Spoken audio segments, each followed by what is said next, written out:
All right, we are reconvening from closed session, and I would like to make the following. Recording in progress. All right, we have reconvened from closed session, and I'm going to make the following closed session disclosures. By a 4-0 vote with Council Member Nguyen absent, the City Council authorized and directed the City Attorney's Office to defend the cases of Doe versus City of Elk Grove and Melito versus City of Elk Grove as identified by the case numbers on the City Council meeting agenda. With that, I will go ahead and close the special meeting at 5:13 p.m. and we will transition over to our regular meeting. Happy New Year, everyone. I would like to welcome you all to our regular Elk Grove City Council meeting. Today is Wednesday, January the 12th, 2022, and it is 6:13 p.m. Clerk. Thank you, Mayor. Consistent with state law, while a state of emergency remains active, this meeting will be conducted by teleconference only. The meeting location will be at 8400 Laguna Palms Way in the City Council chamber, but the chamber will not be open to the public. This meeting of the Elk Grove City Council will be replayed on Metro Cable Channel 14 on Friday, January 14th at 1 p.m. and Wednesday, January 19th at 6 p.m. It is being closed captioned and will be webcast at sacmetrocable.tv.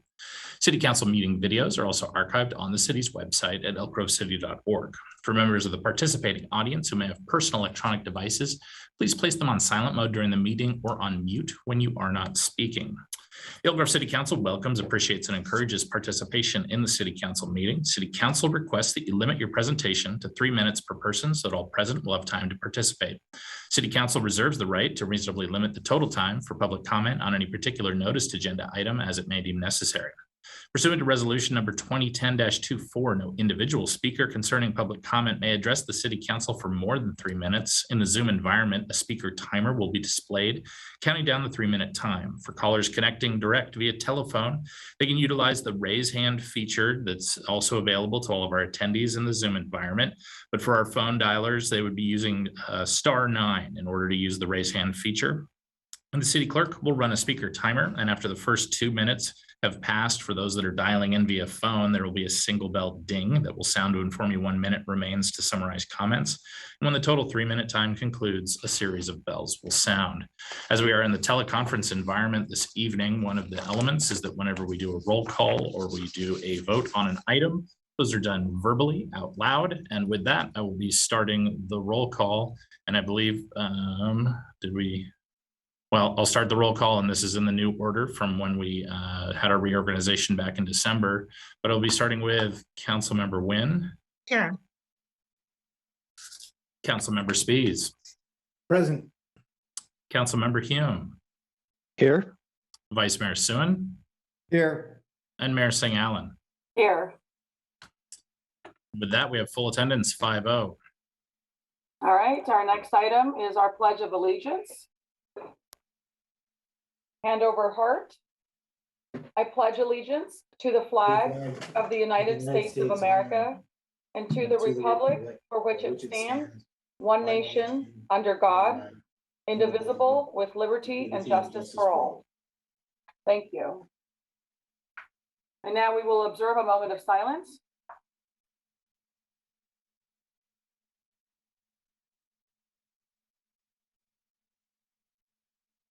Thank you. Next item, please. I'll take us on to section 2, approval of the agenda. Very good. Can I get a motion to approve the agenda? Hume, move approval. Soon, second.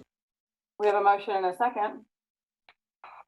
And the roll call vote for the approval of the agenda. I will start with Councilmember Nguyen. Aye. Councilmember Spies. Aye. Councilmember Hume. Aye. Vice Mayor Suen. Aye. And Mayor Singh Allen. Aye. We have an agenda as laid out in front of us. All right, next item.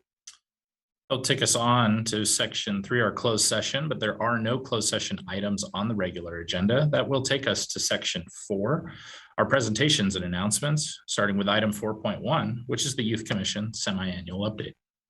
All right, wonderful.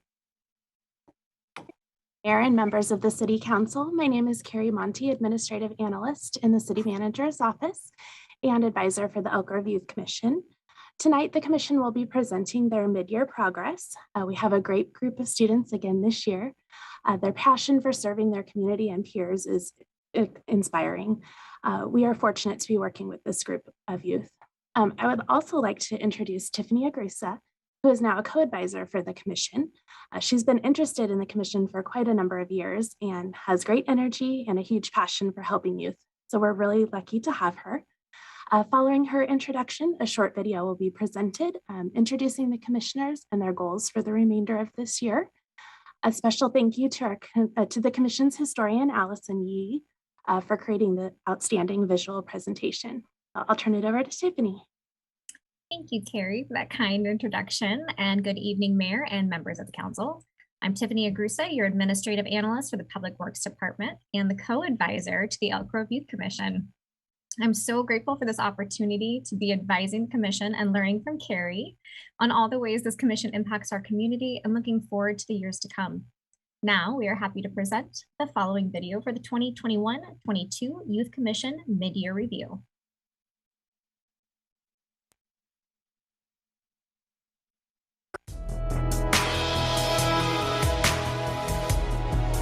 Hi, I'm Cassie and I'm currently the Youth Commission Chair. This is my second year on the Commission and I'm currently a sophomore at Pleasant Grove.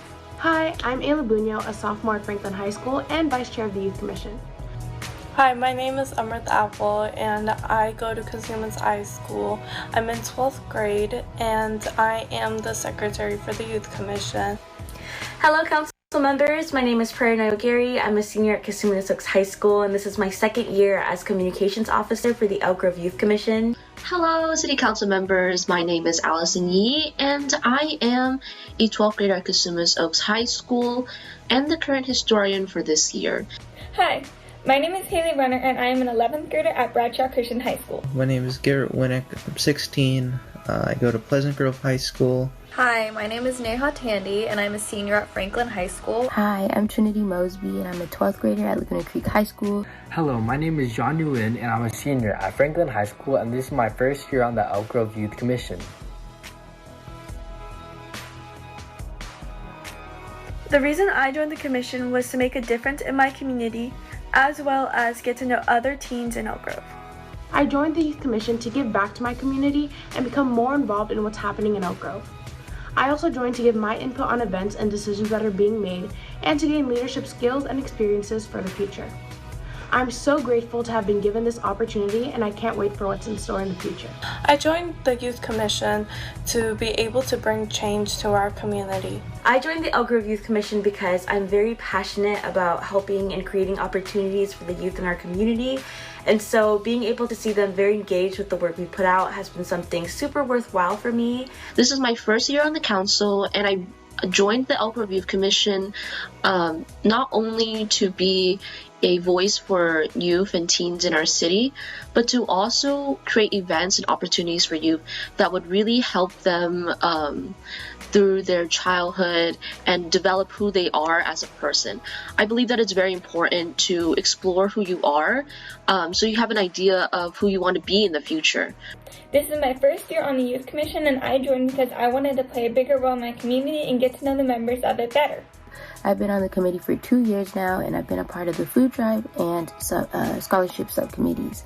I joined the commission to encourage and build more community in Elk Grove throughout all youth of all backgrounds, and additionally bringing awareness to any and all opportunities, whether that be volunteer, community service, scholarships, or any events going on in Elk Grove to any and all youth. Join the Youth Commission to better understand the needs of my community and to get leadership experience. I'm a member of the Interactive Subcommittee, and I'm also helping to plan the Family Fun Day event. I'm a part of the Interactive Subcommittee on the Youth Commission, and the reason I joined the Youth Commission is because I wanted to get more involved with my community and also meet people who were like-minded and wanted to create the same change I did. I first joined the Elk Grove Youth Commission to have an opportunity to combat the problems that are plaguing our youth today and to help encourage civic engagement among my peers and I in Elk Grove. Throughout my tenure so far on the Youth Commission, in each meeting I enjoyed planning and following up on events and ideas for the youth in Elk Grove. I would say my favorite event that the Youth Commission has put together has to be Party on the Palms. And even though we didn't get to do that last year or this year due to the pandemic, I'm still very excited for our Family Fun Day event that's happening sometime in the spring. I'm part of the Family Fun Day subcommittee. My favorite event would either have to be the food bank because it's such an easy and impactful way to give back to your community, or the interactive games because it gets everybody involved and it's just so fun for everybody in Elk Grove. I don't have a favorite current event so far that the Youth Commission has put on for this year, but I'm really looking forward to Family Fun Day because it's supposed to be a day where people will be celebrating and having fun with their families, strengthening relationships. It's just ultimately going to be a fantastic experience for kids in Elk Grove. The event that I have enjoyed the most this year has been participating in helping design the new Elk Grove Public Library. The event that I am most looking forward to that we have planned is the Elk Grove Family Fun Day. I am a part of the subcommittee helping plan that, and a subcommittee that is working on planning an interactive activity for teens to participate in Elk Grove.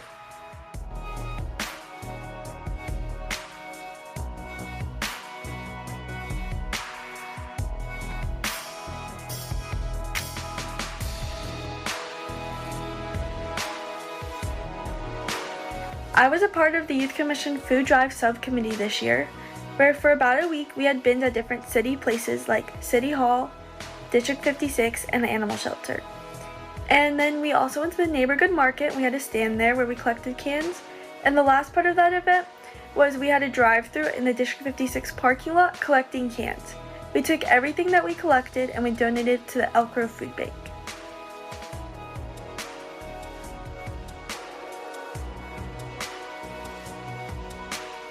One of the Elk Grove Youth Commission's many amazing subcommittees is working on planning Elk Grove's Family Fun Day coming on April 16th of 2022.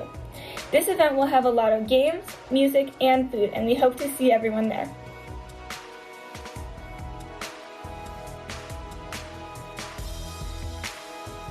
Right now we're working on finalizing 2 scholarships for seniors that is going to be recurring, and we're planning on opening it sometime mid to late March and closing it in April.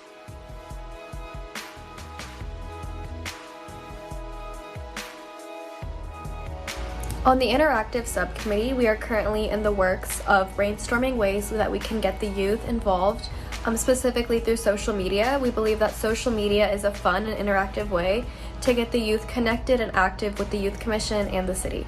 It has been a joy to find new ways to interact with the youth, especially now in the 21st century that is centralized around technology and social media. I'm excited for our upcoming ideas and new ways to interact with the Elk Grove youth. I continue to look forward in planning more events and strive to find new ways to engage our youth this year. Thank you.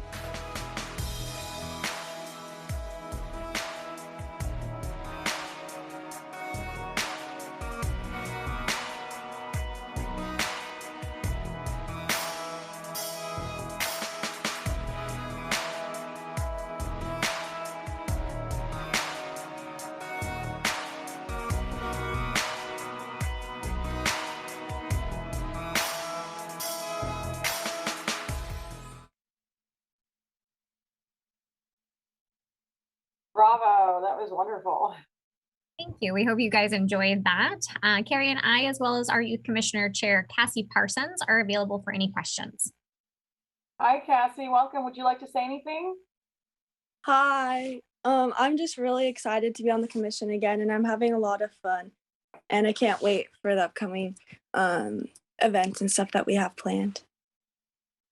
Well, I'm sure, you know, all of us, I can speak for all of us, and they may want to speak individually, but we are just so incredibly proud of you and all of the commissioners. You really are showing true demonstration of giving back to your community and serving at such a young age. And these are those early investments that you will reap the benefits the rest of your life. So I'm just so encouraged to see the youth being so involved. So I applaud you and I celebrate all of you. I have no doubt some of you will be on this side here on the dais or in one of our other committees and, you know, pursuing all of your dreams. Just so incredibly proud of you. Keep up the great work. Any other council members? Just feel free to unmute and speak. I see Vice Mayor Soon. Thanks, Mayor. I just want to say, Cassie and the rest of the commissioners, thank you so much for your involvement. We're excited to see how everything develops too. So we look forward to seeing the results of all the committees that move forward and seeing videotape of the events. I also want to welcome Tiffany to the, not to the city, but of course to this role that you have here. And I'm jealous because I think that it's a great opportunity to interact with all these young people. And Carrie, thank you for your continued service in this realm. You've always done a great job. It's always exciting to see our youth, learning and progressing and developing these leadership skills. So keep up the great work, everybody. Councilmember Hume. Yeah, as usual, Councilmember Soon kind of stole my thunder, but I too wanted to thank the advisors and welcome Tiffany to her new role. And the video was excellent. Cassie, I hope you are enjoying your time on the Youth Commission, and I hope that it's providing a little bit of normalcy to the situation that we're experiencing right now. And to watch that video and see all of the things that you all still did as a commission, even though we're in such unusual times, really speaks to your commitment and your dedication to taking your role seriously. So thank you so much for that. Appreciate it. Councilmember Wynn.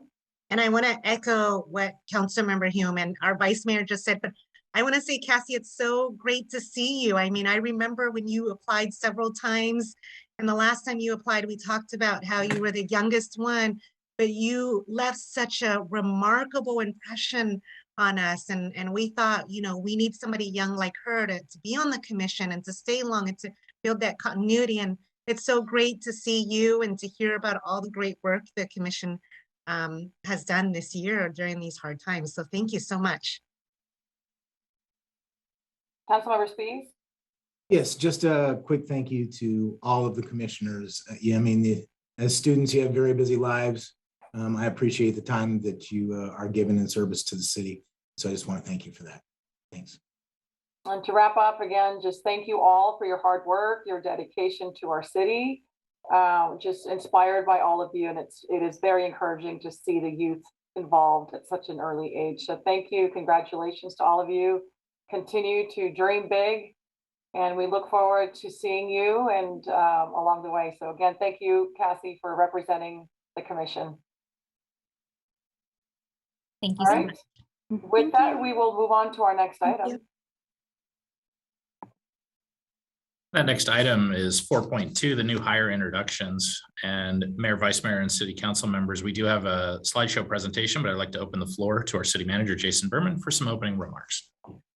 Good evening, Madam Mayor, members of the City Council, Jason Berman, City Manager. As we've been doing throughout this pandemic, we've had to adjust the way we do things. And so we do have a brief slideshow really introducing our new hires over the last quarter and also celebrating those who have been promoted within our city over that same period of time. So without further ado, I'll ask our city clerk to start the slideshow.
Mayor, that concludes the presentation. Please join me in welcoming and congratulating those in the video. Welcome, everyone. Looking forward to working with all of you. Wish we were in person because it's so meaningful to be able to connect with everyone on a real level in person. But good news is I know a lot of them already. So great to see some of those promotions take place. And welcome to our new hires that are new to the city. We have a fantastic city. So just Elk Grove proud. Welcome aboard. Vice Mayor Soon, I look like you were wanting to say something, but I'm not sure. I was just cheering on the welcoming. Okay. You said it Yes, back. we're all very excited. Thank you. All right, with nothing else, then we'll go ahead and move on to our next item. Our next item will be section 5, general public comment. So for our participants in the Zoom environment, this would be the opportunity to use the raise hand feature in order to start setting yourself into the queue in order to speak. For members of the participating audience, they may comment on any item not on the agenda that is of interest to the public and within the subject matter jurisdiction of the City Council. Each person will be allowed 3 minutes or less if a large number of requests are received on a particular subject. City Council cannot take action on non-agendized items raised under public comment until the matter has been specifically included as an agenda as an action item. Members of the public desiring a response to a specific question are encouraged to contact any member of the council or the city manager at any time. Those audience members who wish to address a specific agendized item are encouraged to offer their public comments during consideration of that item. Mayor, Vice Mayor, and council members, for general public comment, there were no written comments that were submitted prior to the meeting, but I do see a listing of folks that are signing up to speak for general public comment. For section 5, I will pull up the share screen with that speaker timer.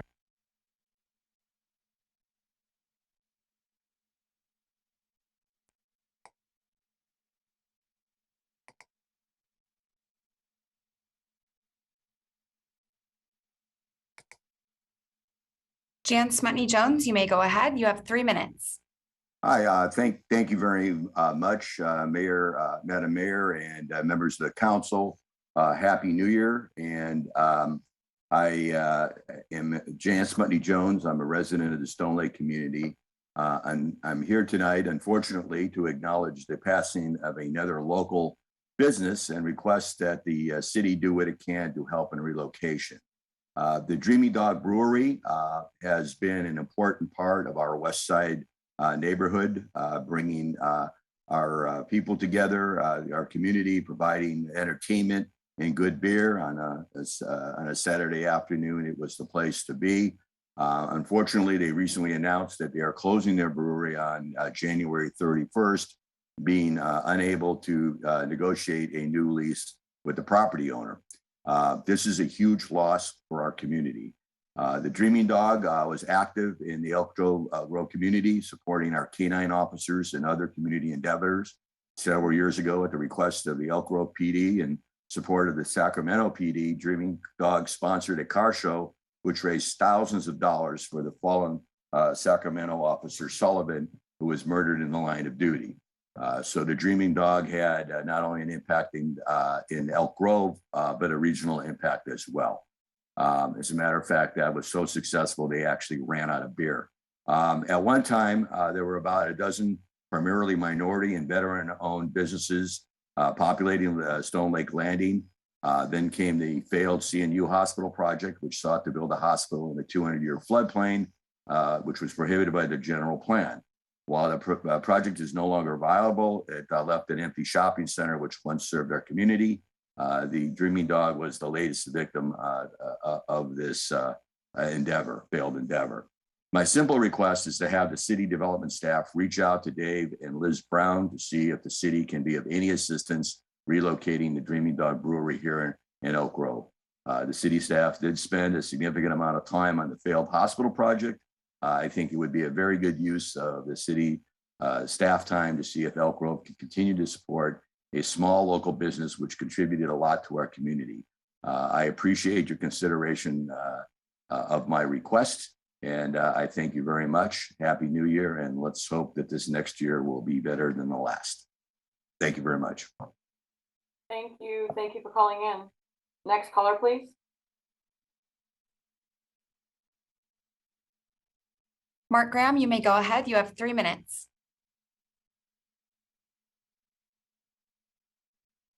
Can you hear me? We can. Please proceed. Okay, good evening, Mayor and Council. My name is Mark Graham. I live in Elk Grove, one of your constituents. First of all, update on the railroad noise. Thank you, Mr. Berman, City Manager, for contacting the Union Pacific Railroad and responding to my email. There was a huge amount of noise coming in Old Town by their construction project, and it was starting at 7:35 in the morning. Now, apparently they promised the city that they would limit their noise making to starting at 8:30 in the morning, but I can tell you on Tuesday morning, they started at 7:50. So they've already broken that promise, and I think a follow-up from the city is in order. They can also limit their noise making by necessity, and there has to be a way for them to adjust the equipment so it's not quite so noisy. All right, it's good to hear that the Youth Commission, the youngsters getting involved, and I think it's good that the city gets them involved in city government. You know who else should be involved in city government? The council members. That's right, you. The staff report on agenda item 9.1 talks about building a culture of analytics, which we do not need, but the council needs to have a culture of responsiveness. What I mean is respond to your constituent emails. You often do not do this. You usually do not do this. Put yourself in the shoes of a constituent. What are they asking for when they write to you about city policy? A substantive response. Please provide a substantive response. All right, now the city should update its webpage on small cells or cell antennas. I wrote to the council about this.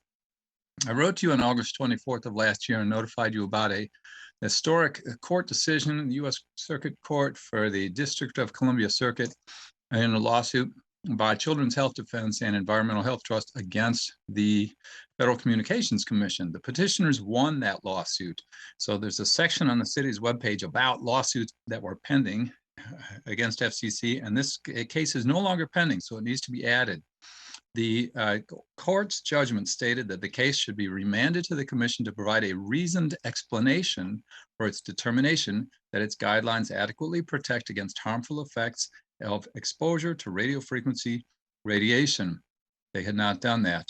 The court ruled that the FCC failed to consider the non-cancer evidence regarding adverse health effects of wireless technology when it decided that its 1996 radio frequency emission guidelines protect the public's health.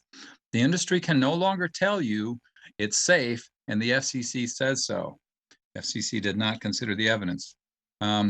Robert F. Kennedy Jr., who is the chairman of Children's Health Defense, said the court's decision exposes the FCC and Food and Drug Administration as captive agencies that have abandoned their duty to protect public health in favor of a single-minded crusade to increase telecom industry profits. Children's Health Defense lead attorney, Scott McCullough, said this is an historic win. The FCC will have to reopen the proceeding and for the first time, meaningfully and responsibly confront the vast amount of scientific sorry, your time is up. showing the current guidelines do not protect public health. Thank you for calling in. We will move on to our next caller. Thank you.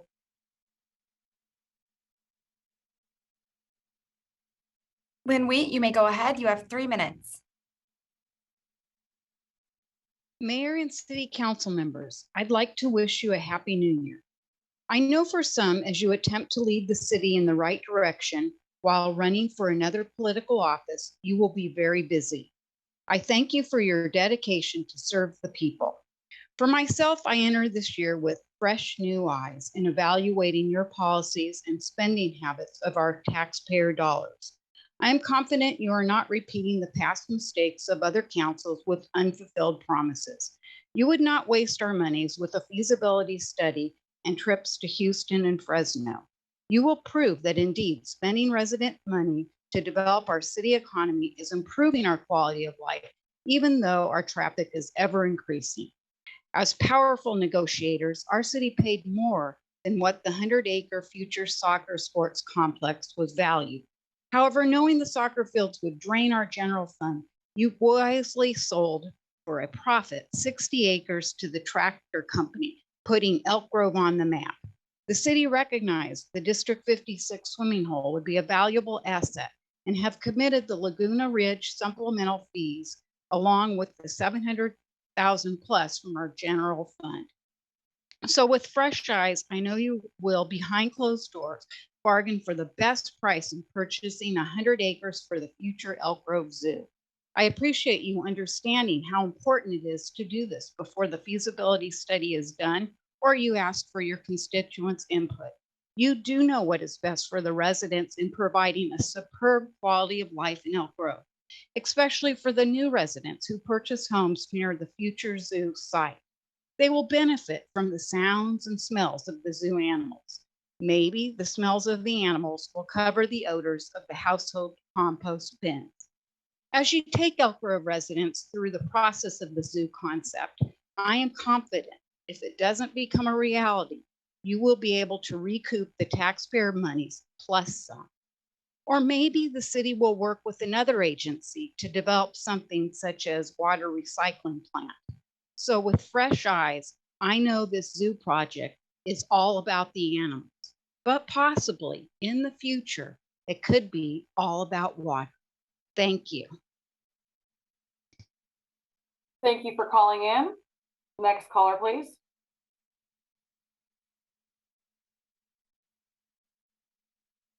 Vaughn Evans Sr., you may go ahead. You have 3 minutes. Yes, I'm calling because I was participating in the meeting tonight and I just saw all the hires here in Elk Grove. And as an African American, it was quite disturbing to me that we're not participating in the government for which we are paying equal dollars to everyone else in this city. I congratulate each of you.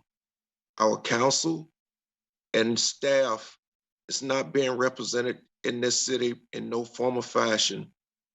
I've called over to the Elk Grove Police Department with calls never returned.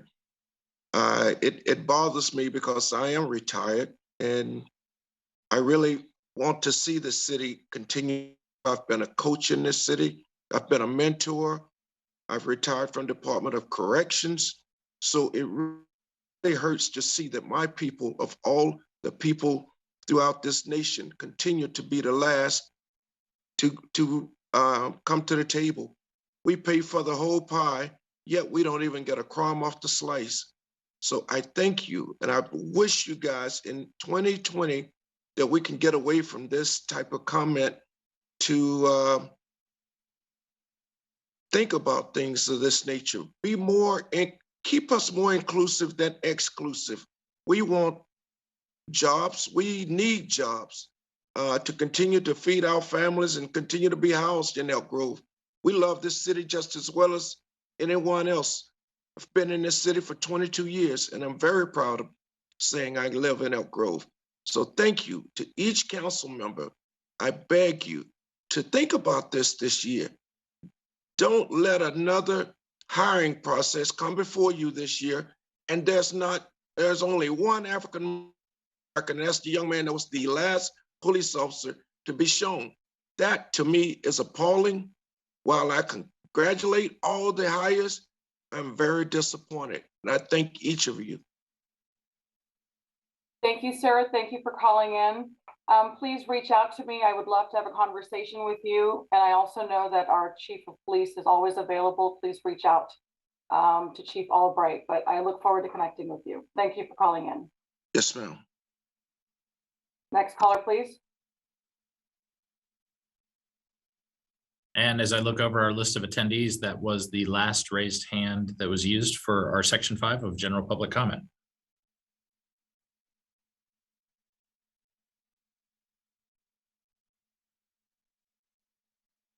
Sorry, my computer here jammed up. So we will move on to our next item then. They'll take us on to section 6, general administration information. Good evening again. Jason Behrman, City Manager. A few items to report on this evening. First, I want to give an update on our overnight warming location, our OWL cooperative update, and the success of that to date. This program, as you're aware, was launched on December 9th at the Elk Grove United Methodist Church. This OWL location was open for 15 nights between December 9th and December 26th. Additionally, Good Shepherd Catholic Church and Creekside Christian Church followed with additional OWL openings, and to date, the OWL Cooperative has been open a total of 21 nights and hosted 156 guests. Through the co-op partnership of city and CSD fire employees, Elk Grove Heart, and local faith-based organizations, our local unhoused have been able to find a warm location for shelter and food during our coldest nights. The Al cooperative threshold and logistics are continuously being evaluated and adjusted by all involved parties to ensure it remains a success into the future. The city will begin accepting applications for 4 city grant programs for this Friday, January 14th. Funding will be offered for activities taking place from July 1st, 2022 through June 30th, 2023. Nonprofit organizations may apply for funding to support a variety of programming, including sponsorship, community service programs that benefit low-income Elk Grove residents, public service activities, housing programs, and public facility improvements. To learn more about the city's nonprofit grant program, please visit elkgrovecity.org/grants. Explore Elk Grove has given us a great reason not to cook next week. Elk Grove Restaurant Week runs from January 14th through 23rd and offers exclusive deals and prizes. We also support local restaurants. View a list of participating restaurants and get your Elk Grove Restaurant Week pass at elkgroverestaurantweek.com. Some new signs made their debut around city facilities this last week. SUFA signs that look like a big Kindle. They feature a solar powered display and provide news and updates on upcoming events, meetings, and activities. The new signs were installed in 5 locations throughout the city. All signs will soon receive unique branded wraps as well. They can be found at District 56 in the Preserve, on the Avenue, in front of City Hall, at Old Town Plaza, and the Elk Grove Animal Shelter.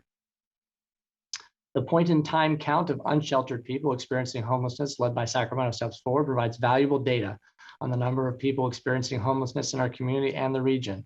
Due to the recent surge of COVID-19 cases, this count has been postponed until Thursday, February 24th. Community volunteers play an important role in capturing the data. Please register to help at sacramentostepsforward.org. Make sure to specify in your registration form that you want to join the Elk Grove count scheduled for February 24th. The Recycling and Waste team is continuing to collect trees and string lights for recycling through the end of the month. Residents can place their tree curbside next to their green waste container on their collection day through the week of January 24th. Broken or unwanted string lights can be dropped off for recycling at City Hall or the Special Waste Collection Center through January 31st. See the city's website for details. The annual March for the Dream, hosted by Elk Grove's MLK 365 organization, continues virtually in 2022. The community can participate in the virtual walk or tune in online on Monday for a program featuring art, community, and conversation. Learn more at mlk365.org. Also, recognizing Dr. Martin Luther King Jr.'s birthday every year is more than a federal holiday or time away from work. It's a time to reflect on Dr. King's life work of helping others, promoting civil rights for all races, and creating a diverse community. Unfortunately, just yesterday, staff from the City of Elk Grove and the Kasuna CSD made the difficult decision to postpone a planned day of service at the Elk Grove Food Bank due to the recent surge in COVID cases. We plan to reschedule this at a later date so we can engage our community and honor the legacy of Dr. King. And finally, in accordance with city holidays, City Hall will be closed on Monday, January 17th in observance of Martin Luther King Jr. Day. And that concludes my report. I'm happy to answer any questions the council might have. All right, thank you for that excellent report. Any questions from colleagues? Okay, seeing none, City Manager, if you wouldn't mind, can you let us know where we are with the feasibility study? Yes, feasibility study is ongoing. We expect to have some update at the end of this month. We're tracking to have it ready for really public review and comment likely in March is what we're targeting right now. But stay tuned. It's still proceeding as planned. Okay, very good. Thank you. And thank you for the general update. We will move on to our next item. The next item takes us to section 7, our consent calendar items.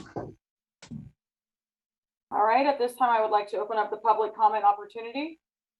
For our attendees in the Zoom audience, now would be the opportunity for providing general public comment under section 7, our consent calendar items. Mayor, Vice Mayor, and council members. There were no written comments that were submitted prior to the meeting in relation to the consent calendar items. I'm taking my attention over to our list of attendees, and I do not see the raised hand function being utilized. With that, that's going to conclude public comment on our consent calendar items. All right, then I'll go ahead and close the public comment opportunity. If there are no questions, I'll entertain a motion. So moved, Spies. Second. We have a motion and a second. With the motion and the second, I'll start the roll call vote for the consent calendar items, starting with Councilmember Nguyen. Aye.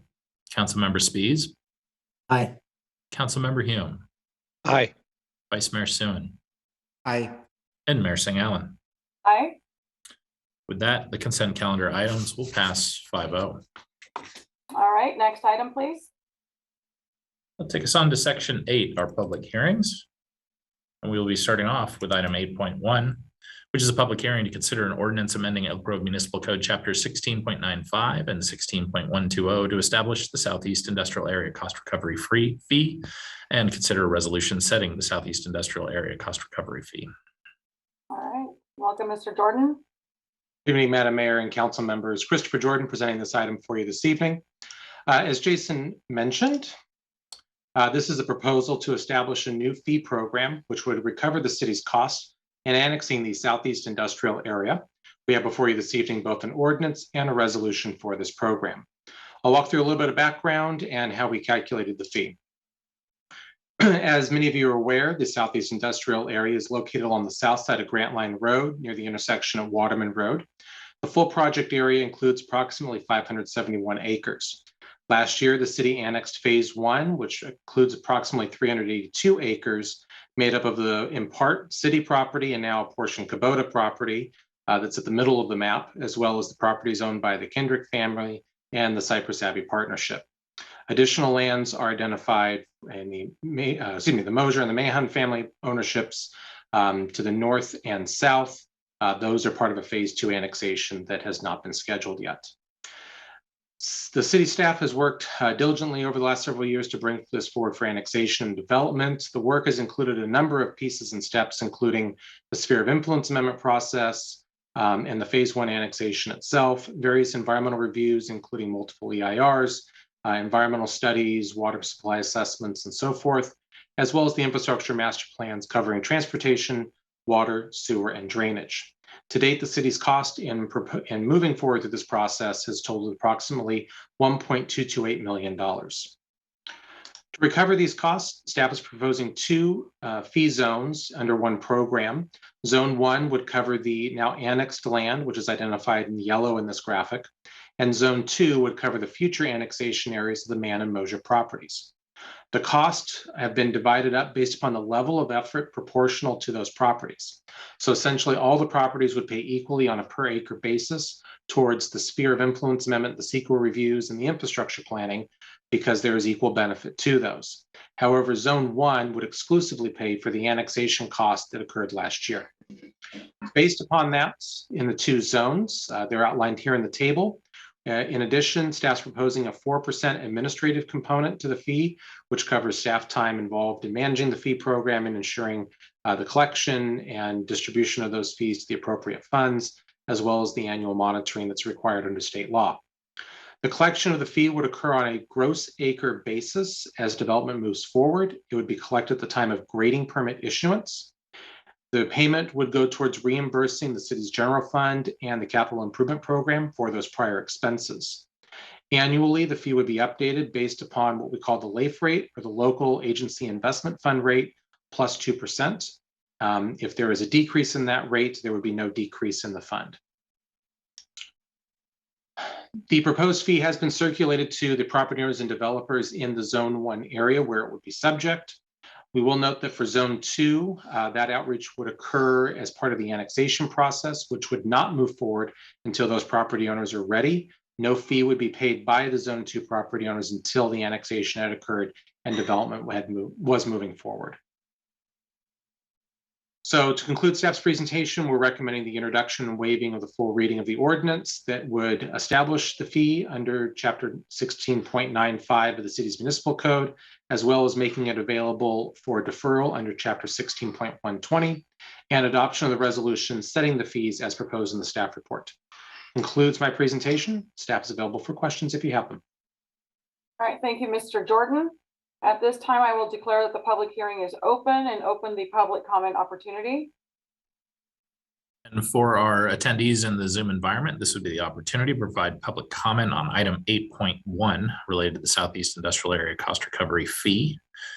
Mayor, Vice Mayor, and council members, for item 8.1, there were no prior written comments submitted in relation to the item. As I take my attention back over to our list of attendees, I do not see the raised hand function being utilized for item 8.1, and that will conclude comment under the item. All right, thank you. I'll go ahead and close the public comment opportunity and declare that the public hearing is now closed. Any questions for staff?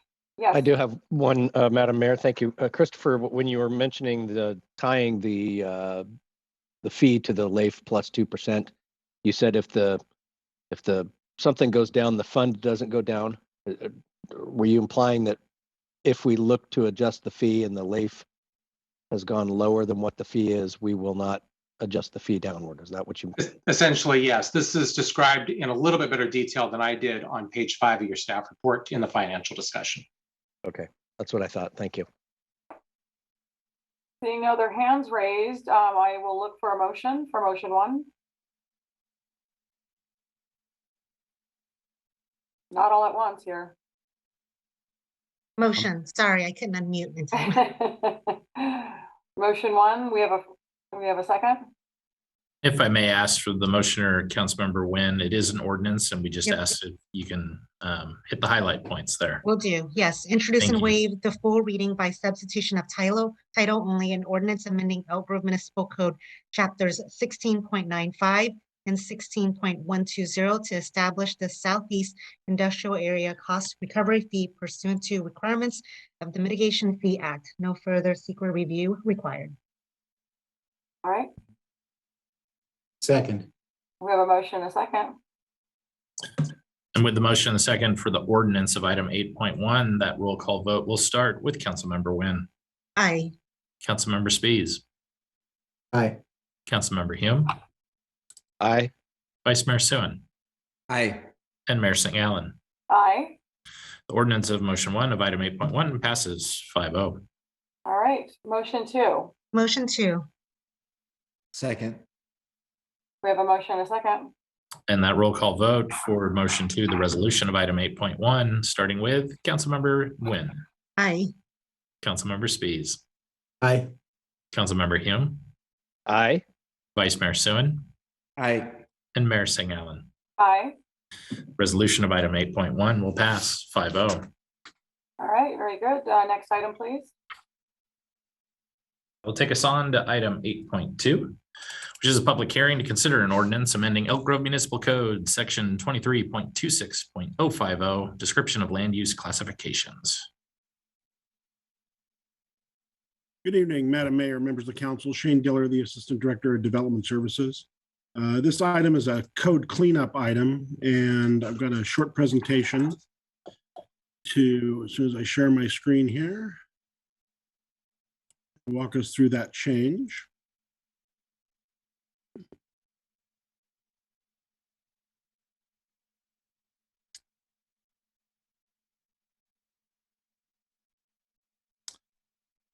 So this item is an amendment to the zoning code to amend the definition of the assembly uses land use classification. For background, the city uses the land use classification system contained in our municipal code in chapter 2326 to regulate land use types and locations. One of the definitions or classifications in that code is the one of assembly uses.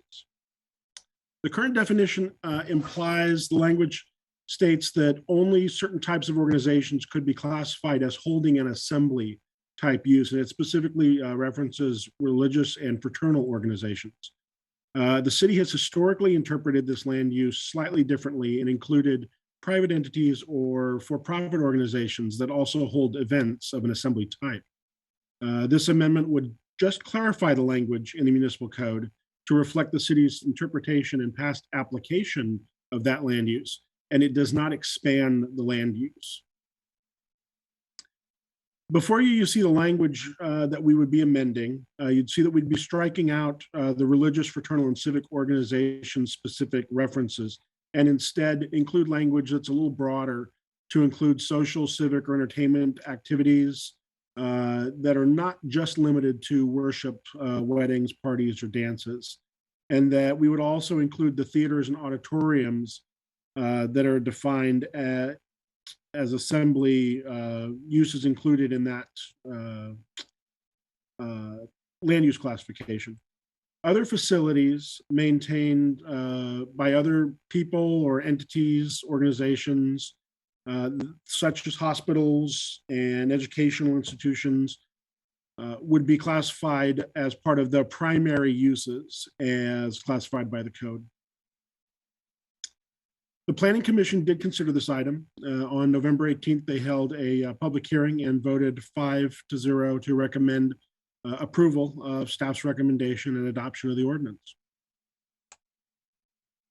And to close, our recommendation this evening is to introduce and waive the full reading by substitution of the title, this ordinance that amends the definition of assembly uses contained in the Municipal Code Section 2326-050. With that, I'm available for questions.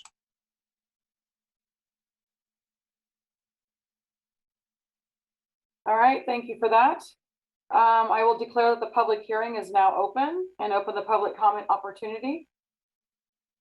For our attendees in the Zoom environment, this will be the opportunity to provide public comment on item 8.2. Mayor, Vice Mayor, and council members, for item 8.2, there were no prior written comments submitted in regards to public comment on item 8.2. I'm taking my attention to our attendee listing in the Zoom environment, and I do not see the raised hand function being utilized. That will conclude the public comments on item 8.2. All right, great. Then I will close the public comment opportunity and declare that the public hearing is now closed. Any questions from my colleagues? If not, I'm looking for a motion. Motion, introduce and waive the full reading by substitution of title only in ordinance amending Elk Grove Municipal Code Section 26.26.050, description of land use classification, CEQA exempt. Second.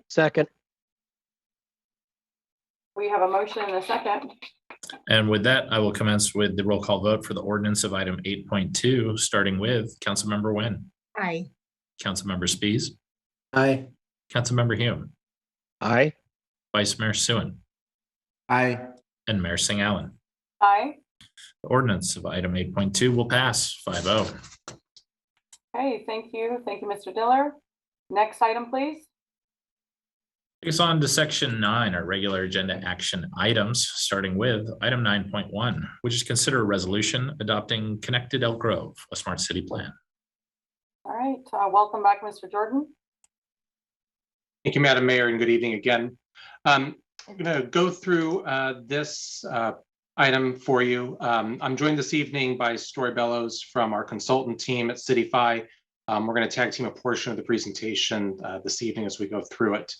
But what we will go through is the plan itself. We'll review some of the objectives and the proposed pillars, which we talked about back in the spring. We'll talk about the plan process and what we've been working on over the last several months.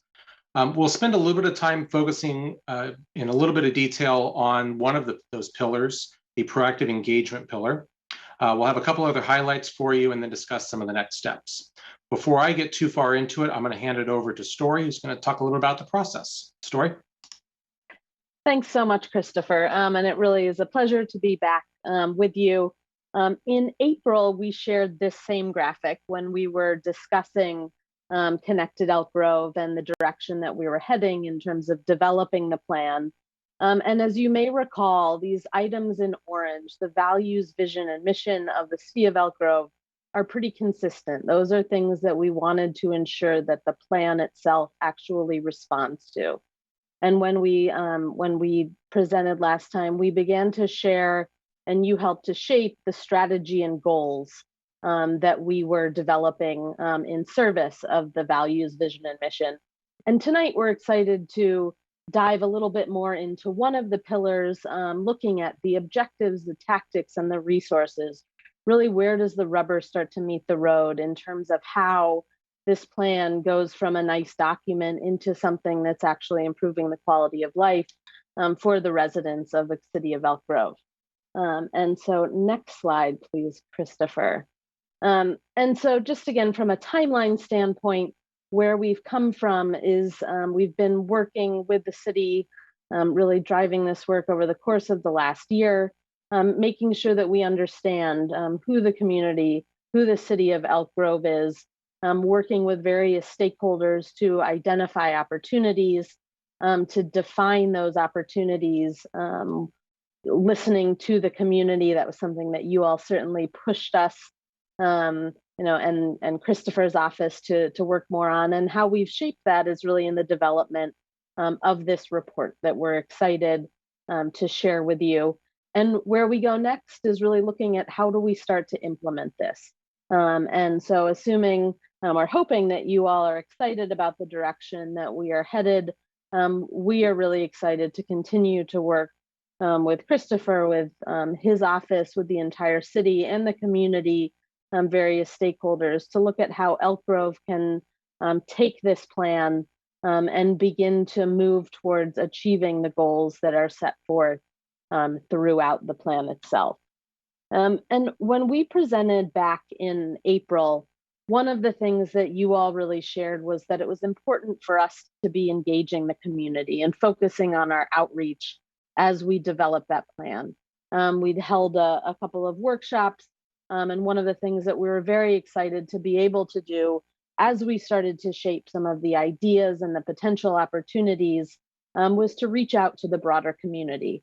And Christopher and Carrie and others from the city held a table at the Illumination Festival so that we could have a pop-up there, as well as setting up an online survey, having conversations with various residents and stakeholders to help prioritize some of the items in the plan itself. And so what we heard from the outreach, we got 84 responses from that online survey. And the real focus was on community engagement and how the city of Elk Grove engages the community, because that is one of the real priorities of the plan itself, is being proactive in that. And 17% of the folks who responded said that they had attended a city workshop in the last year, which is both great, but offers quite a bit of room for engaging others. And some of the things that we really learned as you look at the preferences that people shared for how they engage with the city, it's really thinking about how do we meet people where they are? What are the opportunities for going to existing gatherings, to using existing social media channels, using these meetings to share some of the ideas and continue to get feedback and input as to what the city is doing, both on this plan as well as more broadly and holistically. And a few of the priority strategies, you can see all of the strategies listed in the plan itself, but a few that really rose to the top. We're thinking about mobile engagement, neighborhood level events, and then the creation of an innovation district. And with that, I'll turn it back to Christopher to talk a little bit more about the content and where the plan itself is heading. Thanks, Story. So at a foundational level, what the plan sets up are 5 values of a smart city. This includes quality of life, so leveraging engagement data and innovation, promoting equity, diversity, and inclusion. Resiliency, that we're nimble and quick to adapt to change, being able to reinvent and repair, especially where technology fails. That we are providing efficient city services and building on a culture of data-driven decision-making. Connectivity, not just that things are about the internet or digital connectivity, but feeling connected to government, to the community, and the services that are being provided. And then finally, innovation, promoting a culture of innovation as a cornerstone that allows for these ideas of a smart city to thrive. And it's based on those values that we have developed the 3 pillars of focus: proactive engagement, data-driven decision-making, and inclusive innovation and technology. Like I said, we won't go into each of these in a ton of detail. We will end up focusing in a moment on proactive engagement, but just to hit the highlights here a little bit. Proactive engagement as an approach to community engagement, where cities make the first move to understand the issues and needs of their residents, property owners, business owners, workers, students, and visitors.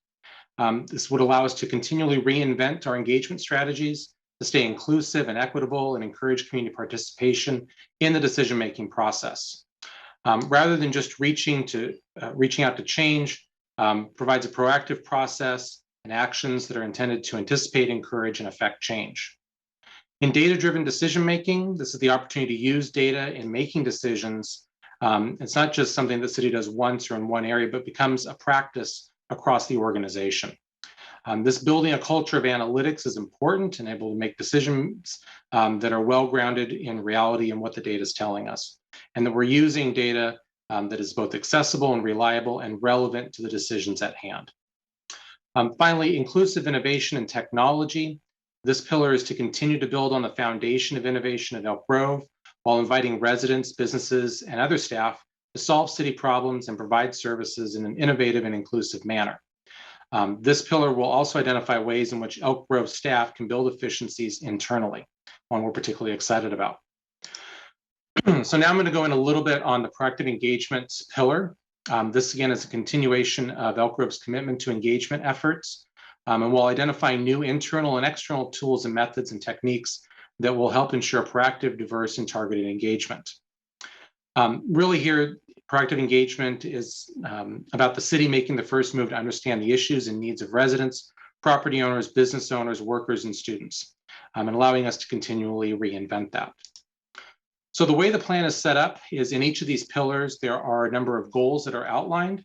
For proactive engagement, we've identified 5, which are here on the screen.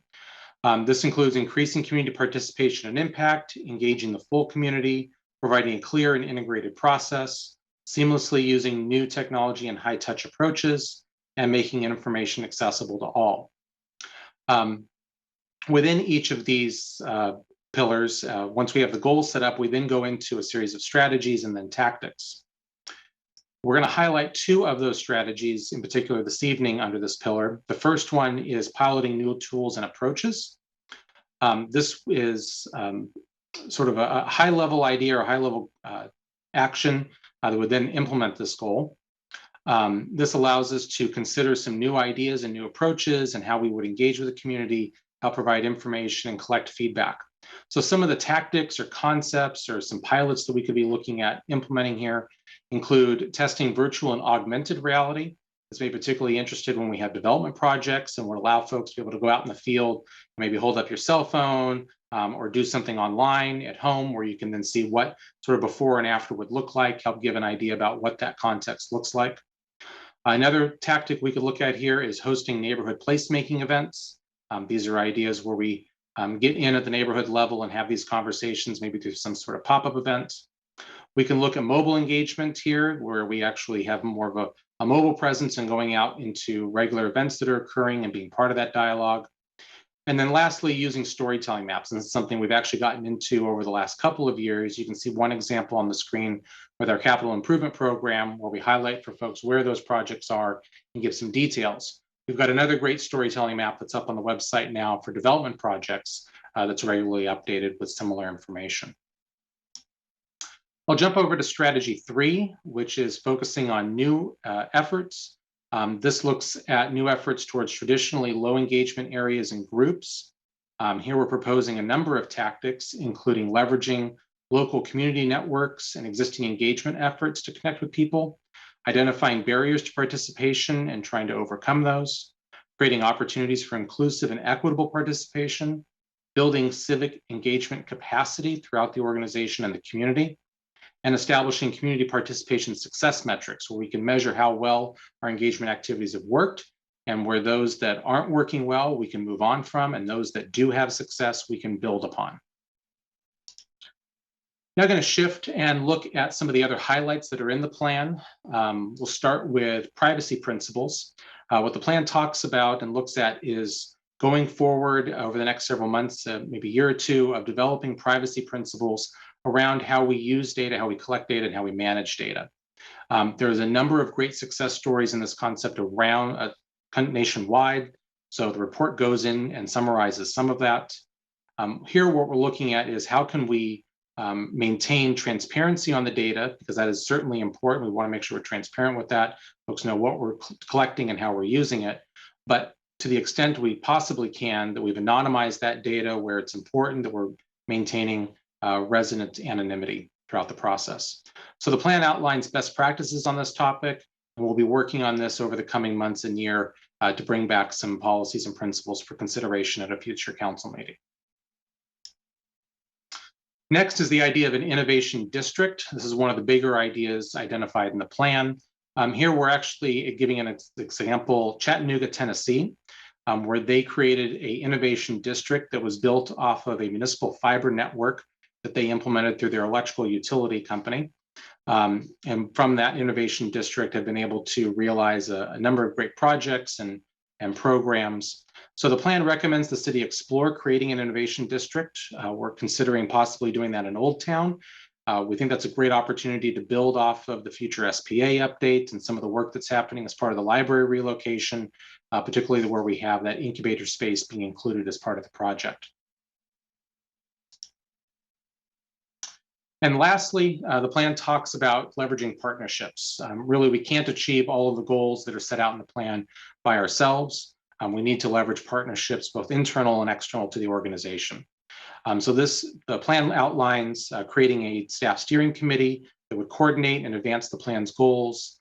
And then as part of it, we would be welcoming a variety of other partners external to the city to the process, including business groups, the Chamber of Commerce, Consumnus CSD, Elk Grove Unified, SMUD, startups, Valley Vision, and other community groups as those connections are necessary and appropriate. So next steps from the plan, if we move forward this evening, staff will begin establishing the steering committee, a cross-disciplinary group around the organization. We'll begin work on the data privacy policy and bringing that forward at a future date. Earlier in your consent calendar, and you've now approved the hiring of a new community engagement manager position. That will be a critical part of the success story of the plan because so much is included in that community participation effort. One other big step that's on here is the implementation of broadband connectivity tasks. Back over the summer, you directed us to include as part of the American Rescue Act funding plan, setting aside funds towards improving broadband service in underperforming areas. So that is a to-do task for the coming fiscal year as part of those funds. We are, of course, exploring other options that may be out there as well. So that concludes staff's presentation. Our recommendation, of course, is you adopt the plan as presented this evening. Of course, Story and I are both available for questions if you have them. And thank you for your time. Thank you, Mr. Jordan. All right, I will go ahead and open up the public comment opportunity at this time.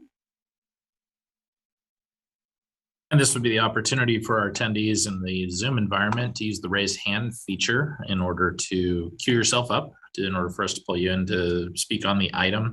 Mayor, Vice Mayor, and council members, there was one written comment that was submitted prior to the meeting.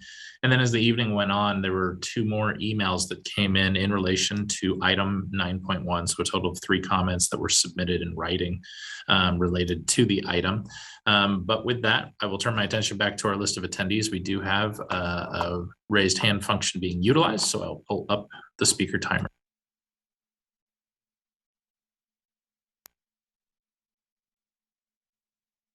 Mark Graham, you may go ahead. You have 3 minutes. Can you hear me? We can. Good evening, Mayor and Council. Mark Graham.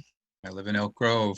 I was never notified in December about your draft plan, even though I had attended the March 23rd workshop, and I wrote to Mr. Jordan about this plan on 7 different days. You need to do a better job of notifying interested residents. Proactive engagement, as the slide presentation said. It's called paying attention. A slick salesman begins by convincing you that your life is incomplete without his or her product. That is what has happened in this staff report attachment A. The consultants have convinced you that Elk Grove is a dumb city. They created the need and provided a solution. It is a solution the city doesn't need to a problem the city doesn't have. Residents have not asked for this. The 5 smart city values all sound good, but you can make those your values and build them into how you serve your constituents without this plan. This smart city plan is a wolf in sheep's clothing. I sent you an email at 3:35 today. Please take the time to read that email before you vote. The staff report and smart city plan is incomplete and misleading because it fails to mention, let alone address, the main problem with this smart city plan, and that is radiation. Radiation transmitting antennas. Every smart city eventually installs thousands of radiation transmitting antennas. If the council passes this, soon afterwards, many technology companies will be knocking on the city's door to sell you and operate thousands of new radiation transmitting antennas. Why? They will tell you, you cannot really be a smart city. You cannot implement your smart city plan without more radiation transmitting antennas. Now, it's true, some parts of the plan you can implement without radiation transmitting antennas, but you see, it's a wolf in sheep's clothing. This is all over the internet. Please don't tell me, council, and don't tell all your residents that you are so clueless that you do not know this. I brought this up in the March workshop, and the staff and the consultants decided that you and the public don't need to know it. They concealed the issue from you by omitting it from the staff report and this plan. I'm going to quote from a few companies, and you can find dozens of them on the internet that provide technology for so-called smart cities. These companies will be hounding you. Oberon Wireless has a website and their page on solutions for smart cities. I quote, emerging municipal wireless networks are used for a wide variety of applications, including IoT and public safety. A robust wireless infrastructure is paramount. There's a company called TE Connectivity, and their webpage says this unprecedented connectivity is enabled by, among other things, wireless communication and a vast array of sensors. There's a company called CommScope. Their webpage on this smart cities thing says, investing in technology has been the backbone driving many municipal agendas. This is all in the email from today. There's, except for the Oberon, there's a page report by the National League of Cities. And it says smart cities are employing the same technology. For your comments. Thank you for calling in. Too much. Your time is up. Thank you, sir. Next caller, please. And as I look over the attendee list, we do not have any further raised hand features being utilized for item 9.1. That'll conclude public comment. I see a hand raised. I did see one just start up. So for any of our attendees, if you are interested in item 9.1, please use that function as you can, because what it does is it helps queue it up, and then we can keep our systems rolling. I'll pull up that speaker timer and we'll pull the speaker in.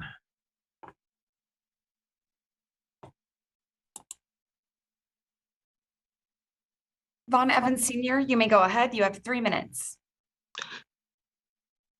Madam Mayor and council members, listening to the gentleman speak before me on this agenda, I am from Chattanooga, Tennessee, born and raised.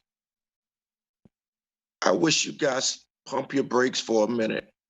The electric power.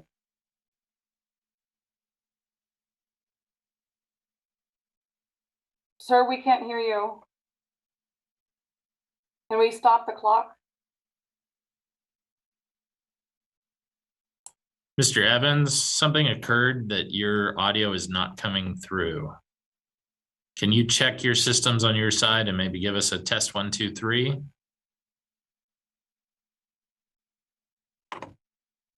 We are still not hearing you, Mr. Evans. Is there anything that you might have muted on any devices that you could be using on your side?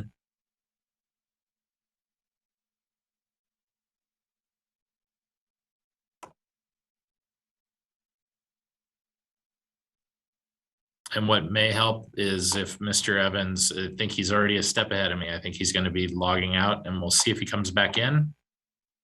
And that if he's able to make a connection, maybe that will solve the situation.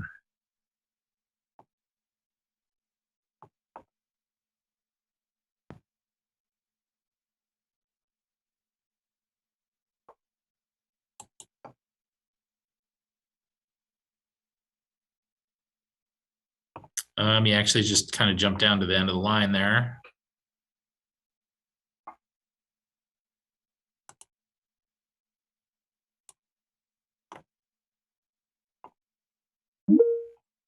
Mr. Vaughn, if you can hear us, please join us. I see you on I'm so sorry. I got disconnected. No worries. Madam Mayor, I do apologize for the disconnection, and I pray that we all can get this resolved, and just not tonight. Okay. Thank you, sir. Yes, ma'am. And I look like my 3 minutes is up. No, we stopped the clock at about. We actually stopped the clock. Yeah, pretty early in the process. So wow. Well, thank you. If you're ready to go, we'll restart the clock and let you head on through if you're ready. I sure thank you so much because this is so important. I'm ready. This Please is so proceed. important to me because I love Elk Grove. I really love Elk Grove. I'm the only family member of 8 that lives in California.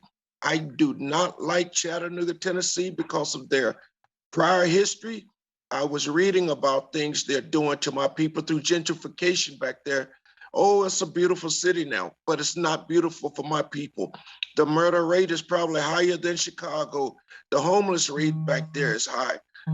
The lack of everything is bad. Please don't let the Electric Power Board of Chattanooga, Tennessee hoodwink and bamboozle Elk Grove, California, because we are far too great of a city to allow a city of that nature. I grew up in polluted housing, second standard housing, and I would not, it's a beautiful city for whites, and I hate to be so blunt about it, but that's who it's beautiful for. It's a tourist trap. You have Rock City, Ruby Falls, and other entities of government and tourism back there for them. But when you look at the apathy of my city, for my people, is non-inclusive. So to get back on point for this, I just don't think this is a good idea at this present time until we do a much more in-depth study of it. And I pray and hope that we can all agree on this tonight and say, let's not raise 5 hands and say, yes, let's take this on. Because right now we are paying water meters because of the waterworks of Tennessee Waterworks. That was a backdoor deal done when the Republicans had the House of Congress. They put us on those meters, and that's how it all came about. We need to be smarter about how those people in the South, they don't believe in unions, they don't believe in the workers. So I'm sorry, Madam Mayor and council members, please, I beg you tonight, think about what we're getting ready to go into. And if we're gonna do it, let's do it right. Thank you, and I convey the rest of my time to you. I won't take up no more of your time. You can use all the time you need for our public comments, within the 3 minutes, of course, but you're always welcome to participate and share your thoughts. Thank you for reconnecting with us, sir. Any other hands raised? As I look over the list of attendees in our Zoom environment, I do not see the raised hand function being used for item 9.1. That'll conclude public comment under the item. All right, then I will go ahead and close the public comment opportunity and open it up for council comments. Before that, Mr. Jordan, if you've heard some of the comments, is there anything you want to add to that for any clarity or anything? If not, we will go to council comments. I don't have anything specific other than Mr. Graham and I were able to connect today via email. My apologies that he was not able to get the email. We've certainly rectified that at this point and made sure that he's part of the mailing list. So again, apologies to him. Okay, very good. All right, council comments, questions. We'll start with Councilmember Hume. Thank you, Madam Mayor. First of all, great to see you again, Story. Glad to have you back. You know, there's so much to like about this plan, and there's so much baked into it that is about engagement and about telling the story and presenting what's going on in the city. And there's a piece of it that is based around technology, and particularly small cells and Wi-Fi and that sort of a thing. And so I read Mr. Graham's email, and I read the emails from the other folks that have emailed us tonight, and I appreciate their concerns. And I've said that from day one. I believe wholeheartedly that they have an affliction that is caused by something that we don't know about. But I don't believe that most of us share that affliction, and I don't believe that the amount of radiation being put forth from small cell antennas, given that it's less than the microwave or the remote control that we use in our house for every day, is enough to be of concern. And more important than that, as a society, we are moving towards being so interconnected in the Internet of Things down to our cars and our vacuum cleaners and our refrigerators. And so that's a long-winded way of saying that I appreciate the work that's been put into this. I appreciate the concerns that have been raised. I happen to have a different opinion, and I support moving forward with this plan. Thank you, sir. Councilwoman Nguyen.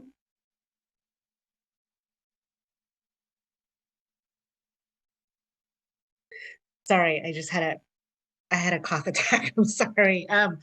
I agree with Councilmember Hume. I think the world we're living now, we're starting to see how important it is that things are now via internet. Smart. Everything is smart now these days, right? And so I appreciate all the work that's gone into it. I don't want to repeat everything Councilmember Hume said, but I'm supportive of this, and I'd be willing to move it forward.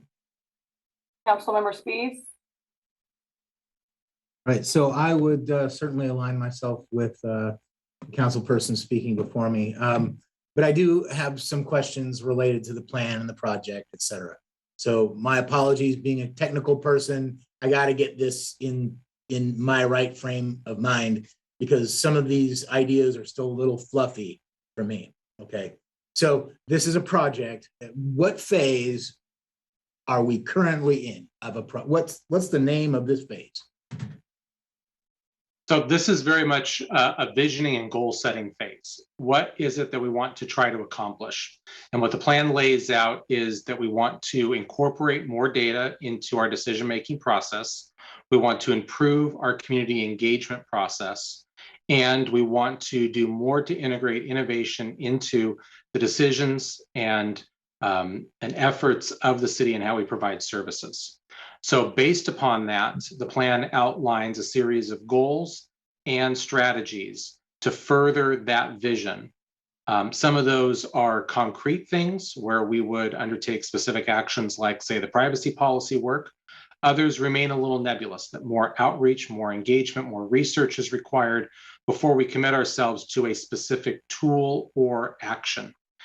So for instance, on the community engagement side, there are a multitude of community engagement platforms that exist out there that allow for online engagement opportunities beyond just the physical engagement that we would do at, say, an in-person workshop or at a community meeting.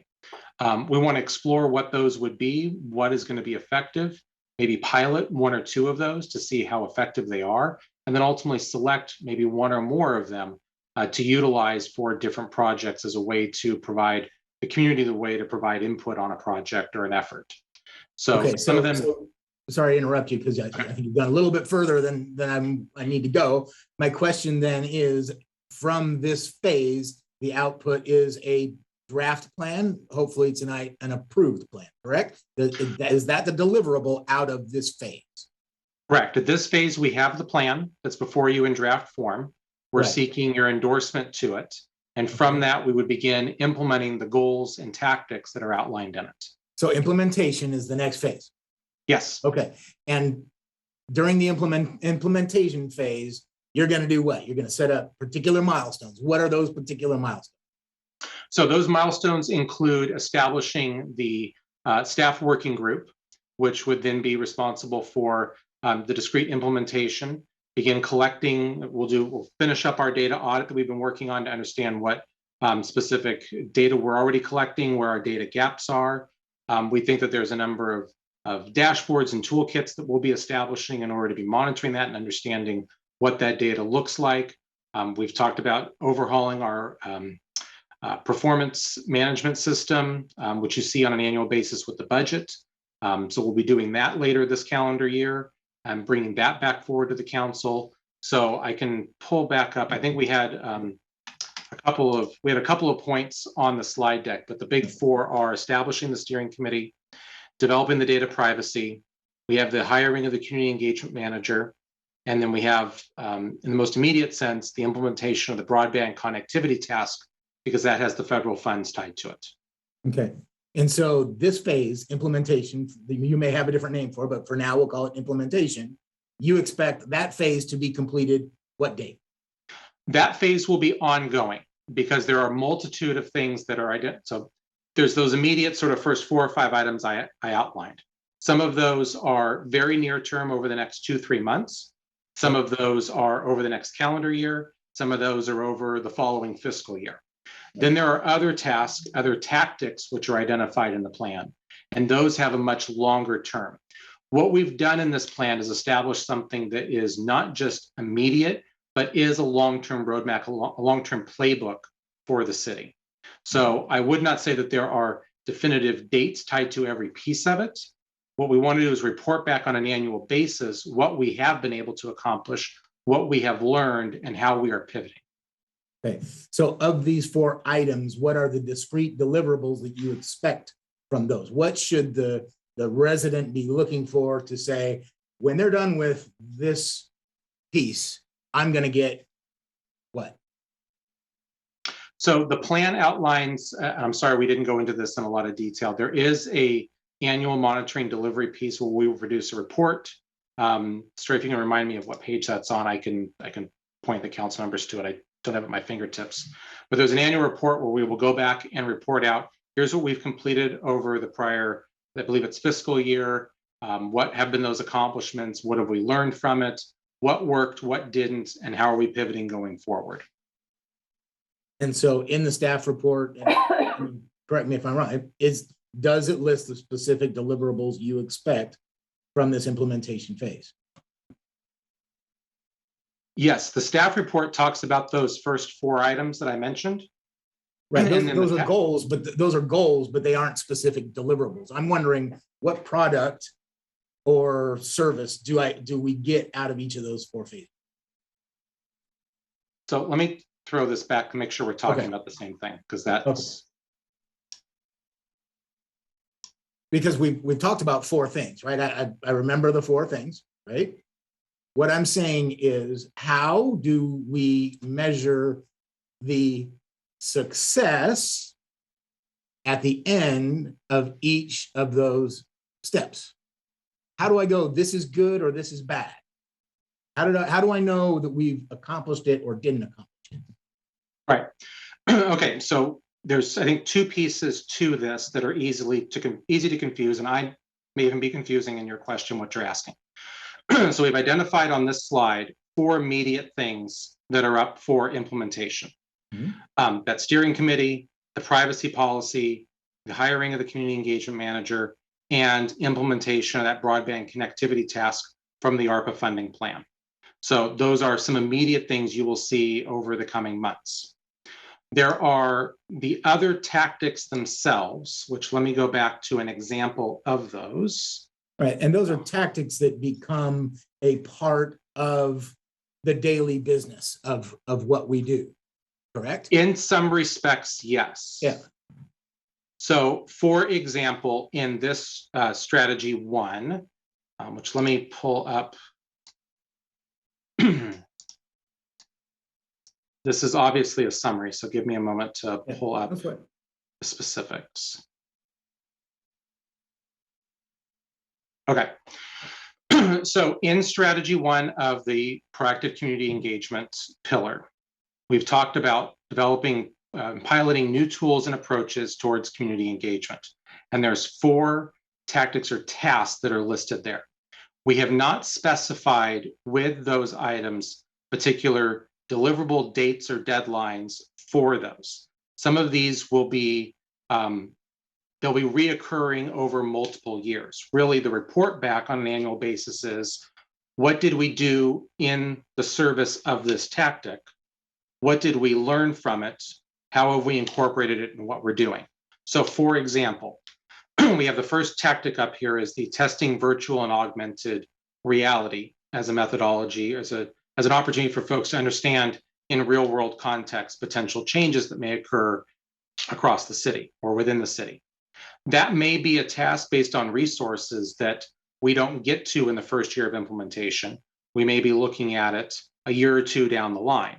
It could be the case where it comes to us early on, we've identified resources to investigate this, and we go through a process and we would report back, here's what we've been able to accomplish this year. I think also as part of that annual report, we will identify what we see working on in the coming year So that'll help to understand, okay, here's what we've done and here's where we're going. Again, we haven't said, done a very traditional implementation plan of, okay, these 3 things are going to happen this fiscal year. The next 4 things are going to happen the next fiscal year. It's going to be, we've set it up to be a lot more organic than that. Christopher, I would just add that pages 54 through 56 of the plan itself outlined the approach and the execution framework for the implementation of the plan. Thank you, Story. I'm sorry, you said, oh, it's the page number of the staff report, not the page of I'm sorry, go ahead. Those pages 54 through 56 are of the plan, the draft plan itself. So it'd be big page number execution. Big page number 62. Big number 62. Got it. Okay. So those become a framework by which we continue to do our business. Correct. Yes. Okay. All right. So that's fine. Now, but going back again to those 4 things, I see that there are 4 discrete deliverables as a result of those. One, and they're very simple, right? If you establish a planning committee, check, done, right?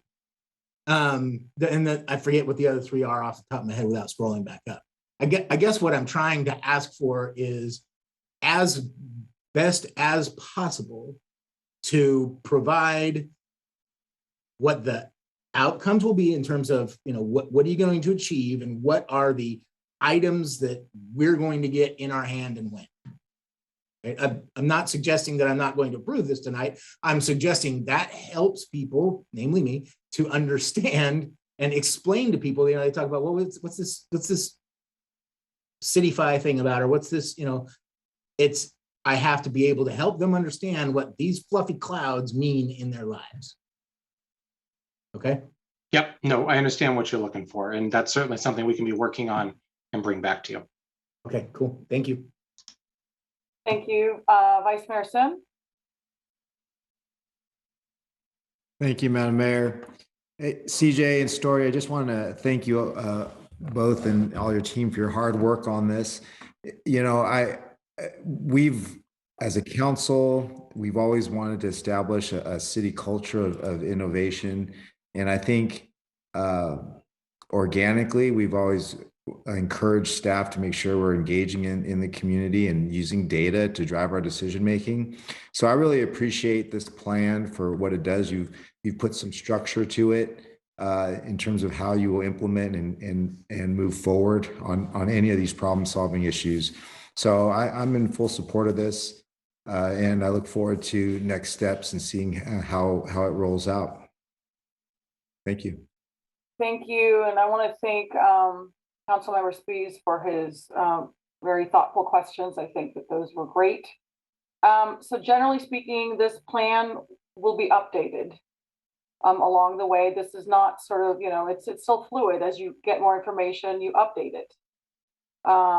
One of the tools that I found very helpful in my own research of understanding, last year was getting more broad understanding of what it means to be a smart city. And an excellent tool, resource place that I found was the U.S. Conference of Mayors. They have outstanding links for cities to use as a guide. And I'll just share some of the links. And it's under the topic of U.S. Conference of Mayors, Smart Cities, Mindset, Activities, and Pitfalls. Just so that, if we missed anything, this isn't something new to Elk Grove. This is what cities are looking at, the League of Cities and cities throughout the United States, particularly as it relates to providing efficient city services and innovation. And so the link is usconferenceofmayors.org/programs/smart cities/principles. That's something that I found super helpful. So, if there are things in there that perhaps we didn't look at, but it's just, one more layer of expertise that's been sort of collated from all the different experiences of cities throughout the United States.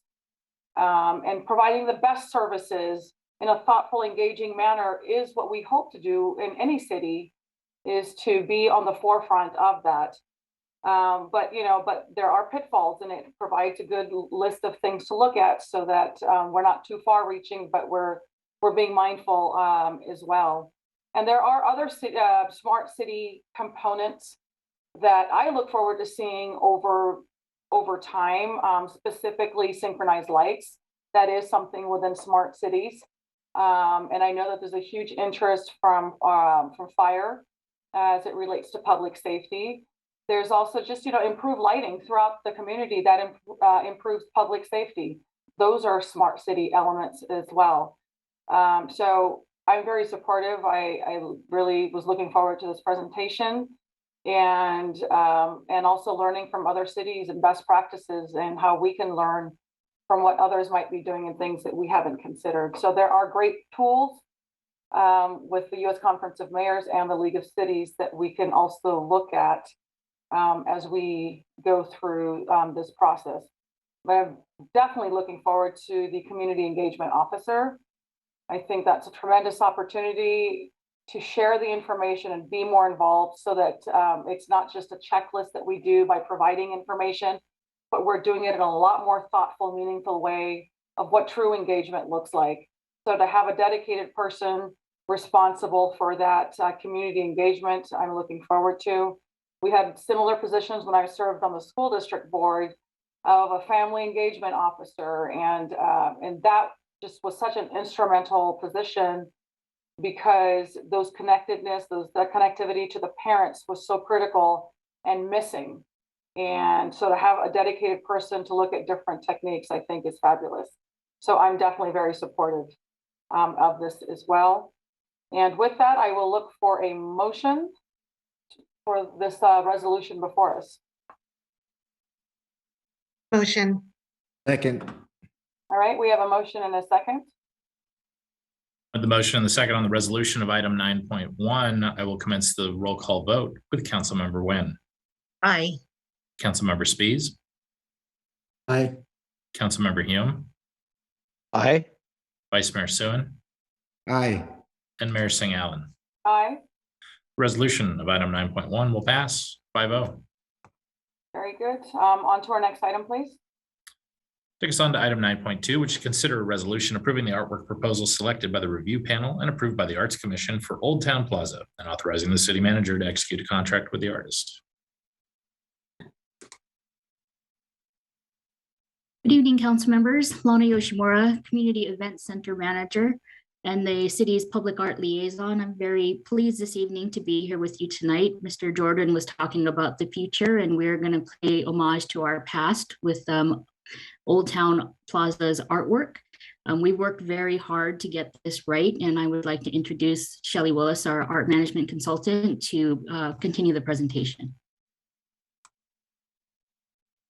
Madam Mayor, members of the City Council, I'm going to go ahead and share my screen with you.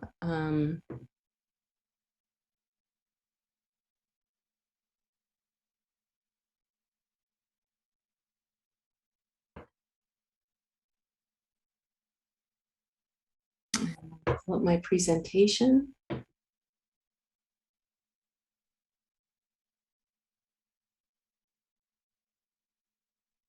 All right, are you able to see the presentation? We are indeed. We have full audio and visual. Please proceed. Okay, great. Thank you. So I'd like to start my presentation by thanking the people who served on the panel and stewarded the entire process and worked dozens of hours to make the right decisions, I think, for the city.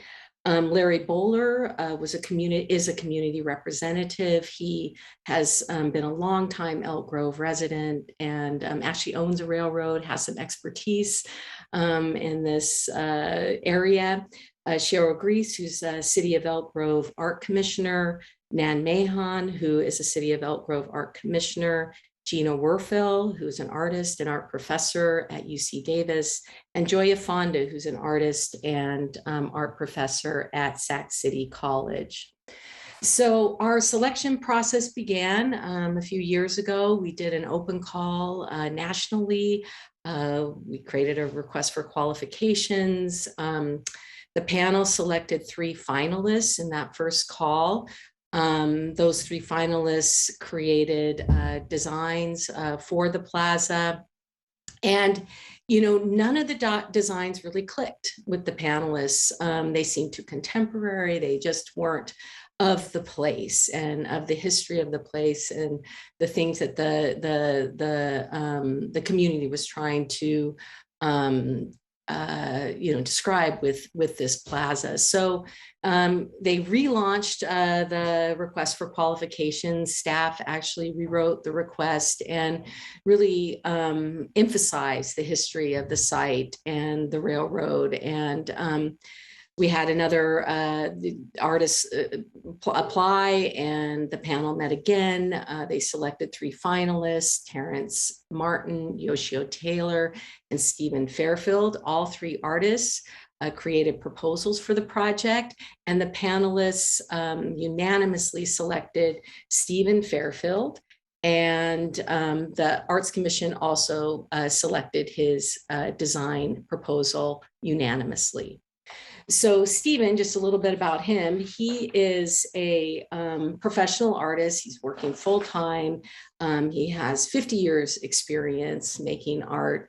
The last 17 years of his life, he's really focused on public art projects and made more than a couple dozen public artworks all over this country, including at the Tucson International Airport, at a bike park in Tucson, Arizona, for the city of Bozeman, Montana, on and on and on. In 2004, he founded this group called the New Media Public Art Collective. And it's really this group of individuals that have expertise in various areas, and they help him make his work. So he works with these experts in 3D modeling and engineering and architecture, and they work together as a team to design, fabricate, and install the artworks they're commissioned to do. He's the recipient of a National Endowment for the Arts grant, and he currently lives in St. David, Arizona. So the site for the piece is on the west side of the plaza, and it is sort of to the south here. You can see it. The site is right here. And it is adjacent to the old plaza parking, the old town plaza parking lot. It's on these railroad tracks. So as I go through the various elements of the piece, I'm going to just show you some images. So the piece is comprised of 4 primary elements: a train car, a gentleman, a woman, and a miner. You can also see that the artist is proposing to include some signage that that says Elk Grove Depot, California, so that places the piece securely in the city of Elk Grove. The piece is approximately 19 feet long and 10 feet tall. It's fabricated in steel, perforated steel, and stainless steel. The faces of all of the figures will be made in this polished stainless steel. The railroad car will be painted in red, and a bronze patina will be applied to the figures. So the piece is really inspired by the historic roots of Elk Grove as a transportation center, and is, placed in, the time period roughly of the, 1840s, 1850s.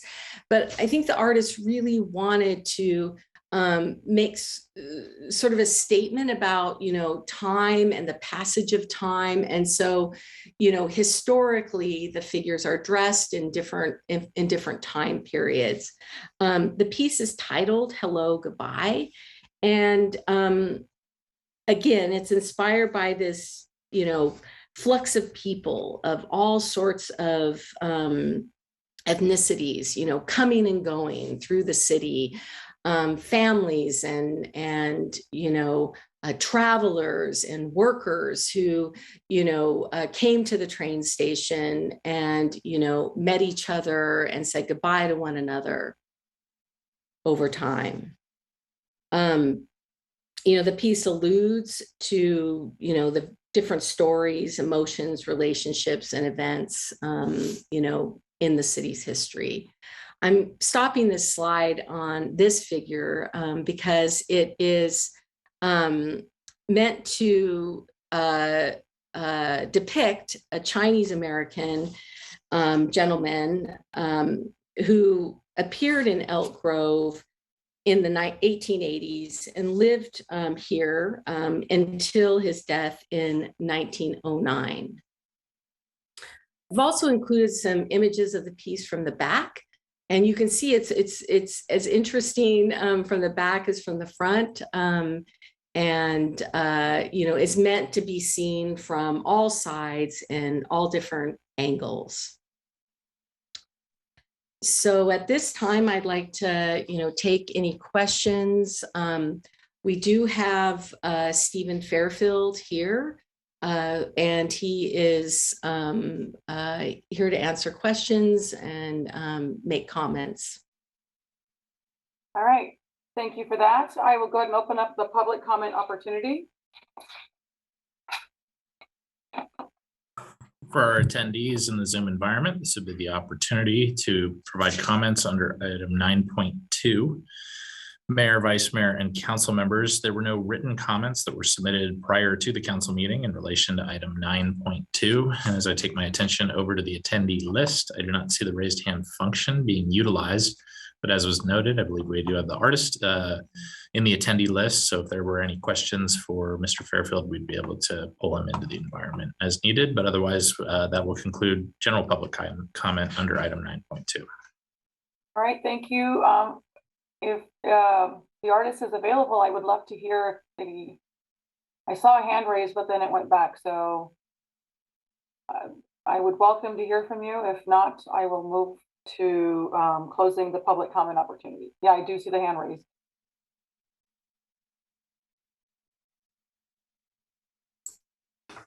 Let's see. Can you hear me? I've been. Indeed, Mr. Fairfield, you're coming through loud and clear. Please proceed. Oh, excellent. Thank you. Yes. Well, I just wanted to say thank you to everyone who's been involved in this process. The art subcommittee, the arts commission, the staff people at Elk Grove who've really made my task much more clear and facilitated my group and I being able to put together this piece. And it's really an honor for me to be able to participate and to create an art installation like this in Elk Grove in Old Town Plaza that references the historic past and also provides an opportunity for tourists and visitors and residents to sort of reflect on how far Elk Grove has come in terms of what used to be a stage stop in the 1840s. The train came in apparently around the late 1860s. And thanks to Shelley Willis, who provided the guidance necessary for this proposal. So I'd be happy to respond to any questions, but those are my comments. Thank you. Thank you for providing those comments and great work. I will go ahead and close the public comment opportunity and open it up for council comments. Let's see, I see our Vice Mayor's hand is raised. Thank you, Mayor. Yes, I also want to thank Shelley and the entire our Arts Commission for their work in this. And of course, Mr. Fairfield, thank you for this lovely piece of art. I'm glad, Shelley, you zoomed in on that piece acknowledging the Chinese gentleman. I learned something new today about Elk Grove, about this individual who lived here for a time, and I also, as someone of Chinese descent myself, I appreciate seeing there's an acknowledgement of some Chinese contribution. I know many people contributed to the railroad, but that little piece of history I found very, very, very nice to see. I was just wondering, will there be like a plaque or something explaining the things that you articulated, Shelley? Is that how it will be communicated to everybody? Yes, we plan on doing what's called an extended label. So in addition to title, date, medium, dimensions, and acknowledging the Arts Commission, we plan to put a few descriptive sentences about the piece. Okay, great. Well, thank you again. It was really great work.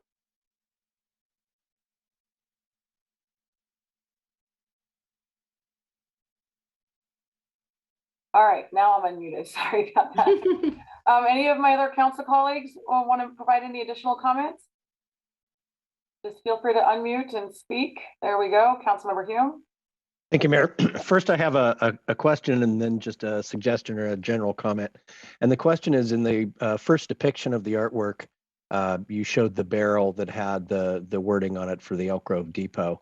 But I didn't hear you call out the materials that will be used both for the barrel and for the wording. Do we know that from the artist or? Yes, the material, the barrel structure itself will be sheet steel, and the wording will be a stencil font painted on with a catalyzed automobile acrylic with a clear coat cover, which is extremely durable. And this rendering, it'll look more appropriate in terms of the timing. This one looks a little too crisp, and the letters are super, super black. But if you're familiar at all with stencil font, they come across as kind of aged. And I'll do my artsy thing to make sure that it's consistent with the period of the piece. And so then will the steel that the barrel's constructed of, will it be made to look like wood grain, or will still be a kind of a steel appearance? I think it'll be more likely to look more like a wood grain finish, treated, pounded on, and so that it's, I mean, what you're seeing here is obviously a computerized, really crisp, sharp 3D rendering, but it'll be steel, but more appropriate wood look to it. Let's put it that way. Great, thank you. I appreciate the clarification. Everything looks great. It looks whimsical. It looks period appropriate. One thing that I would suggest, kind of to piggyback on what Vice Mayor was just talking about, is that if there's a way on whatever signage that we put up, that we could have a QR code or some other way that people could be directed to a website within the city that explains the history of California's railroads, an honest depiction of the good, the bad, and the ugly of what happened and how this area was came to be, and the folks that contributed to it, and so that it becomes more of an interactive learning experience, maybe. Great idea, and I already have interacted a bit with the Elk Grove Historical Society, who have a significant quantity of material about the development of Elk Grove, as you probably know. But I will work with them, and Shelley and I will talk about who else to connect with, that we can channel that information, because like you say, QR codes, I think it's so important that people passing by really, if they're interested, there's a way that they can immediately access some kind of background information, which fills out the picture. As you folks have done such a terrific job of restoring Old Town Plaza. So my hat's off to you for that job, and I'm really looking forward to being part in a small way, but still contribute to the development of the whole area. And I'd Great. just like to add that Lana Yoshimura and her staff, on the labels of the artworks that are in the Elk Grove collection, they all include a QR code that takes you to the website so that you can learn more about the artists and learn about the statement the artist made about the artwork. So that's definitely something that we plan to do. That'd be great. And, I just, in looking at this piece, one, because it is sort of built like a play structure with a lot of things to climb on, I do envision it being a sought out photo spot for people that are using the plaza. And so it would be nice if there were also an educational opportunity associated with Absolutely. Absolutely. Any other questions from either council member Spies or Wynn? So yeah, I've got something, and I'm trying to choose my words carefully. Let me first say that I appreciate the design. I like it. I think it's good. I think out of context and perhaps in today's sensitivities, there is an opportunity for people to misunderstand locations of passengers on the train, who's wearing a top hat. And all I'm saying is please be really descriptive on what this is about, because I sense some insensitivity in the design. And I just, it's a little bit problematic for me. Again, I appreciate the artistic design. I think there's going to be some concern relative to those issues. So I'll leave it there. So, growing up, art to me was crayons and here's a piece of paper, draw or paint it. And what I love so much now, these last couple of years, as we've seen different types of artists come to us and present to us, and what we look at it, we don't really understand it until there's a story behind it and the history behind it. And so I appreciate the fact that we are now bringing art in that has a story behind it, that is also tied to history, and it's also a learning aspect. And I was going to also comment on what Councilmember Hume said about some type of a QR code and having the ability. We all now have smartphones, and that now we should be expert at these QR codes because there's no more menus, right? You got to bring out your phone and pull up the QR code to get your menu. And so I think that if there are QR codes that go along with it, that tell the story, that even give the history, I think in a city where we have lots of family and young children and they are going out and about. Now, this is going to be a game changer for us. And I think we need to do more of those. I think that should be something that we do at all of our art pieces as well, too. But I've also seen things like a wine bottle, and I can't remember what it's called, but it's got, and I think Councilmember Hume told me about this, where it's got a little QR code, something there, and you put your phone over it, your camera over it, and there's a person that tells the story instead of reading it, right? Nowadays, we don't read books anymore, we listen to it. And so I'd love to see something like that. If we had a community member, somebody who was from that time that can even talk about it, give the story and give a history lesson. I think it's a good opportunity for not just our young people to learn, but for all of us to learn as well, too. Thank you. What I love about the QR code is the ability to hear voices. And particularly where that will be important is for our communities with different disabilities, to be able to hear, versus, hear unless everything is in Braille or some other aspect. So for those that are, impaired and in different ways, it provides one more opportunity, and then perhaps even in other languages, so that it becomes more accessible. I really appreciate what Councilmember Spies had mentioned in his comments. And I think that that's where the opportunity is to share the story, the narrative, because you can't really revisit history. If part of the darkness of the past is recognizing that there are things that have taken place, right? And so in that process, it's the education.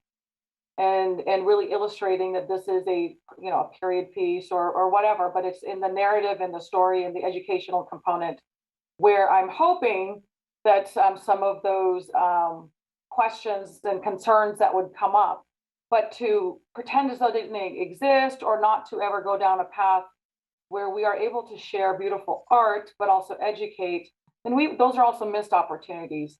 So everything is a teachable moment. Even in darkness, there is an opportunity to learn and to grow.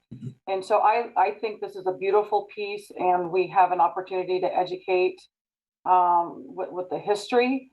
And so I'm looking forward to it and seeing a very integrated mechanism so that it is an opportunity to educate the greater community, much like even at the Sing in Car Park, you have components there where you're learning about Sikhism that you may not know just going to a park.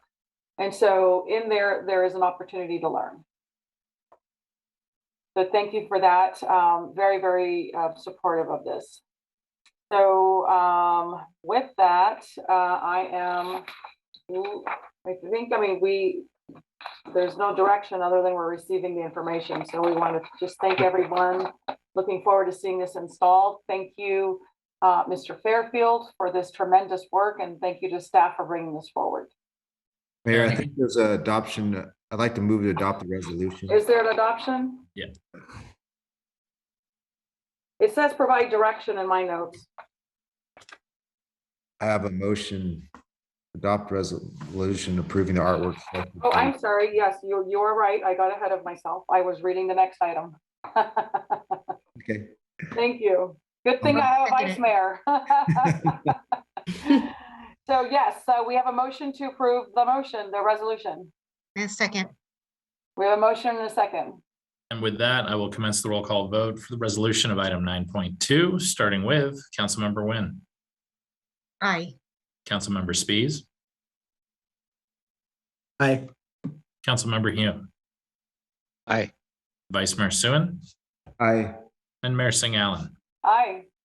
Resolution of item 9.2 will pass 5-0. Now we're on to the next item, 9.3. Item 9.3 is to receive an update on the 2022 redistricting project for the city of Elk Grove and provide direction as deemed appropriate. Mayor, Vice Mayor, and council members, this was intended as an introductory staff report that drastically changed as of Monday. But as we'll see as I go through the process of a presentation, it's not changing incredibly. So what I'd like to put out there is that a staff memo was distributed on Monday. What staff had received is that we were of the intent that we would be moving forward with Redistricting Insights, a firm that had responded to an RFP with the city. They had informed us that they would not be able to proceed with the city into the 2022 year. They didn't state reasons, but I can only anticipate that their workload and what they're probably doing throughout the nation with redistricting efforts, they probably reassessed what their staffing levels were and just said that they wished us the best of luck in 2022, but they would not be able to proceed forward. With that, I'll pull up a short presentation just to go with where we are with what staff is cobbled together and where we're at this time.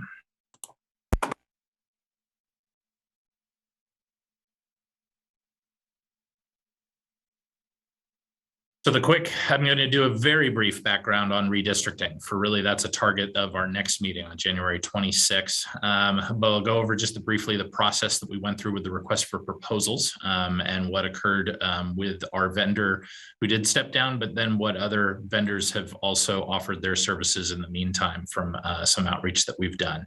But more importantly, I did want to phase in and focus on the project timeline and the proposed work model because it will be a little bit different from what we were projecting from one firm that would provide kind of from the start of the process to the end, doing the community engagement, finding the communities of interest, engaging at that first level of kind of the public outreach, but then going into the demographic analysis. And really when I get down into the timeline, what you're going to see is a process that's being proposed to be staff driven kind of at the front end in order to get the word out to the community for the process that they can participate in. And then we hand over what would be finalized maps over to a demographer firm for them to provide the analysis of those maps that are submitted. So redistricting, it's going to come around every census.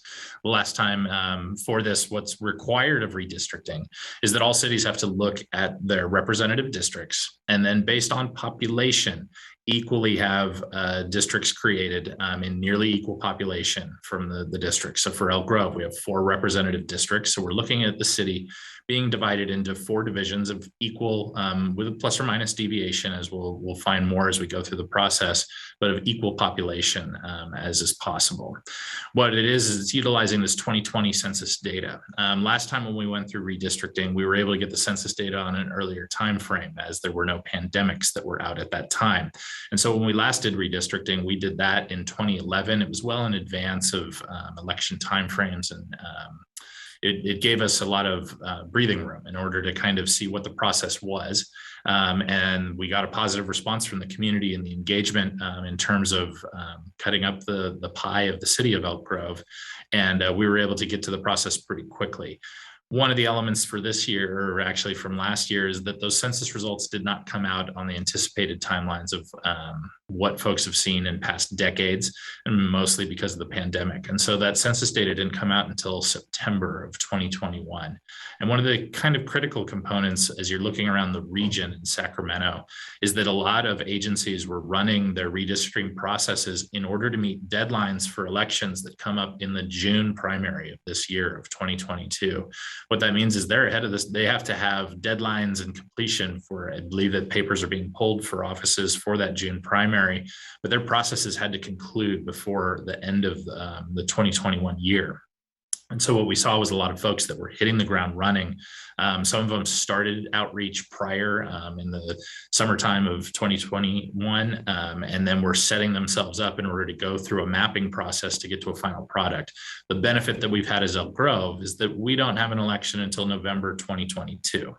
And what that means is our process has to conclude prior to June 2022. And the reason for us having to conclude is that everything has to be in place in order for nomination papers to be established, and that candidates that want to run for office have a clear understanding of where their representative districts are, where they can run for office. And that falls into the administrative process of how elections are consolidated with Sacramento County. And so really that's our target and our end game, is to come up with a map with 4 districts of equal plus or minus small deviation of population, so that we have that map for individuals that are interested in running for office in our 2022 election and going forward for our next decade, but that they have those districts established based off this 2020 census. Again, last time we did this, it was back in the process. We did this in 2011. And it was a process that kind of carried us from about April to June, so over a series of a few months. One of the main elements that we've seen with state redistricting election requirements is that there are process requirements that have been updated, but Elk Grove has a flavor for this. So we went through a process in 2019 of making a conversion of a from district representative system to by districts. And in that, we were implementing many of the same processes that are now required for series of public hearings. What you will see with redistricting is that you will continually see redistricting coming back on our agendas as we move forward in this early part of the year, as there are state requirements for those meetings to be public hearings, for us to show when we get to the phase of selecting maps that the public is aware that those maps are being reviewed and have the potential to be adopted. And so those are all efforts that'll come and kind of inform us for what our timeline is. When we went out for the request for proposals, we actually went through the phase twice. And the first time was in early October when we did a release. And what we found is that the firms that were out there were in full force and not interested in taking on new business because they had clients in which they were trying to meet December deadlines. And as staff looked at that initial RFP, we rephrased some of the timelines. We were hoping to get the process started at the end of the year and wrap it up at the beginning of this year, 2022. But we looked at our deadlines and realized that we could push those dates out. And when I did some outreach to some of our local firms that do provide redistricting services, demographic services, they said, hey, if Elk Grove gets started into the new year, they have an interest in joining us and going through the process. When we re-released the RFP, we did get one response from Redistricting Insights. We also got another response from what you'll see down below, National Demographics Corporation. their interest was more specifically on the demographic process. So it's providing those analytic services, looking at the maps that are being selected for consideration. And they expressed that interest, but they were looking at their kind of clock and the timing that they had for doing public outreach and that front end of getting the public engagement and the analysis and getting folks to contribute to the communities of interest. Those were elements that they didn't have quite the staff resources for that, but they expressed an interest in providing demographic and analysis and services. When we got to the publication of the agenda, we were going under the auspices, and you'll see in that agenda, the staff report, the RFP, the draft contract, that we were ready to go with redistricting insights. And as I said at the top of the item, redistricting insights informed the city that they would not be able to service the contract going forward. Staff have continued discussions with National Demographics Corporation, or NDC. This might be a familiar firm. They provided us services when we went through our process back in 2019 to go to by district. National Demographics Corporation, though it was a long time ago, going back to 2004, actually did help the city with its first initiation of creating districts for the city of Elk Grove. And so they are a firm that we're familiar with. They've gone through some changes, but so have we, to be fair. You might also find National Demographics Corporation familiar if you're following any of the kind of redistricting efforts that are going on with other agencies, and that includes the Elk Grove Unified School District, I do believe has signed on with National Demographics Corporation to help them with their process. So what does that mean? And what does that mean for the project and where we're going forward? In the staff report, there is a proposed timeline. And really, from the staff perspective, from the writing of the RFP and to the responses that we've gotten from firms, nothing changes too much. What you'll see on this timeline is it kind of breaks it out by month. But inside of underneath each one of the months for January and February, I'm putting those council dates. So those are the number of times that we have an opportunity to bring this issue before council and to receive public comment from our public.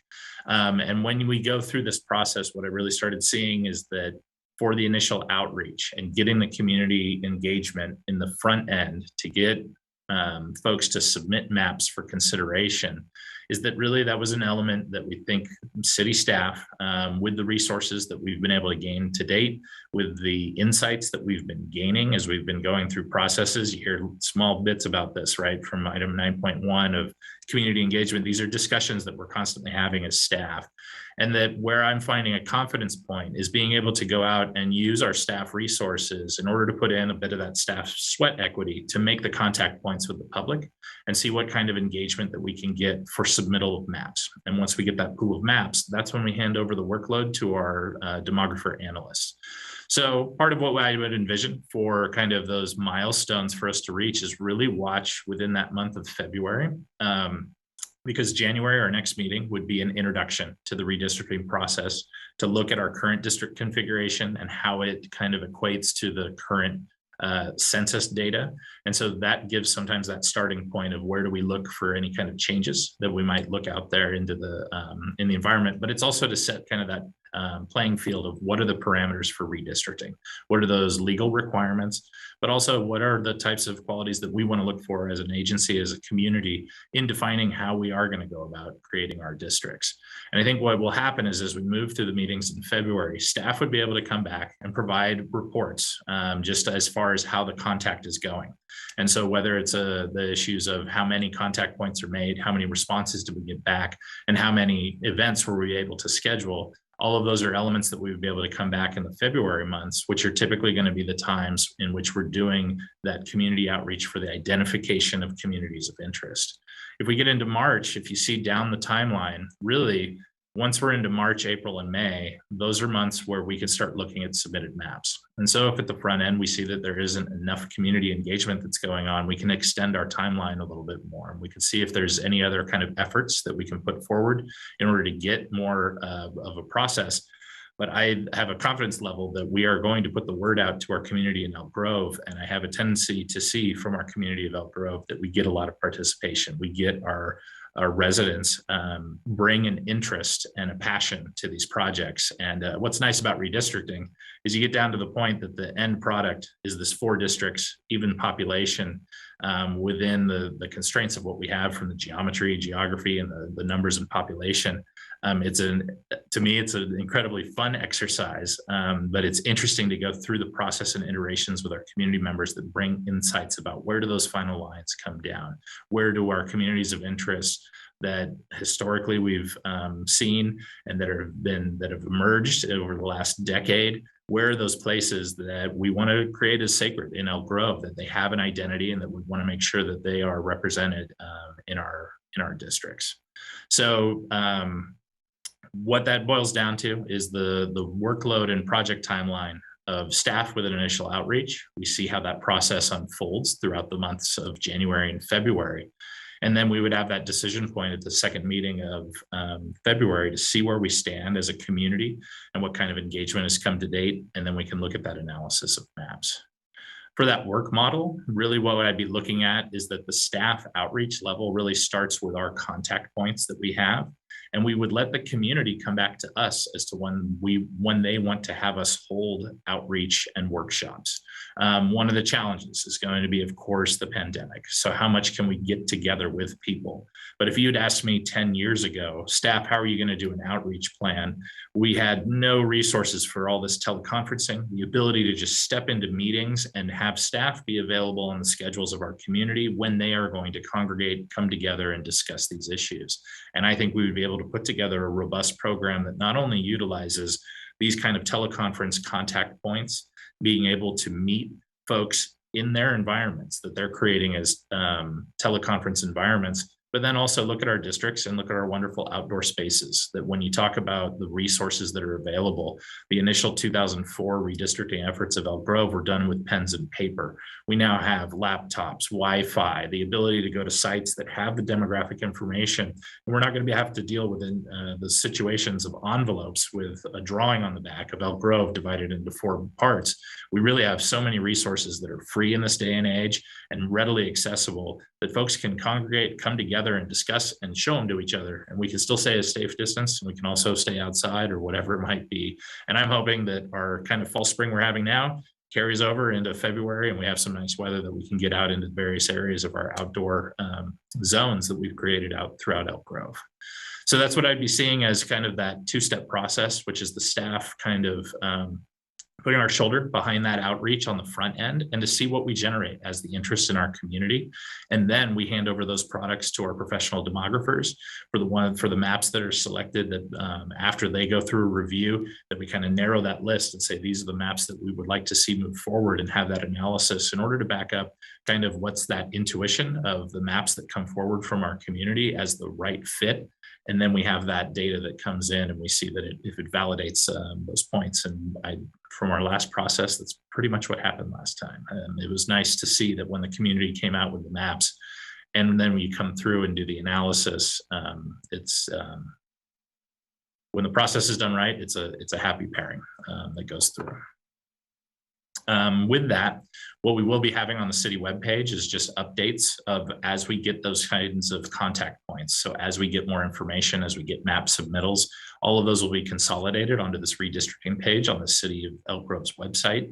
I would be a primary contact. And as we move forward and staff make contact points with a professional demographer, as we are working with National Demographics Corporation right now, but we need to finalize those kind of arrangements.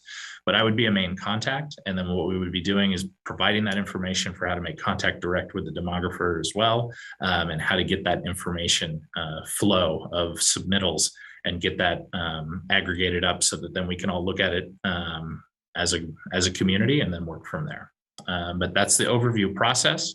Overall, I would say it's going to be a little bit different from what I was envisioning from when I was looking at this process in December 2021. But I think it'll be a fun opportunity to get out in the community. Clerks usually were receiving things and receiving people, so it's kind of fun when a clerk gets released out into the wild. It can be kind of fun. So, but with that, I'm open for any questions. Okay, before we get to the questions, I'll go ahead and open up the public comment opportunity. For our attendees in the Zoom environment, now would be the opportunity to use that raised hand function to speak on item 9.3. And Mayor, Vice Mayor, and council members, the one written item that was submitted in regards to this was the staff memo that came out at the top of this week with some of the unfortunate news, but then an opportunity for us, as I laid out in our work plan, for an outreach opportunity from originating from staff. So as I look over our listing of attendees in the Zoom audience, I do not see the raised hand function being utilized. And so with that, that will conclude public comment on item 9.3. Okay, very good. I'll go ahead and close the public comment opportunity. Open it up for any questions for Mr. Lindgren. We'll start with Councilmember Spies. Any questions or comments? I don't, thank you. Councilmember Hume, No questions. Thank you. Councilmember Wynn,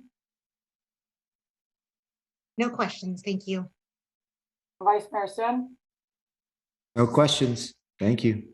All right, thank you. I also do not have any questions.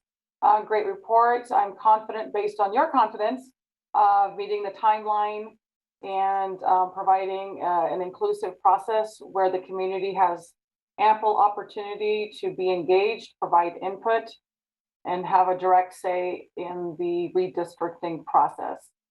And so thank you again for being diligent on this and getting us on track. Thank you. And if there's one last thing that I would say is that I am looking forward to continuing to work towards working with National Demographics Corporation. I think they'll bring an added benefit when they are also working with the Elk Grove Unified School District. They're working within the community, but it also will give us that great opportunity that they will be dialed in on the school district's process. And I think we'll be able to work kind of waltz with them through the process so that we're not stepping on their toes as we go through, and that both of our agencies will be able to not only engage our public, but get us to some district maps so that we can move forward. Okay, very good. Thank you, sir. All right. Next item, please. That'll take us on to item 9.4. That's to consider a resolution establishing the landlord incentive program and adopting the landlord incentive program guidelines. Good evening, Welcome. Mayor and council members. Thank you. I'm Sarah Bontrager, your Housing and Public Services Manager. I'll go ahead and share my presentation here and put it into the presentation mode. So tonight I'll be presenting a new pilot program that staff is proposing called our Landlord Incentive Program. So this program would come out or would be funded by part of the city's allocation of American Rescue Plan Act funds. Overall, the city will receive about $22 million. And the council has allocated about $500,000 from the first tranche of funding to what was termed flexible homeless solutions. And that covers a lot of things. It could cover strategies related to encampments, motel vouchers, incentive programs, eviction prevention. And so this is just one of the things that we will ultimately be proposing. And for the broader category of flexible homeless solutions, we are proposing an additional $1.5 million from the second tranche, which could be used to supplement this funding if the pilot program is successful. So just by way of background, I'll present some of the challenges that led us to identifying an opportunity for this pilot program, both from the housing market perspective and from the challenges faced by individual tenants in some of our housing programs. So on the larger housing market side, you're probably well aware that it's become harder and harder for folks to find and afford housing. We see really low vacancy rates. Many of our apartment complexes, including all of our affordable complexes, currently now typically have a 0% vacancy rate. And there's very high competition for units. It is not unusual for landlords to get, upwards of 20 applications for one unit. At the same time, what we're seeing as the resale prices for properties have gone up is that we're seeing small landlords exiting the market. So folks who owned 1 or 2 properties that they rented out are looking around and saying, hey, I'm never going to get more money than I can get right now for selling this property. And they're often selling to owner occupants. And so as a result, the tenants that are living in those homes have to move out, and it can be really hard for them to find new housing right now with all the competition on the market. So that low vacancy rates, high competition has led to rising rents. So we've seen local rents go up 30% compared to the pre-pandemic levels. That's a lot for households to accommodate in a fairly short period of time when a lot of lower income households did face some employment instability. So what we are seeing is that some of these factors are a key driver of homelessness in our community. We're starting to see more families become homeless because they are forced out of their unit for one reason or another, often a resale, and they just cannot find new housing. So, and then at the same time, they're often faced with their own individual challenges. Lower income tenants may have less than perfect credit, and they often don't have the 3 times the monthly rent in income that landlords are looking for. And so at a time when there's a lot of competition for units, they are sometimes seen as more risky tenants and can't compete for the units.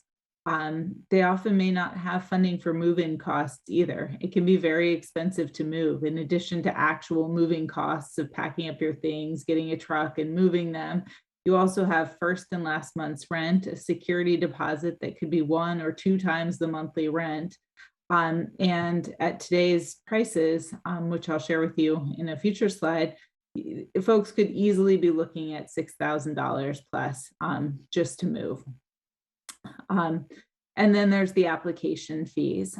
So typically application fees are about $50 per adult per application. Landlords are collecting a fair amount of applications on properties. We have one household in one of our transitional housing projects that has spent nearly, or actually I think at this point, over $8,000 on applications and does not yet have an apartment. So here's a little bit of real-time information on what we're seeing in Elk Grove rentals. And I'm very fortunate that our AmeriCorps Civic Spark fellow has helped to collect this information for me, and he shares this each week with some of our social service providers that are helping people looking for housing. But what you can see, so this week, on Monday of this week, there were 149 properties in Elk Grove available for rent. That is far fewer than what we would expect in a healthy market where a 5% vacancy rate is considered kind of normal. And as you can see here, the average rents are pretty high. In fact, the average rent for no unit size in Elk Grove is less than $2,000 a month.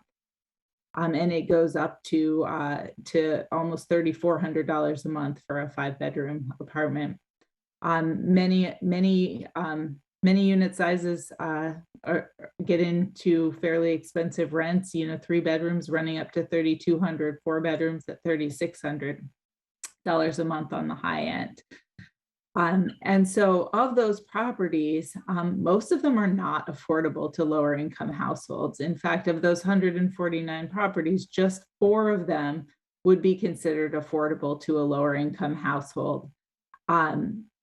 Households that have housing choice vouchers issued through the Sacramento Housing and Redevelopment Agency do face more unit choices in theory. They have about 31% of units would be affordable to those households. However, many landlords don't wish to work with that program. And even though they are not legally able to discriminate against tenants who have vouchers, there's often a disincentive, waiting for the inspection period to pass so that a CHRA can get out there. They can lose some rent during that time period. And so there's, many landlords faced with lots of applications are not going to choose a holder of a housing choice voucher. So in looking at what folks need, we need to overcome some of those challenges, but in kind of looking at what people experiencing homelessness in our community need, I spent some time talking with our various social services providers, with Elk Grove Heart, with Sacramento Self-Help Housing, with our food bank staff, and some needs came up time and time again. So shelter and motel vouchers was a big one. Eviction prevention. So for folks who have housing, the cheapest thing we could do is to keep them in that housing. For those who don't have housing, help finding housing and help with move-in costs. And then of course, the ever-present mental health and substance abuse treatment and job training were all needs that were discussed, but every single person that I talked to mentioned, the availability of housing as a key need in the community. And there just is too little housing for folks who are in need of it. So generally, when we talk about how to address housing availability, we have two options. The first one is we can build more housing. And we're definitely trying to do that. In the last year, the council has funded 3 new projects: the Villages at Bilby, the Lila project, and Cornerstone Village, which is shown here in the photo. And we are seeing a few projects move forward without city funding. We have the Gardens at Quail Run 2 project moving forward. That's under construction now. And another project, Poppy Grove, is moving forward without city funding as well. And that will probably go to construction this year. But even those projects that are moving forward are still somewhat far away. So when we can't build our way out of the problem, the other option is to increase the access to available resources. So ultimately, the goal of our landlord incentive program is to make existing housing more available to lower income households. So basically to try and level the playing field a bit for these households by providing an incentive to market rate landlords who may have units that are rented at rates that are achievable for some of our lower income households. And by offering this program, ideally increasing housing equity in our community. And then, of course, a goal, for many of our families with children, which we are seeing to be increasingly displaced, particularly by resales of homes. We want to keep those children stable in their school environments for their long-term success.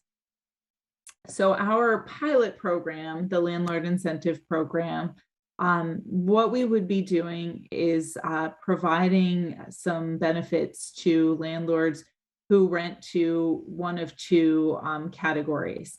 The first would be households experiencing homelessness in Elk Grove. This would be primarily those folks who are in our transitional housing or navigation hubs, but may also be at, say, one of the county family shelters, but have a history of living in Elk Grove. The second population would be folks who have housing choice vouchers. As I showed you on the earlier slide, there are a number of units in our community that are offered at rents that are affordable to housing choice voucher holders. And so trying to better connect those voucher holders with units is essential. Landlords who wouldn't be eligible would be any of our affordable housing complexes. Those complexes are already subsidized, and so we didn't see a need to provide additional subsidy for serving a population that they're already legally obligated to serve. And non-residential properties would not be eligible either. So this is not a program that would serve commercial landlords or industrial landlords. This is specifically just residential properties. So in terms of property types, it covers a lot of different property types. We expect it would be used primarily on apartments and single family homes, but duplexes and condos would also be eligible. So units, any unit that can pass a basic inspection for health and safety within Elk Grove would be eligible. And for those folks who are experiencing homelessness in Elk Grove, so for example, folks living in our transitional housing, if they are not able to locate a unit in the city of Elk Grove, which is the ideal, they would be eligible to use this benefit to move within Sacramento County. For some of the households, South Sacramento, Rancho Cordova may present more affordable opportunities to them. And our goal is to get them housed so that we have vacancies in those programs to accept the new households that are becoming homeless in our city. So the incentives that landlords would be eligible for, there's a cash bonus. So new landlords who have not worked with our program before would be eligible for $3,000. And then in addition to that, they would be eligible for $1,500 for each new unit that they provide to someone through this program. So the first unit a landlord provides, they get a total of $4,500. And then after that, if they gave us additional units, say an apartment complex, would give us additional units, it would be $1,500 for each new unit. And then we wanted to provide some incentive for property managers or real estate agents who provide a property management function who refer participating landlords, since we hope that they will help us to share the word about this program and help convince the folks that they work with that this is a good business opportunity. So we are proposing to do a $500 referral bonus for those folks, one per property. We are also looking at doing double security deposits. One of the concerns that we found in talking to landlords about renting to lower income tenants is the concern that they would damage the unit, or that they would move out without paying their final month's rent, or something like that. And so we wanted to provide an incentive there, some extra additional security to landlords by providing a double security deposit for our qualified tenants. And then a component of the program is meant to provide some coverage for landlords while they're waiting for tenants. So we can cover the time between when they agree to rent to a tenant and the time it takes to get the inspection and get that approved through the Housing Choice Voucher program. The city would cover the rent during that time. Or in other scenarios where a landlord really wanted to participate in our program and agreed to consider qualified tenants for a certain period of time, we would cover the rent during that time while they considered the tenants that we could put forward through our program. So we do have some partners in this. We have Sacramento Self-Help Housing. They have $100,000 that they would use to help tenants with move-in costs. So paying for like the first and last month's rent and possibly some additional utility connection fees if required and that sort of thing. And then we have, of course, our longtime partner, Elk Grove Heart, and we expect that they'll be applying to us for funds to help with some of the tenant application fees.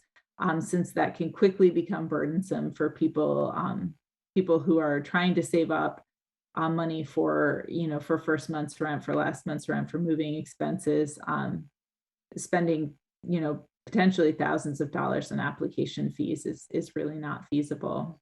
And then both agencies will help us work to connect tenants with our program. And we also expect that our partners at the county will help us, and other nonprofits through our continuum of care will refer qualified tenants over to us, as well as the Sacramento Housing and Redevelopment Agency. So our next steps, if the council approves this program tonight, would be to use $200,000 of our ARPA funding from that first tranche to fund this program. We expect that we'd be able to assist about 40 households. And if the pilot program is successful, then we could look to increase the available funding with the second tranche. we would move forward with marketing and advertising the program. We've had some pretty good feedback so far from real estate agents. And we'd also look to reach out to property management firms, put information in the city newsletter, and work with our nonprofit and other governmental partners like SHRA. And so tonight, I'm hoping that the council will approve the guidelines for the program, and we'll be able to get it kicked off here shortly. That concludes my presentation, and I'm happy to answer any questions. Thank you. Thank you. Thank you for that wonderful presentation. I will open up the public comment opportunity at this time. For our attendees in the Zoom environment, now would be the opportunity to provide public comment on item 9.4. Mayor, Vice Mayor, and council members, there was one written comment that was submitted in relation to item 9.4. For those at City Hall, our lights just flickered. So yeah, that's a little disorienting. But there was one written comment that came in relation that was submitted prior to the meeting for item 9.4. As I take my attention over to the list of attendees, I do see a raised hand, and so I'll pull up the speaker timer and we'll go from there.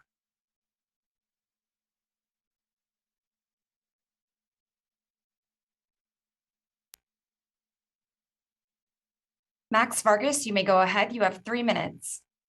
Thank you. Good evening, Madam Mayor, council members. I wanted to weigh in support of the item as somebody who's had a chance to work on similar initiatives in prior professional experience. I give kudos to the nature of the pilot, the leveraging, in fact, of even AmeriCorps support for that work. And I just had some notes, kind of advice as consideration for this moves forward. One around implementation and how the marketing and outreach is to be deployed. I think there are opportunities therein with partners like Rental Property Association folks and other landlords that can serve as sort of ambassadors. In many cases, there's often initial stigma or hesitancy around participation in programming like this, or just programming in general relating to addressing homelessness. And I think this is one bold way to tackle that head on. I did note in the language of sort of the program outline, the unit eligibility points. I think it's great that there's a sort of an exhaust valve around case-by-case scenarios. I think I found over the years that sometimes there are limitations when you're setting either unit or payment requirements to certain standards that have to be at or below market rate or at or below certain criteria that can be challenging, particularly in hotter rental and housing markets. So that's another point.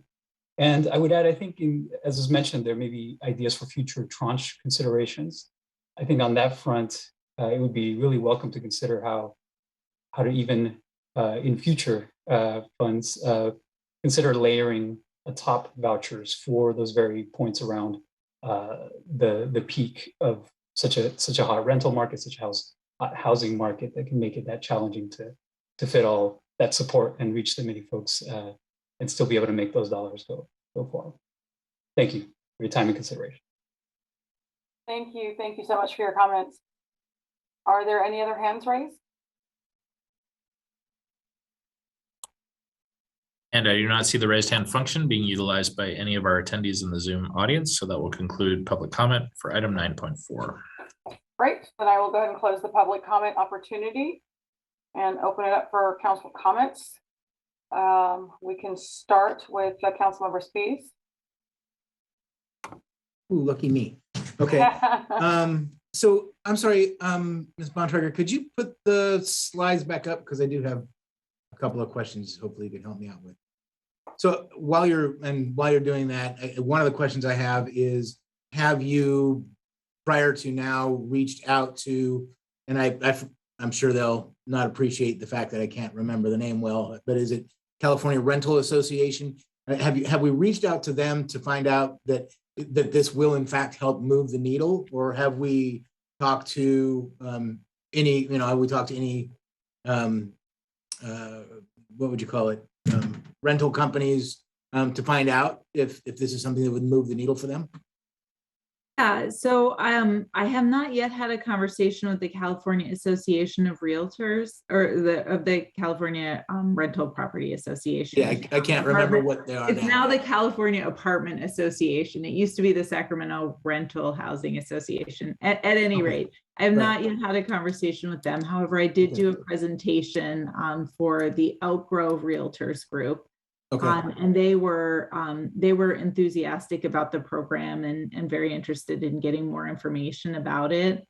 We have had some discussions with property managers in Elk Grove, and they're likewise interested in the program and how it would work. Sacramento, Sacramento Housing and Redevelopment Agency ran a countywide landlord incentive program that was available for a portion of 2021, tail end of 2020 into 2021.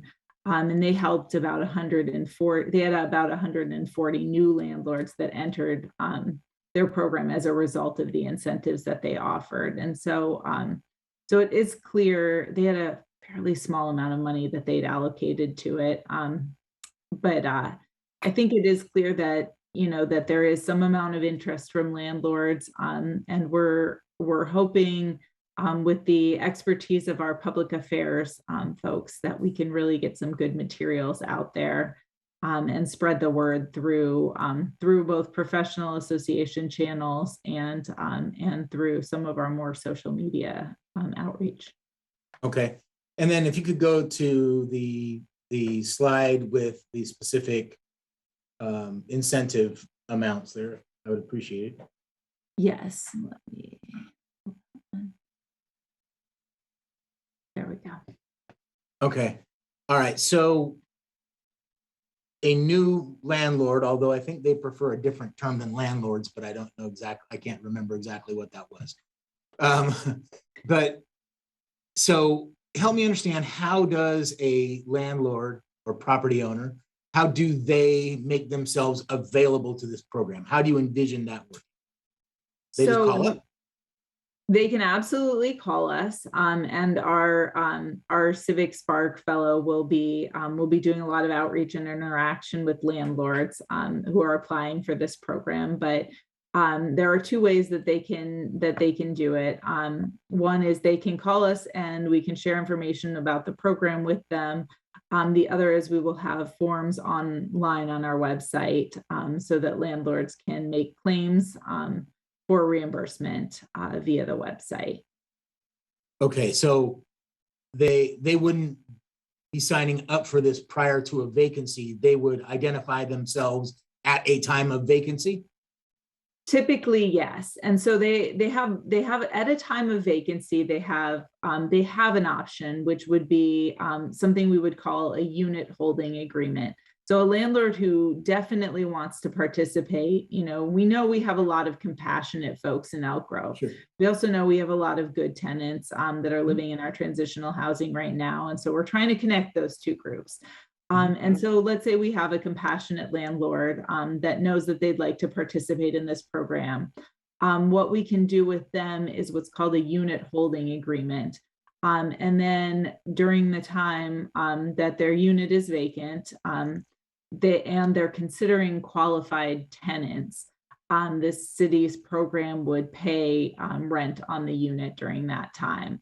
So they effectively agree, we will consider only tenants qualified by the city. And if we end up renting to one, the city will pay for the time that the unit was vacant. So they could participate on the front end that way. They do not have to, but if they rent to, go ahead. But they wouldn't get $3,000 simply by signing up. Correct. Okay, they have to right. rent to a qualified tenant. Okay, got it. And that may not happen at the time that they take or we call it occupancy, but it would be paid in net 30 days or something like that. Yes. Right? Yeah. Okay. Yeah, we have a time frame in there. Yeah. I believe it's 10 business days after a complete claim. Okay. And how does a future occupant identify themselves to take advantage of this program? I mean, I know we'll do that through HART, of course, because we have the transitional homes there, right? But how does average Joe on street find out about this opportunity. And when you say average Joe, you mean a person who would be a renter or a person who would be a landlord? A person who would be a renter, someone who Okay. is about to experience homelessness, absent any, solution, right? Yes. So, so the program is for people who are currently experiencing homelessness in Elk Grove or for Housing Choice voucher holders. Housing Choice voucher holders, they have a voucher, and we would work with SHRA to make sure that those voucher holders were aware that we have this benefit program. And I think they're very interested in helping us to advertise it. For other qualified tenants, they would typically be interacting with our navigator or living in our transitional housing. And so we anticipate having them fill out a form. They have to be low income, of course, and we'd know that they were homeless because of their interactions with, our service providers. And then we would issue them a letter that they could take to landlords that would say that they were eligible for this assistance. And hopefully that would help them in their property search. Okay. All right, so if a landlord, the first time a landlord presents themselves and leases out a unit, they are eligible for $4,500, correct? Yes, that is Okay. correct. So if then they have a subsequent unit available 6 months later, they're not eligible for another $4,500. There's simply another $1,500. Correct. Yeah. Let's say the photo here is Bella Vista Apartments. The first apartment that Bella Vista rents, if they participated in it, they'd get $4,500. They could go on to rent 10 other units. Each of those units would be eligible for $1,500. Okay. All right. Yeah, I mean, I'm in support of this. I'm still trying to churn through how this can be abused, because unfortunately it's the way that we live, and I think some people may want to abuse it. I just haven't figured out how they'll do it. But when I do, I'll let you know. Thank you. Yes. We definitely, are aware of the possibilities of fraud, and we've thought through, some of the ways that we can combat that. Yeah. And written it up. For example, properties that are owned by more than one person, only, you can only get this, it's the first person to apply, the first property owner to apply. So, we've tried to put in place some rules regarding that. But yeah, absolutely. If you see a loophole, please let us know. Because initially I was thinking, well, all right, fine, I'll lease it out. And then the next opportunity, they're gone. I just got I got $4,500. And most everyone is generally above board on it, right? But I sometimes just, I guess the nature of my day work, I have to figure out how people are going to take advantage of it sometimes, because some people will. So anyway, I'm supportive. I've asked enough questions. Thank you. Councilmember Wynn? No, I don't have any questions. I just want to say thank you, Ms. Bontrager, for putting this together. I had my briefing with our city manager this morning, and he shared with me this was your idea. And as somebody who is in the social service realm and who knows all about these rental assistance and these incentive programs, and I was a part of the Sarah 2 program that SHRA announced and I was able to put out there in the community, and worked with community-based organizations and getting these assistance out there. And they didn't think that any organization would reach the 300 threshold. Well, I exceeded that 300 threshold. So hearing you talk about being able to come up with an idea that can help everybody, right? This isn't just benefiting one side, it's benefiting everybody. We all know that there is such a shortage in housing, and there is an increase in homelessness, and anything we can do as a city in partnership with everybody else to ensure that we keep families in homes and that we do our part is a winner for me. And I hear you, Councilmember Spies, but I think we have to do something. We have to do our part. And I think we're going to set this model here, and that you'll see other cities, other areas take a look at this, and we'll probably mirror what we're doing here as well too. And as with any programs, there are going to be some areas in which we're going to miss, and we're going to have to come back and fix that. And I think that's okay. The point is that we're coming up with something to help the community. So thank you so much. I support this. And I'll make a motion after everybody else speaks if they have anything else to say. Thank you. I'm sure Mr. Spies has a clarifying comment, so. Yeah, Councilmember I do. Spies. I really want to be clear that I'm not against this in any way, shape, or form. And I know that's not what you intended. But I'm supportive of it. It's just that intrinsic piece for me that I'm always looking for how somebody's going to take advantage of that. And that was my only concern. I probably shouldn't have thought out loud. My apologies. But I'm in full support of it. It's the right thing to do. Thank you. Councilmember Hume. Thank you, Mayor. And I do appreciate the questions about fraud, simply because it can happen on so many different actors in the equation. But nonetheless, this is a solution-oriented idea. And so I applaud you, Sarah, for bringing it forward. You know my thoughts on the homelessness issue, and that for many of those individuals, there are bigger barriers than just housing that are keeping them unsheltered. However, this, at least for those that are on the bubble between being unsheltered and being in secure housing, that gap that you talk about of just, cobbling together first, last, and security and filling out the application. I mean, those are real barriers. But I think you all know me well enough to know that I'm more focused on supply side economics, and the only real way we make housing more affordable is to provide more of it. And so, I read an interesting quote the other day from the late Desmond Tutu. It said something to the effect of, we need to just stop pulling people out of the river and instead go upstream and find out why they're falling in the first place. And, when you kind of look at that we're offering a lot of assistance to try and fix a broken problem rather than working on the prevention from that problem rearing itself in the first place. And so I would like to see, and I know we have a fee study that's coming forward, and certainly as we look at updating our policies, I would like to see a concerted effort by staff, and this certainly isn't your job, but that we put the effort into how we make more build for rent product, and not just apartments, available, attainable. What do we do to incentivize that maybe doesn't have the highest ROI, doesn't have the quickest turnaround time, but certainly fills a need and is an important part of the community? How do we incentivize that to come forward so there's simply more of it available, right? A rising tide raises all boats. So I support this program. I think it is a step in the right direction. I think it will have a meaningful impact, but for a fairly small amount of people relative to the overall need. And so if we're not providing simply more volume, we're never going to catch up. So those are my comments. Thank you. Thank you, sir. Vice Mayor Sun. Thank you, Mayor.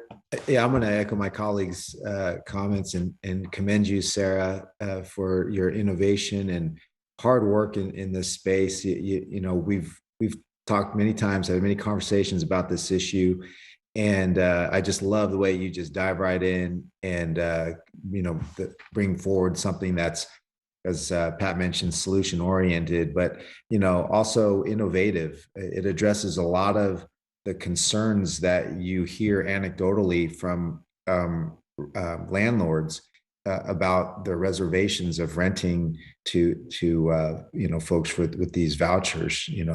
Whether or not they get the deposit back, the inspections they have to go through in order to actually rent to them, and that time that you mentioned. And I think that 60-day, rent to cover that gap. I think that's really important. Obviously the I'll call it the bonus to get in it would be good too, but those other things I think really will move the needle. And so even if Councilmember Hume is right, we need to do something about the overall supply, but I think this program will actually create more opportunity and allow these these individuals to compete in a pool that they normally wouldn't have, right?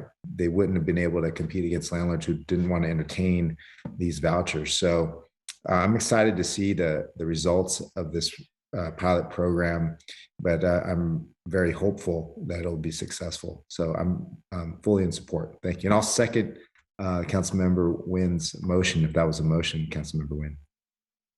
Great. Excellent comments from my colleagues. You know, if we can help one family into a home, that's one less family on the streets. And so I applaud you for the innovation. These are the types of creative thinking outside of the box of how to find solutions to what can seem as an overwhelming problem. But if we don't start somewhere, then we don't accomplish anything. So the fact that we can help potentially 40 families, that's tremendous. So that's very exciting. You know, once upon a time in my former life, I used to work for the Nehemiah Corporation, and our primary job was to provide, to create homeownership opportunities through down payment assistance programs. And there are families throughout Elk Grove and the region, and actually it was a national program, so in the nation, that we helped create those homeownership opportunities that, but for innovative programs, those opportunities would not exist. So you know, to the point of creating successful homeowners or renters in this case, is to provide tools and resources to be successful once they're there. So that, you know, so it's not just about providing the assistance the first month rent, last month, and the processing fees for applications, but I would be really interested to see how we create successful renters and in the future potential homeowners. I know that when I represented Nehemiah, that was one of the things that we did, was educational programs to create successful homeownership opportunities. So to the extent that you know, ensuring that this is successful, so we're not just helping them get in, but we're helping them stay in. That's where the real success will be measured, is helping them stay in, not just getting in on that initial hurdle. But I'm very excited to see this come forward. And, you know, I think you shared with me and others, we have about 100 unhomed families and or individuals, and then some cases families. And then we have this sort of hybrid where they may not be fully on the street, but they're still unhomed and they're going perhaps even couch to couch. When I was on the school board, we saw so many of our children that were classified as homeless. While they may not have been on the streets, they were literally going from couch to couch to couch. And the idea of creating opportunities for the children to be invested in the neighborhoods that they're already in, and that those vulnerable situations, is also a tremendous win for us. So I applaud this program. I look forward to seeing this implemented. And then most importantly, successful tools to help them stay there along the way, I think will be critical to the success of this program as well. So thank you for that presentation. And we have a motion and a second on the floor. The motion and the second for the resolution of item 9.4. We'll start that roll call vote with Councilmember Nguyen. Aye. Councilmember Spies. Aye. Councilmember Hume. Aye. Vice Mayor Suen. Aye. And Mayor Singh Allen. Aye.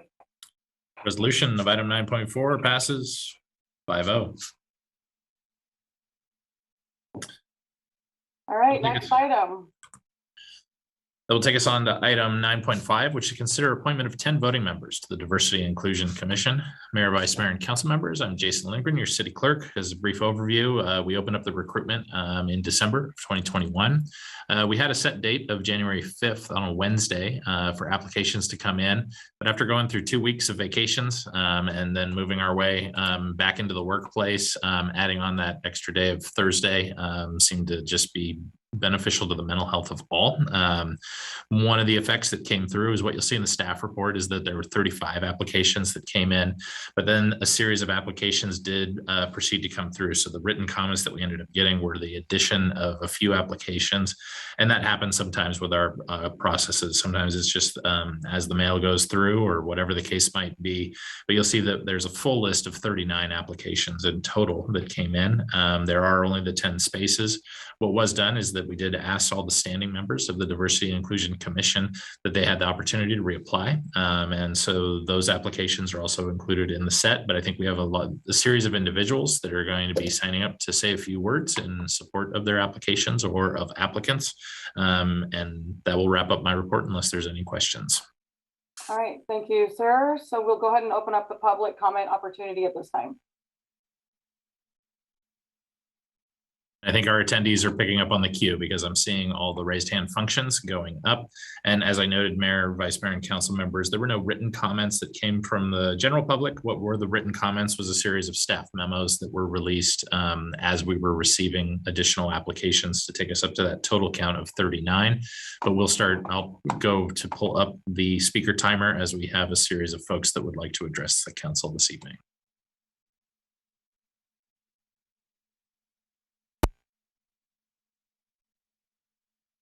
Raymond Hess, you may go ahead. You have 3 minutes.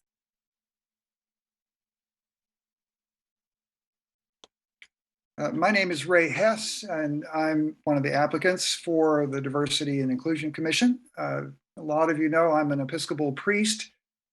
I have extensive experience in intercultural ministry through the church and in the community in general, including designing and putting together anti-racism training for my diocese here in Northern California. I'm deeply committed to the vision of being a city where there's no place for hate and where people of all races, cultures, and backgrounds are included and respected. I was an active member of the Multicultural Committee and the Diversity and Inclusion Commission for the past 5 years, and I'd like to continue to serve our city in this way. And Mayor and council members, I thank you for your time and ask for your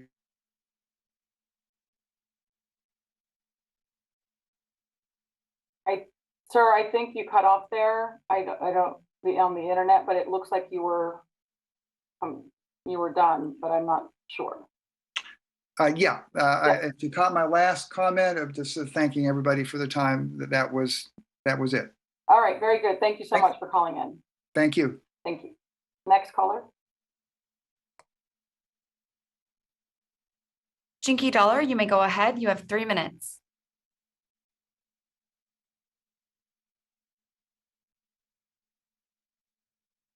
Can you hear me? We can. Okay.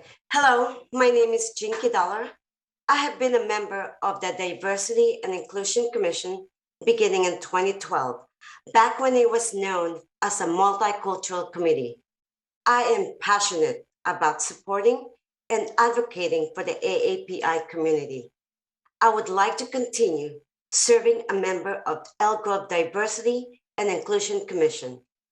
Based on the latest census data, the city of Elk Grove has one of the fastest growing AAPI population. My contribution as part of the commission include emceeing the 2018 Lunar New Year celebration, working with Jody Moreno to fundraise for the Multicultural Festival, and marketing efforts like developing agreements with local TV stations to advertise our events, helping to ensure we have diverse array for representation from many cultural groups within the city of Elk Grove, from performers to food offering at our events, dedicating time to distribute event flyers to offices and businesses throughout Elk Grove and surrounding Sacramento area, assist with event planning, volunteer during our events, and of course, attend commission meetings. Utilizing my connection with local nonprofit and community organizations to promote our events and increase awareness of the great work the commission and the city is doing to further diversity and inclusion.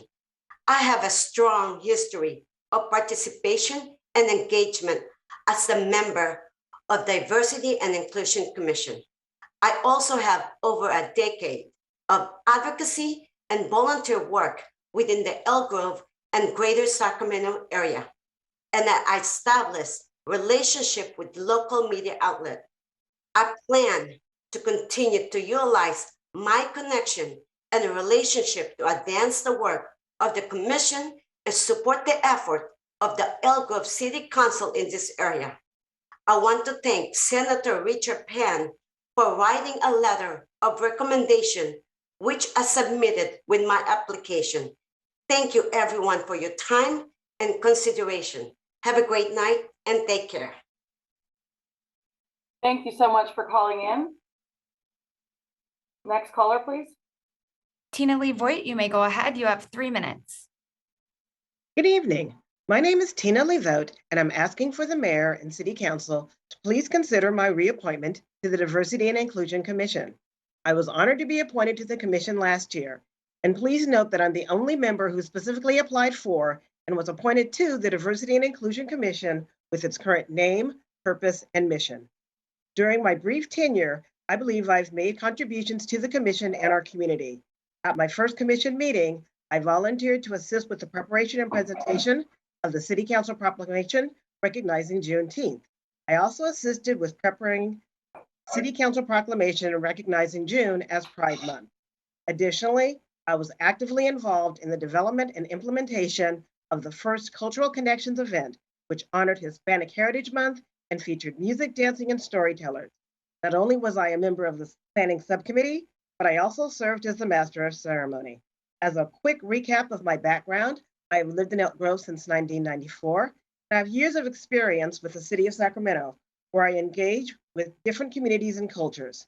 I'm on the Community Development Department Diversity, Equity, and Inclusion Committee, which was created to improve awareness and enhance communication. And I'm also a member of the Race and Gender Equity Action Plan team, which focuses on workforce equity and education to better serve residents. And since 2018, I've served on the board of directors for Run and Forret, Northern California's largest youth fitness organization that helps thousands of kids move into life each year. When I applied last year, I shared how I thought my personal and professional experience would benefit the commission and its goals. And I hope my efforts have demonstrated that I didn't just talk the talk and that I walked the walk. I originally applied because I wanted to become more engaged in my community. Our city's diversity is what makes Elk Grove a wonderful place to live. And after several months of serving, I'm so glad that I took that leap of faith. I understand and support the mayor and council's interest in revitalizing the commission. After hearing item 9.3, I'm excited to explore opportunities for the commission to assist the city with outreach and engagement of our diverse community in the redistricting project. I believe my reappointment will provide a balance of fresh perspective since I've served less than a year and a consistency to continue the initiatives of the commission. Thank you very much for providing me with the opportunity to serve, and I would appreciate your support for my reappointment. Thank you. Thank you so much for calling in. Next caller, please. Survey Pativar, you may go ahead. You have 3 minutes. Hi, can you hear me? We can. My name is Survi Parvatiar, and I've applied to be a member of the Diversity and Inclusion Commission. As a resident of Elk Grove, I've been impressed with the commission's work through its diverse events, as well as progressive proclamations and other messaging. I have gladly attended many city events that celebrate our diversity, and I hope to provide thoughtful feedback and ideas for future events and community engagement. I also want to provide some background on myself. I immigrated from India to the US as a child, alongside with my parents and siblings. I grew up with the gift of two cultures, which provided me with a lens to view societal expectations from multiple perspectives. I also grew up under the poverty line, which allowed me to view the role of class and socioeconomic status and how opportunities are shaped for women, people of color, and immigrants. As a woman of color from India, I have also experienced the role of language barriers and race and opportunities for advancement. I gained sharper focus on how my personal experiences fit into systemic models of government and society while enrolled in women's studies graduate coursework and in completing law school. This led me to a career in which I represent immigrants and perform pro bono work for immigrant women who are domestic violence survivors. My own household is multicultural as well, giving me a wider perspective on raising biracial children in the US. In addition, my background has informed my local community involvement and how I raise my 2 young daughters. I accordingly participate in diversity and inclusion panels for our local school district, as well as provide input in my workplace as we strive for diversity, inclusion, and equity. I am deeply passionate about equity in its many forms across race, gender, and gender identity, ability, sexuality, and socioeconomic class. I welcome the opportunity to better understand the needs of our Elk Grove community and to serve as a strong advocate for celebrating our rich diversity. With these thoughts in my submitted application, I hope to be appointed to a position on the commission. Thank you for your time. Thank you so much for calling in. Next caller, please. Mia Foster, you may go ahead. You have 3 minutes. Good evening, Mayor and City Council members. My name is Mia Foster. I've been a resident of Elk Grove since 2009, so almost 13 years now. It is with a passion for uplifting underrepresented voices in our diverse community that I recently submitted my application for the Diversity and Inclusion Commission for our city. And tonight, I'm calling in to respectfully ask you for your support to join this commission. As a first-generation Hmong American resident of Elk Grove, I've played a progressively involved role in our community, from promoting physical health and well-being for families to being at the forefront of creating awareness, engagement, and dialogue between the community and local governing entities. Now, this, as you know, did not come without a very steep learning curve for me. But despite that, I developed a greater appreciation for those working to affect change at the community level. And I found myself willing to step into roles that both challenged and developed me. Earlier last year, I participated in Asian Resources campaign to drive out the hate and to raise awareness about what was going on in the API community and to the API community. More recently, I'm involved in a national effort to raise awareness of the Lao Hmong people. And I'm also a volunteer with Opening Doors to welcome incoming Afghan refugees into the greater Sacramento region. With Elk Grove's population having risen over 15% since 2010, and with about 30% of that being API, it is increasingly important to continue cultivating a sense of belonging and inclusion in our city. And my enduring passion and experiences lends me the confidence to take the next step in deepening my involvement in our community. Thank you so much for your time, and thank you for considering my candidacy. Thank you so much for calling in. We'll go to our next caller, please. Jenny Rodriguez, you may go ahead. You have 3 minutes. Hello, good evening.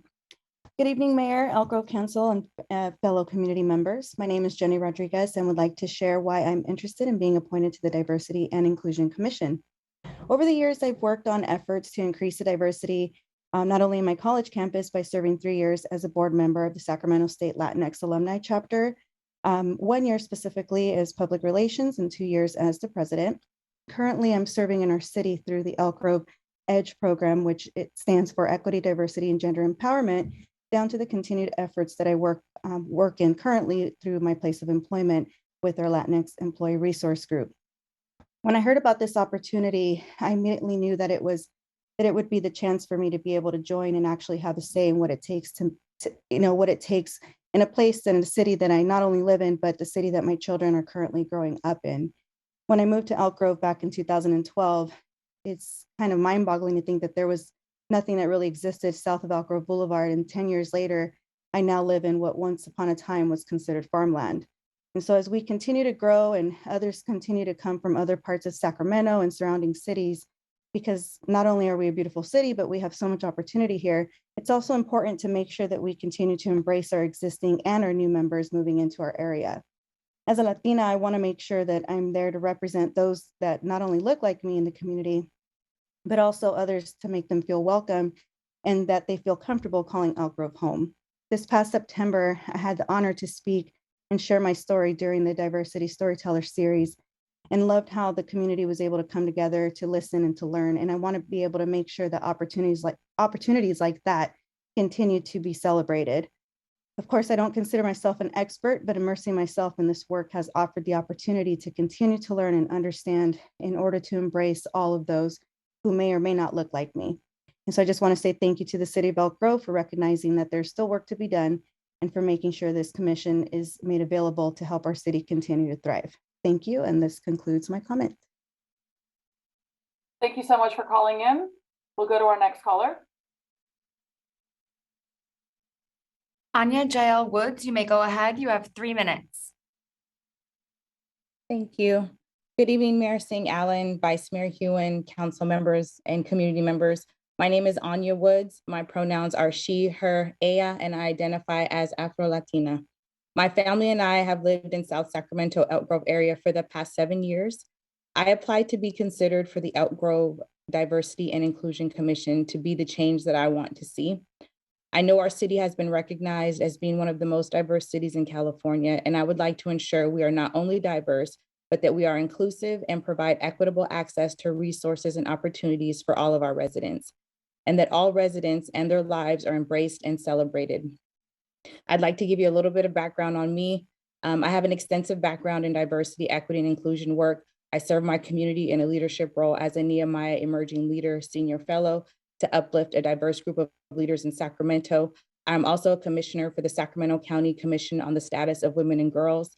I'm an advocate with the Elk Grove Equity, Diversity, Gender Empowerment Group, as well as co-chair for the Sacramento Women and Girls Advancement Coalition's Boards and Commissions team.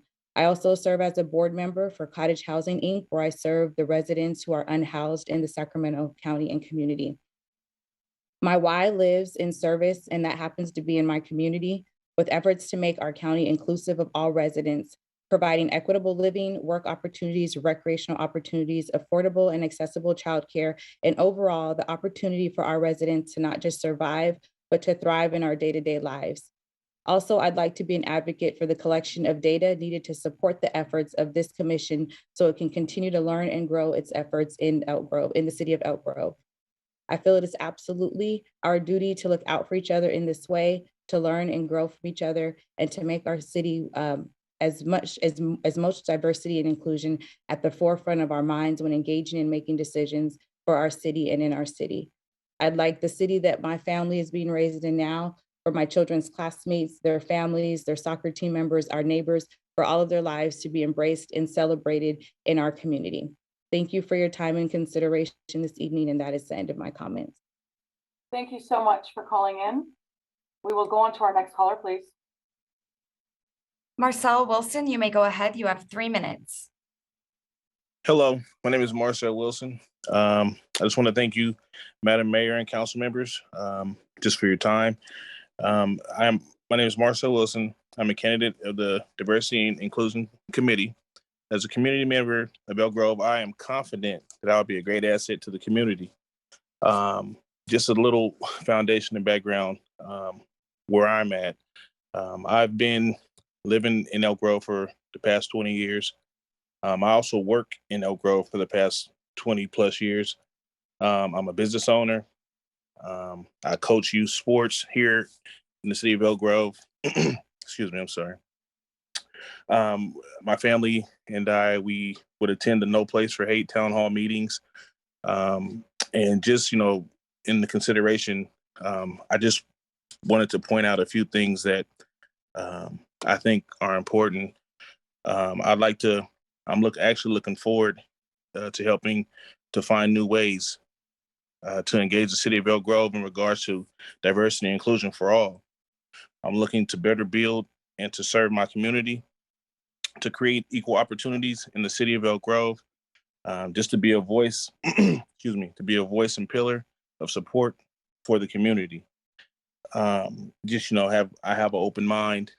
I have a lot of experience with working with children. Again, I'm an African-American male, a father of 6, all boys. And I'm just here to serve the community and to serve my community. I've done a lot of work in the inner city of Sacramento. My interest is family. My interest is community. And as a community, I think that we need to advance the culture. Elk Grove is a great city. And as we build a better better and stronger relationships as a community, we can change the world. So I'd like to thank you all for your time. And that's it. Thank you. All right, thank you so much for calling in. We will go on to our next caller, please. Delia Bowen, you may go ahead. You have 3 minutes. And my name is Delia Baldwin. My husband and I bought our first home together here in Elk Grove in 2018, and we have since then welcomed our 2 sons, and we have a 12-year-old daughter. My husband is a fire captain. He works with CDCR and the various fire stations at the larger prisons. And I myself have been working for the past 7 years with Los Rios Community College District as a faculty coordinator for the CalWorks program, which seeks to support families, parents that are receiving welfare benefits to pursue education as their opportunity to lift them out of poverty and become self-sufficient. And so equity, diversity, inclusion, that is a big part of my role, my professional role as an educator. I've been a classroom teacher. And I think I'm at a place in my life where having young children and having a home and seeing that it's so important to be invested in our community that we live in, I see this as a great opportunity for me to get involved. And I'm really excited because I think that I have a voice and one that relates to a lot of families that are hidden. And that is one of being a mom of a neurodivergent son. We have a son that has autism, and we have 2 typically developing children. And so going through that, we received his diagnosis during COVID, and it's been a really rough road for us to try to navigate services, reach out to families. And then in here in Elk Grove, I love the addition of the park at the Preserve, because it's such a great place for neurodivergent children who have sensory needs. And also the bookstore that is brand new has been really great for our family to go and be at a place that is very inclusive to neurodivergent families, and having a sensory room and being open to having those conversations. And I would love to see that grow, and just be an advocate, reach out, show families that Elk Grove is a place that is inclusive for families that experience this need and need support, and is one that's welcomed in this community. You know, we're a very ethnically diverse family. The diversity in our family intersects in many areas. I'm a Latina, my husband is African-American, and we have biracial children. So being a mom of Black sons and one who has a disability is definitely a scary time. And I want to make sure that I'm doing everything I can in my community to support my family and to support families that are like us. Thank you for your consideration. Thank you. Thank you so much for calling in. Next caller, please. William Acivas, you may go ahead. You have 3 minutes. Hi, can you hear me? We can. Great. Good evening, Mayor, Vice Mayor, and council members. My name is William Acivas. I'm an applicant for the Elk Grove Diversity and Inclusion Commission.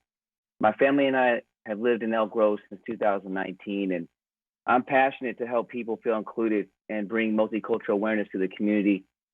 I'm dedicated to be a resource to the City Council and serve to support programs, events, and all efforts to unite our community.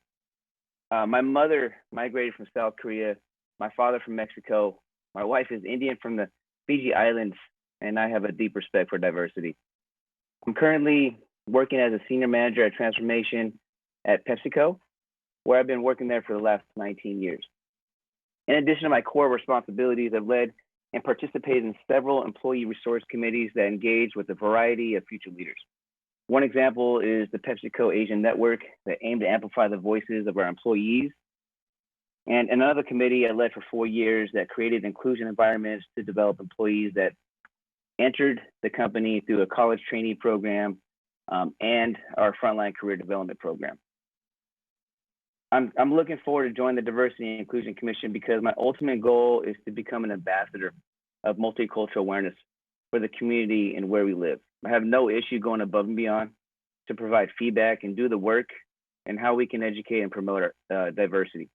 I truly appreciate the opportunity to share my passion and be a resource to the Elk Grove City Council, and thank you for your consideration. All right, thank you so much for calling in. Next caller, please. Michael Vargas, you may go ahead. You have 3 minutes. Thank you very much for this opportunity to speak. My name is Michael Vargas, and I am an applicant for the Diversity and Inclusion Commission. I'm eager to serve on the commission and to bring my lived experiences as a queer, mixed-race Latino person to this commission.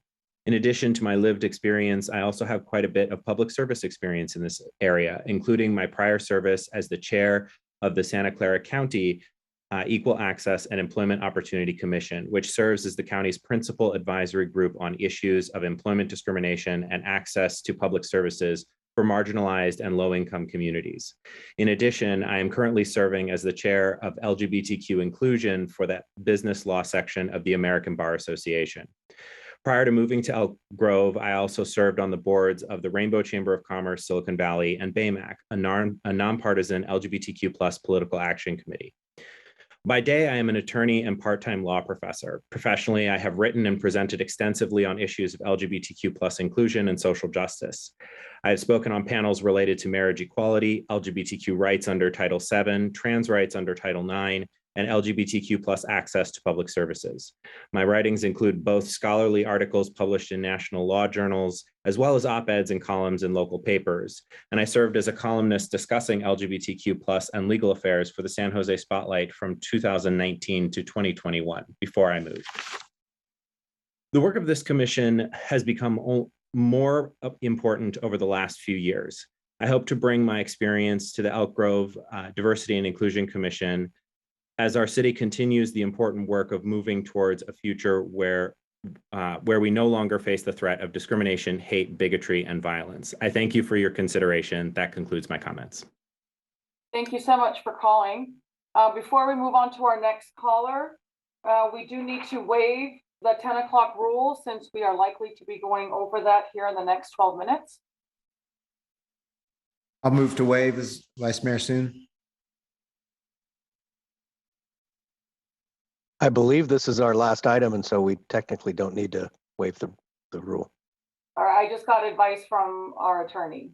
So we All right, actually, Councilmember Hume, since we now have council comments at the end as item 10, unless you want to waive those tonight, you should waive. Can we the do rule. that? I'll vote to waive the council comments and just continue Well, on with this item. I'll second that too. That would be fine. You can do that, and then you don't have to waive the rule, and you can just keep soldiering on. Either way. Unless others have updates, either way, we're here till when we're here, so. I'll second the motion. Which motion is it? To waive the 10 o'clock rule or waive item 10? Sadly, I believe there was only one official motion. I think you're right. And where we stand, that's to waive the 10 o'clock rule. So to continue on with the agenda as presented. All right, thank you. All right, thank you. With that, just a quick roll call vote for that action. So we have a motion and a second to continue on as the agenda is presented. And I'll start that vote with Councilmember Nguyen. Aye. Councilmember Spies. Aye. Councilmember Hume. Aye. Vice Mayor Soon. Aye. And Mayor Singh Allen. Aye. Thank you all. We will continue on through the night. All right, thank you, everyone. All right, next caller, please. Roberta Gleason, you may go ahead. You have 3 minutes.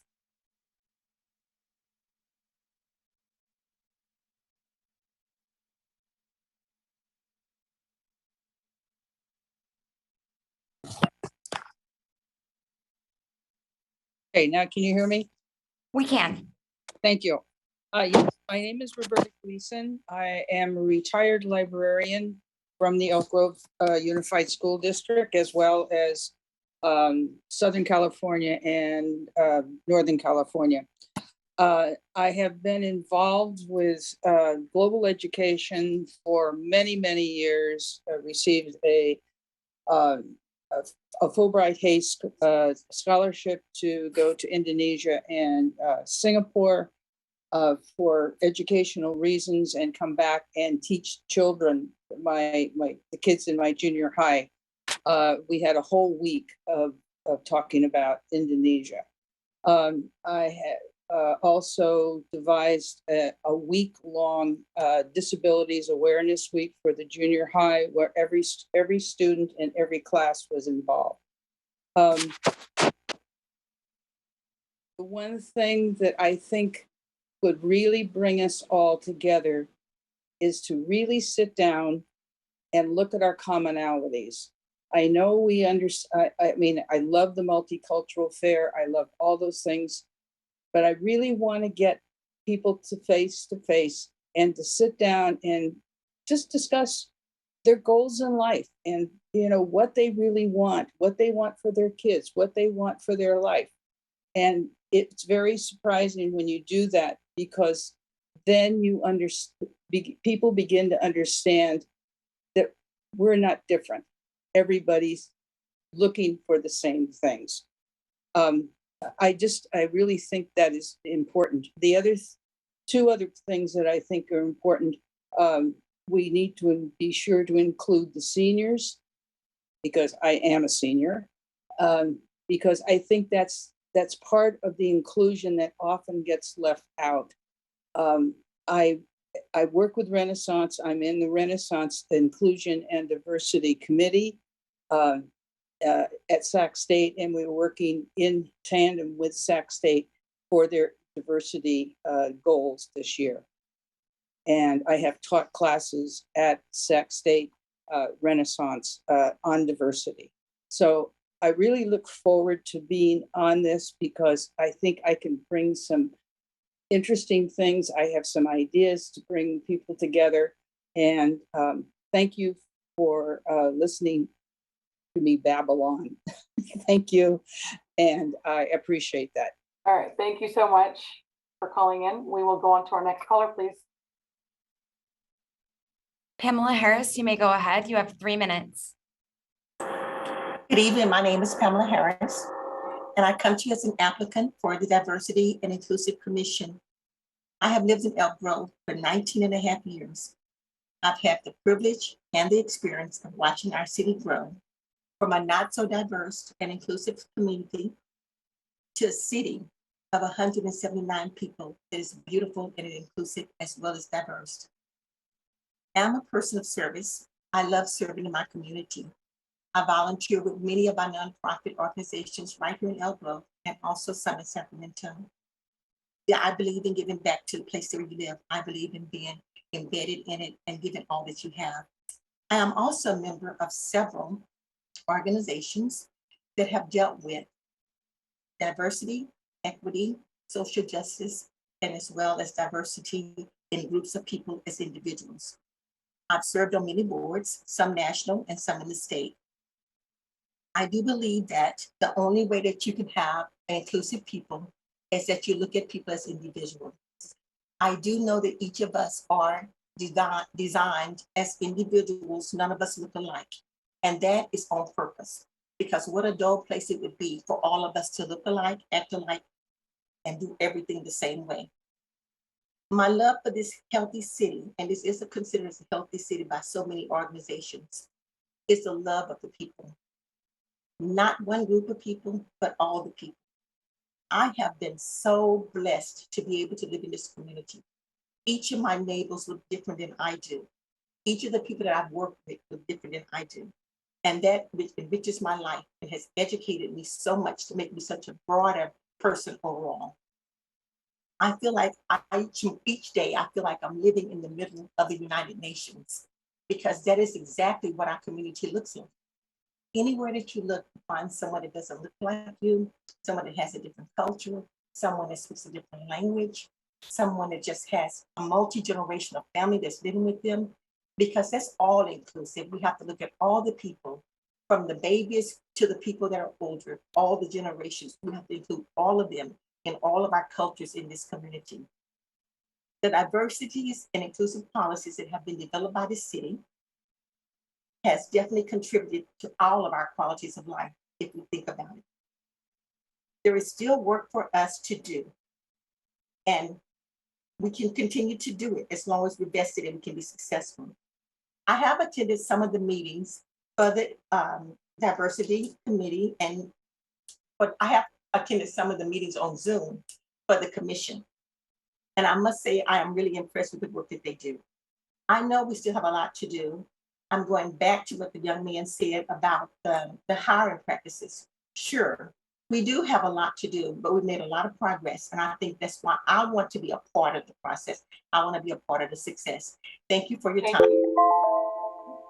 All right, perfect timing. Thank you.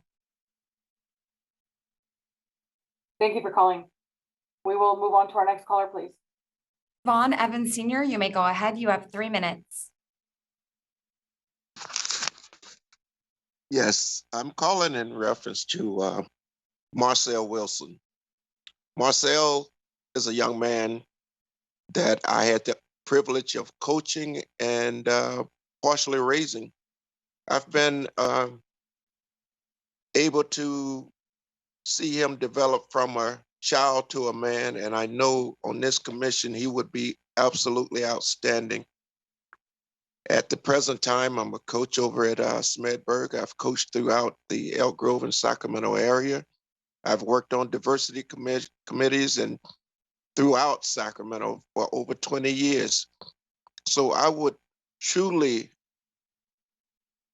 wish that you would take in consideration of my experience through the military of 24 years, 20 years with the Department of Corrections. And before I left, it was just Department of Corrections, there's rehabilitation.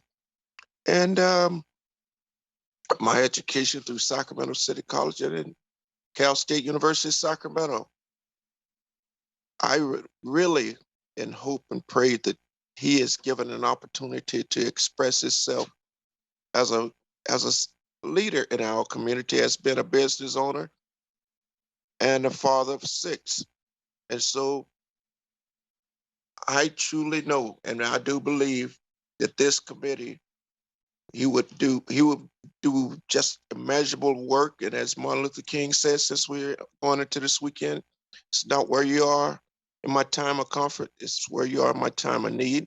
And I know if you have a need, he is going to work for you. So I thank you, and I'll let that be the end of my time. Thank you so much for calling. We will go to our next caller, please. Jessica Carter, you may go ahead. You have 3 minutes. Thank you so much. Good evening to the council and Mayor Singh Allen. I'm going to try to be as brief as possible. Can you all hear me? Is it going? I don't see the timer going. We can. Okay, great. Like, I don't want to take up more time than I'm supposed to. I have so much respect for you all for sticking it out this late into the evening. I really appreciate your time. As you know, my name is Jessica Carter, and I was recently serving on the Diversity and Inclusion Commission as the vice chair. You may remember me from past council meetings where I spoke to the Juneteenth proclamation or from protests or other community events I've attended and helped to coordinate. I just want to take this opportunity to thank you all for allowing me to be a member of this commission over the past several years. I really enjoyed my time participating and helping enrich the community. I have more I'd like to accomplish with the group, and I hope I have the opportunity to continue serving Elk Grove in this capacity. But I also wanted to say that I support your decision to restructure the commission. And regardless of whether I'm reappointed, I look forward to the commission creating meaningful impact in our community. And then as a side note, I'm thrilled to hear so many women applicants. That was a pretty big gap for the commission previously. And I'm seeing a lot of, I'm hearing a lot from people that can fill some gaps. I know that we didn't really have anybody representing neurodivergent population, LGBTQ community, Latina community, Latinx community. And I also want to do a quick shout out to Jenny Rodriguez. I don't think she mentioned that she was a speaker at our Hispanic Heritage Month that we held in September, which was a huge success. And I want to say thank you again publicly for that, Jenny. And everybody here just seems so wonderful. I really feel like you have a lot of great choices. And you know, it's going to be a tough decision. So good luck to all of you. And thank you so much for your time and consideration. Thank you so much for calling in. We will go to our next caller, please.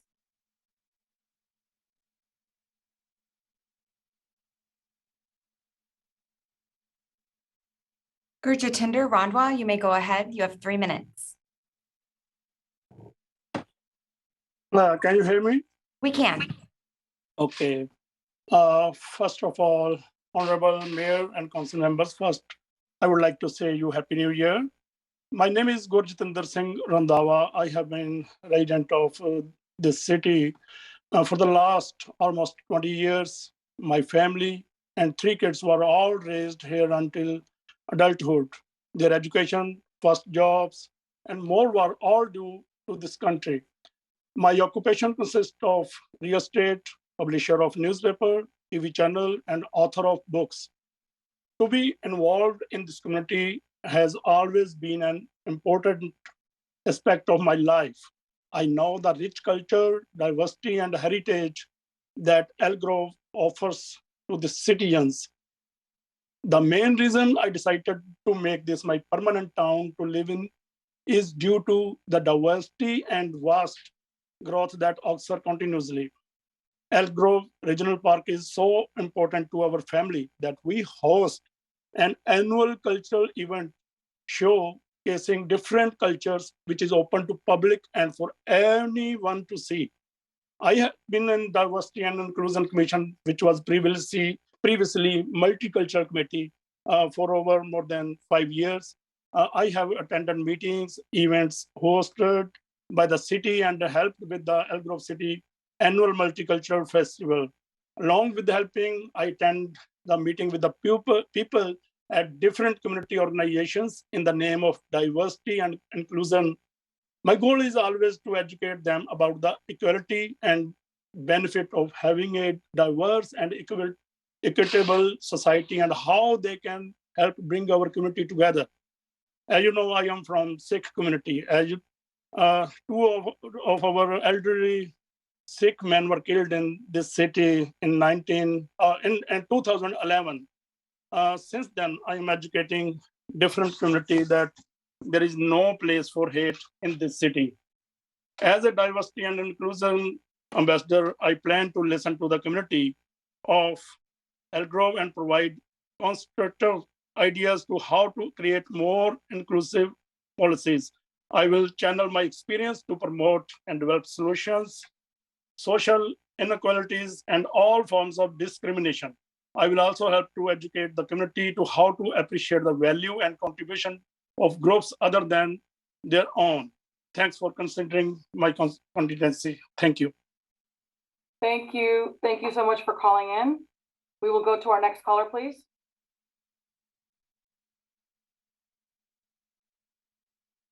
Robin Rodriguez, you may go ahead. You have 3 minutes. Thank you. As I am Robin Rodriguez, and of course, I, like many others, have also submitted an application to the Diversity and Inclusion Commission. Principles of diversity and inclusion have always formed a core set of values driving all aspects of my life, from my personal life in terms of who I have chosen as friends and as a life partner, my professional life as an Asian American Studies professor, to my commitments as a community advocate. Consequently, I have given birth to and raised biracial and multicultural children and sustained deep relationships with people from a variety of ethnic, racial, immigrant status, ability, and class background, as well as gender and sexual identity. I've researched, published widely, and spoken to numerous audiences nationally and internationally on topics that grapple with the consequences of various forms of inequity and exclusion. I leverage my positionality as an established scholar to support rising BIPOC, Black, Indigenous, people of color, women, trans, queer, first generation, and other disadvantaged and underrepresented scholars in academia. I've done this in my capacity as the director of the Women of Color, Non-Binary People of Color Scholars Group, as well as in my capacity as the founding director of the Bulosan Center for Philippinic Studies at UC Davis. As a community advocate and organizer, I have worked consistently for nearly 30 years to advance diversity and inclusion everywhere I have lived. Most recently here in Elk Grove, I have taken a leading role, particularly in combating anti-Asian hate, including convening what is now the Asian American Liberation Network, a coalition of Asian Americans from across the Sacramento region, including Elk Grove. A notable accomplishment by members of our group includes supporting community convenings on anti-Asian hate in partnership with Councilmember Mai Vang in the city of Sacramento. And locally, I, along with other members of the network, were successful in securing the recognition of Filipino American History Month here in Elk Grove. I am a relative newcomer to Elk Grove. We only moved here in early 2019, but we chose to make Elk Grove as our home for its diversity and its culture of inclusion.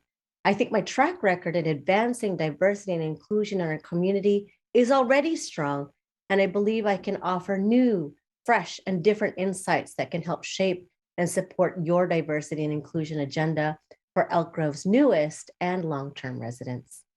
Thank you, and I do hope you consider my application. Thank you so much for calling in. We will go to our next caller, please. Sheldon Fields, you may go ahead. You have 3 minutes. Okay, thank you, Mayor Singh, Allen, and the City Council members for your time and your consideration of my application. If accepted, this will be a continuation of a life dedicated to service. Whether it's my 25 years in the fire service or being a founder and director of a youth nonprofit based here in Elk Grove, the city would gain a confident, dependable ambassador who would share in the responsibility, of fostering a positive culture, as well as a team member who will safeguard inclusion, equity, dignity, and respect for all within the city of Elk Grove. Along with my professional experience, I have a wealth of lived experience that translates into a nuts and bolts approach that can give the city an honest reflection of its potential blind spots. Thank you, City Council, and I appreciate your consideration. Thank you so much for calling in. We'll go to our next caller, please. Jace Higgins, you may go ahead. You have 3 minutes. Hello, thank you very much. Thank you, Mayor and Council, for hanging out with us. And I think I just want to start with saying that I think public and private entities across the U.S. would be green with envy at the depth of the pool of applicants you have in front of you. I do not envy your decision. I'm Jace Huggins. I identify as a queer trans man. However, I've had the privilege of living the last 10 years of my life perceived as a cisgender heterosexual white man. And it's been a very eye-opening 10 years. In that 10 years, I've also worked for the city of Sacramento as the chief of field services and enforcement for our animal shelter, and have gotten to be part of multiple DEI initiatives within the city, both the community development department, core equity, diversity and equity team, and the race gender equity action plan, where we focus on mirroring our community to better serve the community, which is something that I feel very strongly about. A little bit of background beyond that for me, when I first took over our department in the city, we were 90% white male employed. We have since extremely diversified our department and our field services team to better represent our city. And I had the honor of hiring our first BIPOC female officer, which I feel very proud of.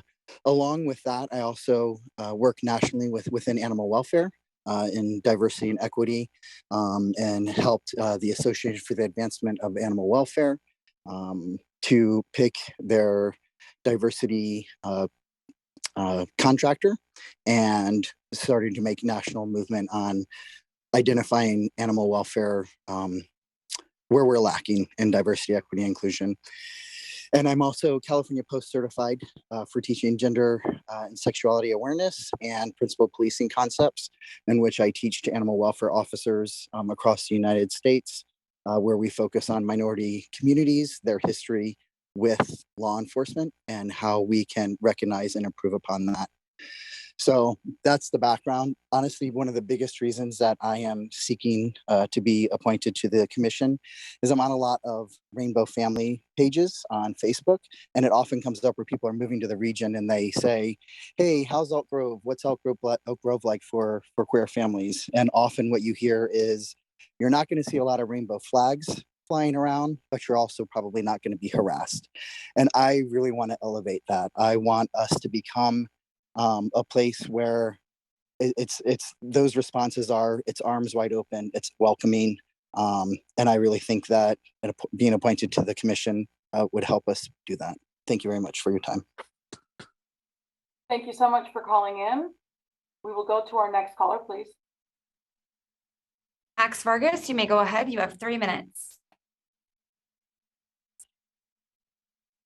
Good evening once again, Mayor and Council. I'm heartened by the bevy of great candidates applying for this commission. I am inspired by some who have served for years and years, and I found it enriching and impactful. And I wish that for myself, and I wish that in our conversation and consideration of inclusion, the Council seeks to expand this opportunity to ensure new voices in our growing community are also able to participate. As a former unaccompanied minor and political asylee from Peru, now a naturalized US citizen, and Elk Grove parent of 2 and with another on the way, I share the same drive of many of the other applicants who want to build a city that sees them, celebrates them, includes, and yes, empowers them. In my current role as Deputy Director for First 5 California, I lead statewide legislative, communications, and public education initiatives to serve California's youngest children and their families, especially those facing systemic barriers and inequities.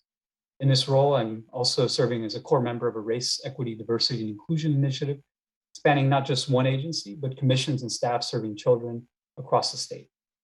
In my career and personal life, I have worked and volunteered to ensure pathways of opportunity and programming are available to all, but especially folks where institutions have failed to serve and reflect over time. This includes advising community college programs and even high school programs and other opportunity efforts on legal pathway initiatives for first-generation students of color and supporting college and career mentorship initiatives. Last but not least, and certainly relevant to a city commission, I possess extensive municipal experience ranging from the Charter Review Advisory Commission in Stockton to serving as senior policy advisor to the former Stockton Mayor Michael Tubbs, where I helped vet, develop, and execute a number of equity-focused initiatives, including a guaranteed income pilot, equity business licensing programming, support for women entrepreneurship and micro-lending, the drafting and adoption of numerous resolutions, participation in the Rose Center's Equitable Economic Development Fellowship, stewarding the work of affordable and workforce housing task force initiatives, and the deployment of federal, state, and local COVID funding and resources to support residents disproportionately affected by the pandemic and its fallout, namely many of our communities of color and migrant farm workers as well. I hope this encapsulates just a bit of my commitment to the work, to not just the diversity piece, but the inclusion piece and the equity component that lies therein. And I thank you for your time and consideration of my application for appointment.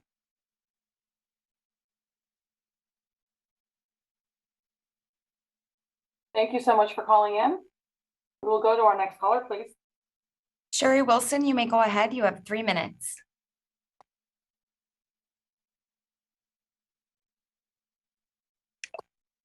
Hi, my name is Sherry Wilson. I am the wife of Marcel Wilson. Just here to support him. I know that he'll be great with this commission. We as a family been living here for 20 years. Marcel been working for Elk Grove Water District for the last 18 years. And before that, he worked for United Rentals, which used to be in Old Elk Grove years ago.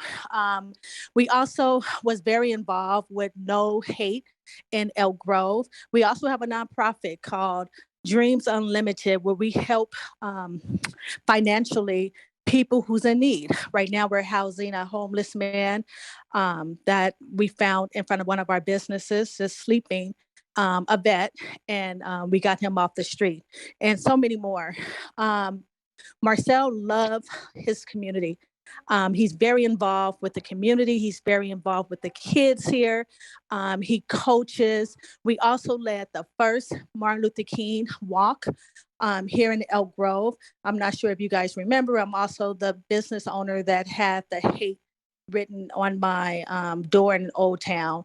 But we really, really want to see and have seen diversity and some inclusion, but we want to see more. And I think it will start with diversity on this board, on this commission. I think we need to see everyone represented here. And I think Marcel would be a very good choice for this. Again, he worked for Elk Grove Water for 18 years. And I think at many times he was the only Black man who worked there. I think it's only been another Black woman who works inside the office. So he really understand the need for diversity and inclusion. It wasn't that African-American man wasn't coming in to apply, Also him working in Elk Grove, when he walks up to the door to help someone or see what their need, because they called and they need some water help with the water meters or whatever the case may be. They may not open up the door because they see him, but one of his coworkers come and they open up the door. So we just need to educate more people and understand that we're all human, and I think Marcel would be the perfect person for this commission. Thank you so much for allowing me to speak. Thank you so much for calling in. We'll go to our next caller, please. Marissa Johnson, you may go ahead. You have 3 minutes.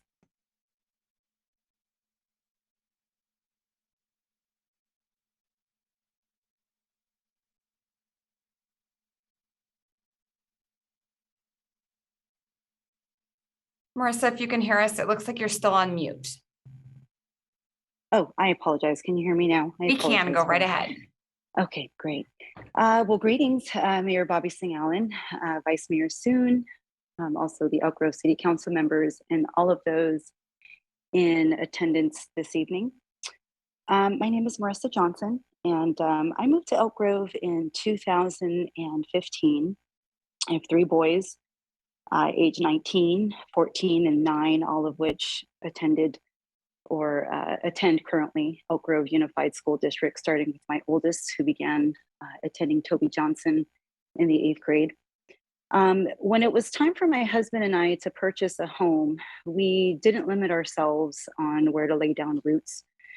However, diversity was at the top of our list. Not just a diverse community, but also a diverse school community. That was especially important to us. And this is because in the community that we previously lived in, diversity was truly lacking. And as a result, my children felt disconnected and not able to identify with any of their peers. And they also experienced different forms of racism in their everyday encounters and started to feel shame. And so, my children are of African-American, Caucasian, and Filipino descent. And where we previously lived, they represented less than 1% in the student demographic. So my husband and I knew that wherever we would make our forever home, it was important that we did all that we could to ensure that our children had a fair chance at growing up in a welcoming and accepting community.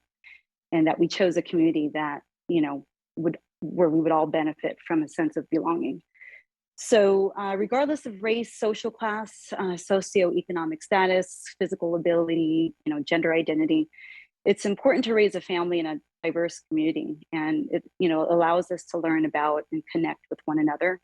And when it comes to raising children, I truly believe that surrounding them with opportunities that expose them to various cultures help them to learn and also understand that everyone is unique, and to have compassion and empathy, and that even though we may not, even though we all look different from the outside, we're all the same on the inside. So that said, after looking at like 100+ homes, we landed here in Elk Grove in 2015. We conducted research of the city's breakdown in demographic, the schools, et cetera, and we were really impressed with the data that we saw. So that said, 6 years later, it was the best decision that we made. And I appreciate what this great community has to offer through all of its rich programs, and that it truly celebrates diversity. And as an Elk Grove community member, I really want to be part of the Diversity, Equity, and Inclusion Commission because I truly have a passion to help create even more opportunities that promote diversity and social equity. I believe it takes strong leaders in the commission to take action, to also think outside of the box, and to be proactive when it comes to creating learning opportunities that celebrate culture and diversity. Thank you so much. Your time is up. Thank you so much for calling in. Thank you. We will go on to our next caller, please. Latasha Johnson, you may go ahead. You have 3 minutes. Good evening. Thank you for your time. I thank you for the opportunity to speak. I just want to give a round of applause to all the candidates. First of all, I'm here to speak on behalf of Marcel Wilson, who is a great man. I can speak firsthand. He took my son on at an early age and is still mentoring him to this day. He's a freshman at Sac State. Our families are very close. And I just want to say, just like he said, he's a man of family values. He speaks to everyone. There is not a race line, a color line, a gender line, any type of economic status that Marcel will not stop and talk to someone on the street. He's a great person.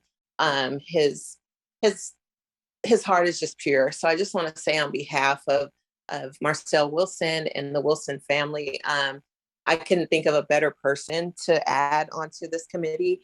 I know there are a whole lot of candidates that are, well-spoken and have a resume full of different things that they do. And I just want to say, as a member of the Elk Grove community, that we just need somebody that is family orientated, not saying that all those other things don't matter, but just somebody that is in the city daily, working, living, raising their family, small business owners.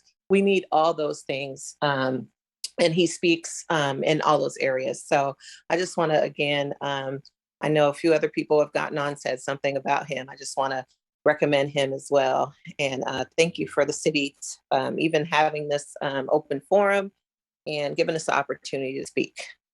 God bless you all. Thank you. Thank you so much for calling in. We'll go on to our next caller, please.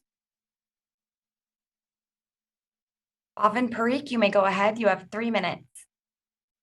Hi, good evening. Can you hear me okay? We can. Okay, thank you. Thank you, Mayor, Vice Mayor, and City Council for giving me this opportunity to speak. I'm a resident of Elk Grove for past 18 years, and I'm proudly call Elk Grove as my home. When I moved here in 2003, while living nearby Bighorn, I saw the park where there were so many people from different ethnicity coming together in the evening time, having a fun time. So I was very impressed with our city's diversity. And later on, I got an opportunity to serve our community. And I joined Diversity Inclusion Commission 3 years ago. At that time, we started with the small scale, and within last 3 years, we have expanded so much with the help of my fellow commissioner. Under my leadership, we started this Diwali festival, later on it called Festival of Light. And it got a huge success. There were 2 years ago, there were 1,500 people showed up to attend the event. And we included interfaith component to celebrate all cultures and tradition. We hope we continue that festival. Our multicultural festival, which draws thousands and thousands of people, have expanded in last several years. And, we are bringing a lot of diverse culture component and programs to make it more bigger. Despite of the COVID restriction, we did a multicultural festival, Diversity Month online, and it was a huge success. Just past year, we had a whole month of celebration where we had, different cultural activities, art show, kids workshop, diversity dining week, and it got so many positive comments and attendance from the community. We brought folks from U.S. Attorney to talk about our diversity and how we can combat racism. We brought police chief. We brought leaders from American Leadership Forum training to train us to serve better. We brought mental health expert. We even discussed 2020 census data last year. to see what we can do further to promote all the cultures. We even partner with Algrow Age and Artners. Being an ambassador, I have attended different mosques, gurudwaras, local churches, temples, and supported their activities and tried to be, true leader and, diversity leader for the community. I have faithfully and sincerely attended many activities. Yes, sorry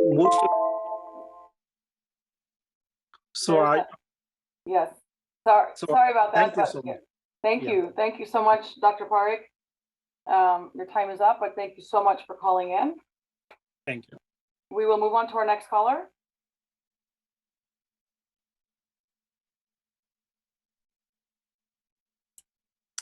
And I'm looking over the list of attendees for item 9.5. I do not see the raised hand function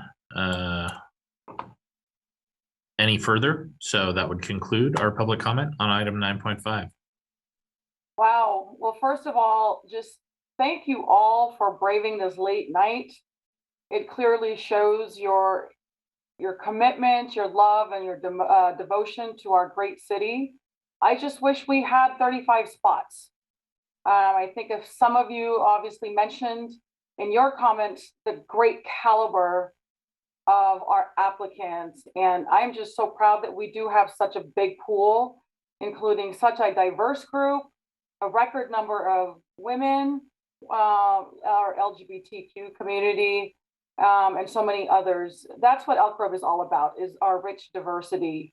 And so this commission is a tremendous opportunity to provide your lived experiences and be able to help our city grow and prosper through your unique lens, but also most importantly, working together collaboratively. So thank you so much. As a way to manage this and, with a record number of applications, like I said, I would love to give a space to all of you, but I don't have that luxury. We don't have that luxury. So one of the things that I would suggest for my colleagues for consideration is, in the best interest of continuity, is that we at least bring back, we can consider more, but we at least bring back 5 of our current diversity and inclusion commissioners. And rather than me put forward 5 names, in the spirit of diversity and inclusion, is to have you provide, and it obviously would be in no particular order, because maybe the previous council member mentioned someone maybe that was on the top of your list. And then what my hope is to move at least 5 forward based on the 5 names that we hear, and then open it up for the balance of the commissioners, or some of obviously the record number of applicants. So it's my hope that we can rally around at least 5, if not more, on the second go around on our first our existing commissioners. Councilmember Spies, I thought, did you have your hand up? I didn't, I just had my screen open, but I'm okay. I'm willing to go first, but. Okay, so does that sound like a good workable plan, so we can also get through this, I'm hoping, rather quickly? We've all had a great opportunity to hear from everyone and also read the amazing applications. So what I'm hoping is for all of you to submit a name, and then we move them, those 5 forward, and then we can talk about the other balanced slots. Well, I'll make it easy. What I'll do is I'll make my suggestion of the one that I really will die on a hill for, and then I'll give my 3 honorable mentions, and hopefully that'll work, right? Okay. So yes. I mean, so die on the hill for Ms. Vogt, and it's one reason is simply because she was recently appointed and she should have the opportunity to continue on. But I think what many people don't understand or don't know, and she'll have to share it on her time, because this is not my story to tell, but there is more to her personal story that I think people need to understand on how she would really benefit the diversity, equity, and inclusion. So my 3 honorable mentions, while I know probably at least half of the people in this list, I beg you all forgiveness, right? That I just can't pick everybody. Let me give the 3 honorable mentions. First, Michael Thomas. He was not here this evening. He is a business owner in Elk Grove. He teaches baseball in Elk Grove. But what was most important was during the summer of 2019, he and I, as friends, had the opportunity to sit down and have a conversation about a lot of the difficult things that are going on, or excuse me, that were going on in the nation. And what I like most about Michael is that he has obviously very strong feelings about some of these topics, but we were able to sit down and have that conversation in a constructive manner. So that's my first honorable mention. Second honorable mention, I'm going to go to Gurjitendra Randhawa, and the reason being, again, he's been on the commission for a while. However, my personal experience with him is that he was very welcoming and open to me, invited me into Gurdwaras, invited me into things where I learned more about the Sikh religion and the culture. And I appreciate him for that. And I think he would do well to continue on the commission. Third person is Miss Mia Foster. And the reason I suggest her is because I met her at, I can't remember specifically what event, she'll probably remind me. But we had a conversation about how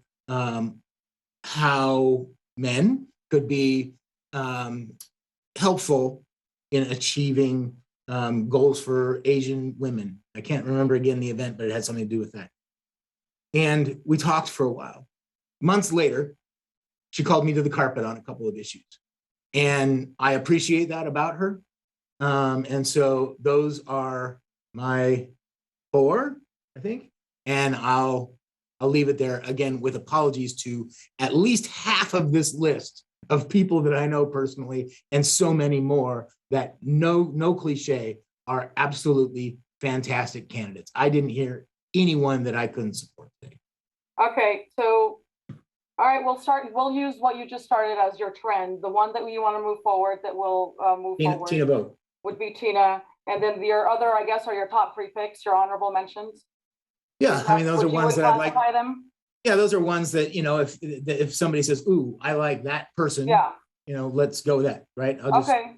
All right, so rather than maybe starting a different process, let's just go down this path, and I appreciate what you've done there. So we'll go to Council Member Hume as your top pick, and then I suppose maybe some of your honorable mentions. And we can look at those honorable mentions in our after we move forward, at least the 5 current. Wow. That was great. Wow. First of all, I appreciate the comments by so many of the callers that recognize the caliber of the applicants and really how special Elk Grove is that we make these efforts and that we have these people that turn out and want to serve. And it's just, it's really it's heartening to be a community member with so many active people. So I would, if we're going to follow, as I understand it, throw out my top 1 and then a couple honorable mentions. Yeah, so this way our top 1 moves forward, and then we will consider if there's themes around the others, common ground, then we can look at those. And the top 1 should be a returning commissioner, is that ideally correct? For continuity, so that, and I'm seeing agreement there from Councilmember Spies, so that we're not, turning over the entire commission, at least 5, if not more, depending on the second go around. So, okay, so I made a list off of the existing commissioners, and I based it primarily off of when I go out and attend what used to be multicultural committee events and now DEI commission events. Who do I see there? And there's a couple names that rise to the top, but one in particular that I see not only at every function I go to, but working at it is Jinky Dollar. So she would be my top pick. Okay. And my honorable mentions would be just about everybody else who applied. Okay, so you make it harder for us. That's fine. Hey, don't go taking the easy way out. Yeah, that's going to be harder, but that's fine. That's fine. There is just so many great people, Kevin Stoll, one of the other top ones that I would have had in Tina. She just is new to the commission, but already making a huge impact. Dr. Bhavin Parikh is right up at the top, as is Gurjit Tinder. I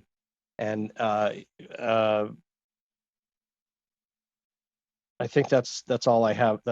Those are my four, right? Okay, yep, that's good. We will go to Councilmember Nguyen. Thank you. So I did my top 5 for the current existing ones, and it sounds like we have some continuity there. So I also had Jinky Dollar, Tina Lee Voigt, Bhavin Parikh, Gurjitinder Randhawa, and then my last one was Jessica Carter. Because if you're saying, Mayor, you wanted 5 from So the pick existing. one now from what you just said, so that we can at least move your top person forward, and then. So you're asking for 5, right? 5. Yeah, so we're gonna have from- 5. We're each having the opportunity to bring our one, and then we'll discuss the others in the next go. So. Okay, so everybody's number 1. So like Councilmember Spies, Tina, Councilmember Hume was Jinky. So we're all based on yours, and then Councilmember Soon or Vice Mayor Soon, and then myself, we'll have 5. We'll move them forward, and then we'll look at those that, either existing commissioners for the next go around or the numerous wonderful applicants. But the goal is to bring back at least 5. So Right. whoever is your number 1 is, we will move them forward. Yeah, I don't have a number 1, so I'll say Bhavin, Gurjitinder, and Jessica, and based off of what you and Darren select, and if it's not one of those 3, I will make a decision on one of those 3. Okay, so we'll go to Vice Mayor Soon, and then we'll come back to you. So as long as we get 5 unique names, I mean, Yeah, none of these are exactly. gonna be in order. Right, Yeah, and it sounds like we have some names that are similar already based off of Councilmember Spies and Councilmember Yeah, Hume. we're hearing, And so, Dr. Parikh, Gurjitinder Randhawa, I heard his name by pretty much everyone, unless, Vice Mayor, I'm fine with those. I heard you say Bhavin and Gurjitinder and so right now I currently have 4. I have Tina, Jinky, Bhavin, and Gurjitinder. So we have space for 1 more for the automatic moving forward, and then we'll talk about the others. Okay, well, I would definitely concur with all those. And actually, I'm sorry, what I wanted to say before we even get started was, along the lines with what you started with, Mayor, which was, I can't tell you how proud I am of this community right now. I mean, the amazing people that have called in, all of you are just so talented, have amazing experience and so much to offer to the city. I mean, we are honored for your interest in even applying to this. And so I wholeheartedly hope that, obviously, we can only pick a few. And if you don't get picked tonight, I hope you will stay involved because there's so much work to do. It's a big city, and you don't have to be on this to do this work or any work for that matter. So please stay involved in some form or fashion. So I will. So going back to our original, I mean, again, our original folks were really good too. So doesn't make it much easier. But I was fine with Gurjitinder and Bhavin and Tina. So those are already. So those are there. So do you have one unique person that hasn't been mentioned that we could move forward? I'm gonna move forward. I know I'm kind of stalling here because it's hard to decide here. But I'm gonna move forward with Jessica, and not only because I see her all the time, but if you guys heard her comments earlier, I mean, she was so giving that she was throwing forward her seat in a way to make room for others. And so I mean that really I picked up on that too. So I really appreciate her generosity there. But I'd like to see her continue. Okay. So for this round, so we've got the 5 current ones. So there's consensus to reappoint those 5. And we can still consider some of the others that weren't reappointed, and along with the tremendous pool of applicants. And to some of my opening statements and what our Vice Mayor just mentioned, please stay involved, including this commission, whether you're picked or not. It's like city council meetings. You still have a voice. this is still these are open meetings. These aren't closed door events. So you can still be involved and lend your voice, your lived experiences, because we are limited with a number of spots, but we are not limited in the amount of volunteers that we can use and benefit from. So please remember that. So we have those 5 moving forward. So now Councilmember Spies, you did your your top honorable mention. So I guess now if we can do maybe not your top, well, you already got, I think, one of your honorable mentions. So what I will just say is now say two, let's discuss at least 2 names and be able to narrow it from there to see if we can find consensus on 5 people. Right, and Michael Thomas is one, and then Mia Foster would be the other. Okay. So Michael and Mia for Kevin, for Councilmember Spies, I apologize. Right, but what's important to note here is that it doesn't mean that I can't agree on someone else, right? But we're just at least putting some names out there. I'm not entrenched, but I think that they're good candidates. So. Yes. Okay, so we'll go to Councilmember Hume. Yeah, so my list changed listening to the callers. Mine too. And so I've got to kind of make sense of the spaghetti that I have. Can I just interject for one moment? I do have to make, I did promise someone that I would make a statement because they were attending 3 funerals in the last 5 days. And all COVID related, unfortunately. And that is Chairman Jesus Tarango. He was not able to call in because today he buried a 3rd person from his tribe. And so he would love to be here, but he sends his regrets, but his heart and his commitment is still with all of us. So he wanted me to, so I promised that I would share that. So just put that in there. That's why he didn't call in. That was very timely that you did that because he was on my original list, and the fact that he didn't call in, I thought maybe he wasn't truly interested. So it's good to know that he had reached out to you personally. So I would have Jesus Tarango on my list. I'll just go through it. I had Michael Thomas as well. I had Sheldon Fields. I had Joy Yip. I had Delia. And then I really appreciated Roberta Gleason's point about seniors having a voice at the table. Okay. So that's more than 2. That's fine. I mean, these aren't set in stone. These are just guidelines. Councilwoman Nguyen. Yep, thank you. So, I didn't get to mention earlier too, is what an amazing group of folks. And as the mayor mentioned, I wish we had 39 spots because I think you all would be wonderful. But please don't continue to be engaged. This is kind of like a first opportunity, but there's so many other opportunities that we can work with you on. And so I hope that this isn't the first and the last time for you. And I hope we get to see your names come across again. There are so many other appointments that we make as well too. And so please be in touch with us, reach out to us. We'd love to work with all of you. You all bring such great experience and perspectives to this city. And so we'd love to work with all of you. So I heard some commonalities between Councilmember Spies and Councilmember Hume and what I have on my list as well too. So I'll just kind of go over the list, and I think you won't have to write down some of the names because I had some of them. So Jace Higgins is one that I really liked. Chairman Jesus Tarango, Michael Thomas, Mia Foster, Delia Bowen, and Roberta Gleason are my 1, 2, 3, 4, 5, 6 folks that I have on my list. Very good. Vice Mayor Sun. Okay, well, I had a lot on my list. Pretty much I have everyone on the list. Yeah, well, all those that were mentioned, frankly, you mentioned Jesus, Michael, Delia, Jace, Mia, Joy, Roberta. But I also had Max Vargas and I had William Aceves.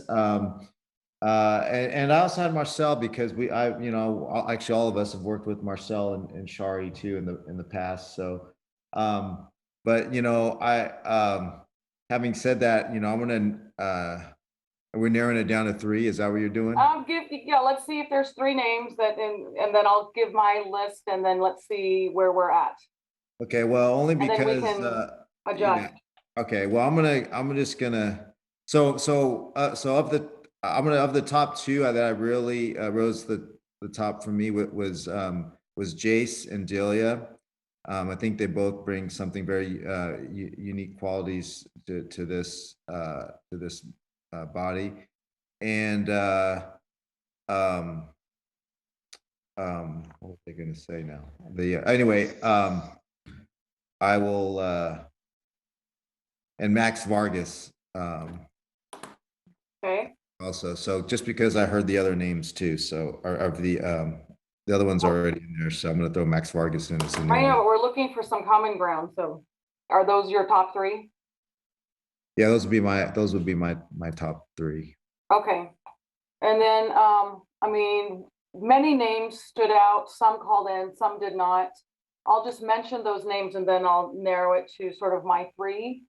Chairman Tarango, Jace, Colton Higgins, Kavi Lal, Michael Thomas, Mia Foster, Dr. Robin Rodriguez, Joy Yip, Kristen Wright, who is an expert in special education, which is the other side of diversity and inclusion, is our special needs community. And I've seen her work as an educator. Jenny Rodriguez and Sheldon Fields and Marcel, those are all and quite honestly, it's everyone, just so many wonderful candidates, including some of our existing commissioners that we didn't move forward in the first round. Just as a reminder that those are also still up for consideration if you wanted to. And that is Father Hess. We have Dr. Shankar, I believe. And then there was Mr. Singh that we saw that was on the list. And if that's 8, so and then 2 of the existing did not reapply. So I'm just putting their names back in there in case we forgot it in this sort of process. What I do hear consensus on is Chairman Tarango. With that, so are we good? So I saw that that's at least 3 people have Chairman Tarango. And I certainly would have that as one of my top picks for this go around as chair. I mean, just think about, we've never had Native American representation. The partnership that we need to forge and making sure that our original inhabitants are represented in all things Elk Grove, and our partnership with the Wilton Rancheria. So the fact that he was willing to volunteer and lend his expertise and his passion, I think that will help elevate the work that we do on the commission. So I will say for consideration is Chairman Tarango, because I did see support for that. Yeah, I think I did, Councilmember Hume, and then you did. I think we all actually We all said. have it. We all have. So I think he was on all our lists. Yeah. So that will be one of the names. Will be Chairman Tarango. And then I did see some. I think would be third with myself, and that would be Mia Foster as well. And it might be the elephant in the room.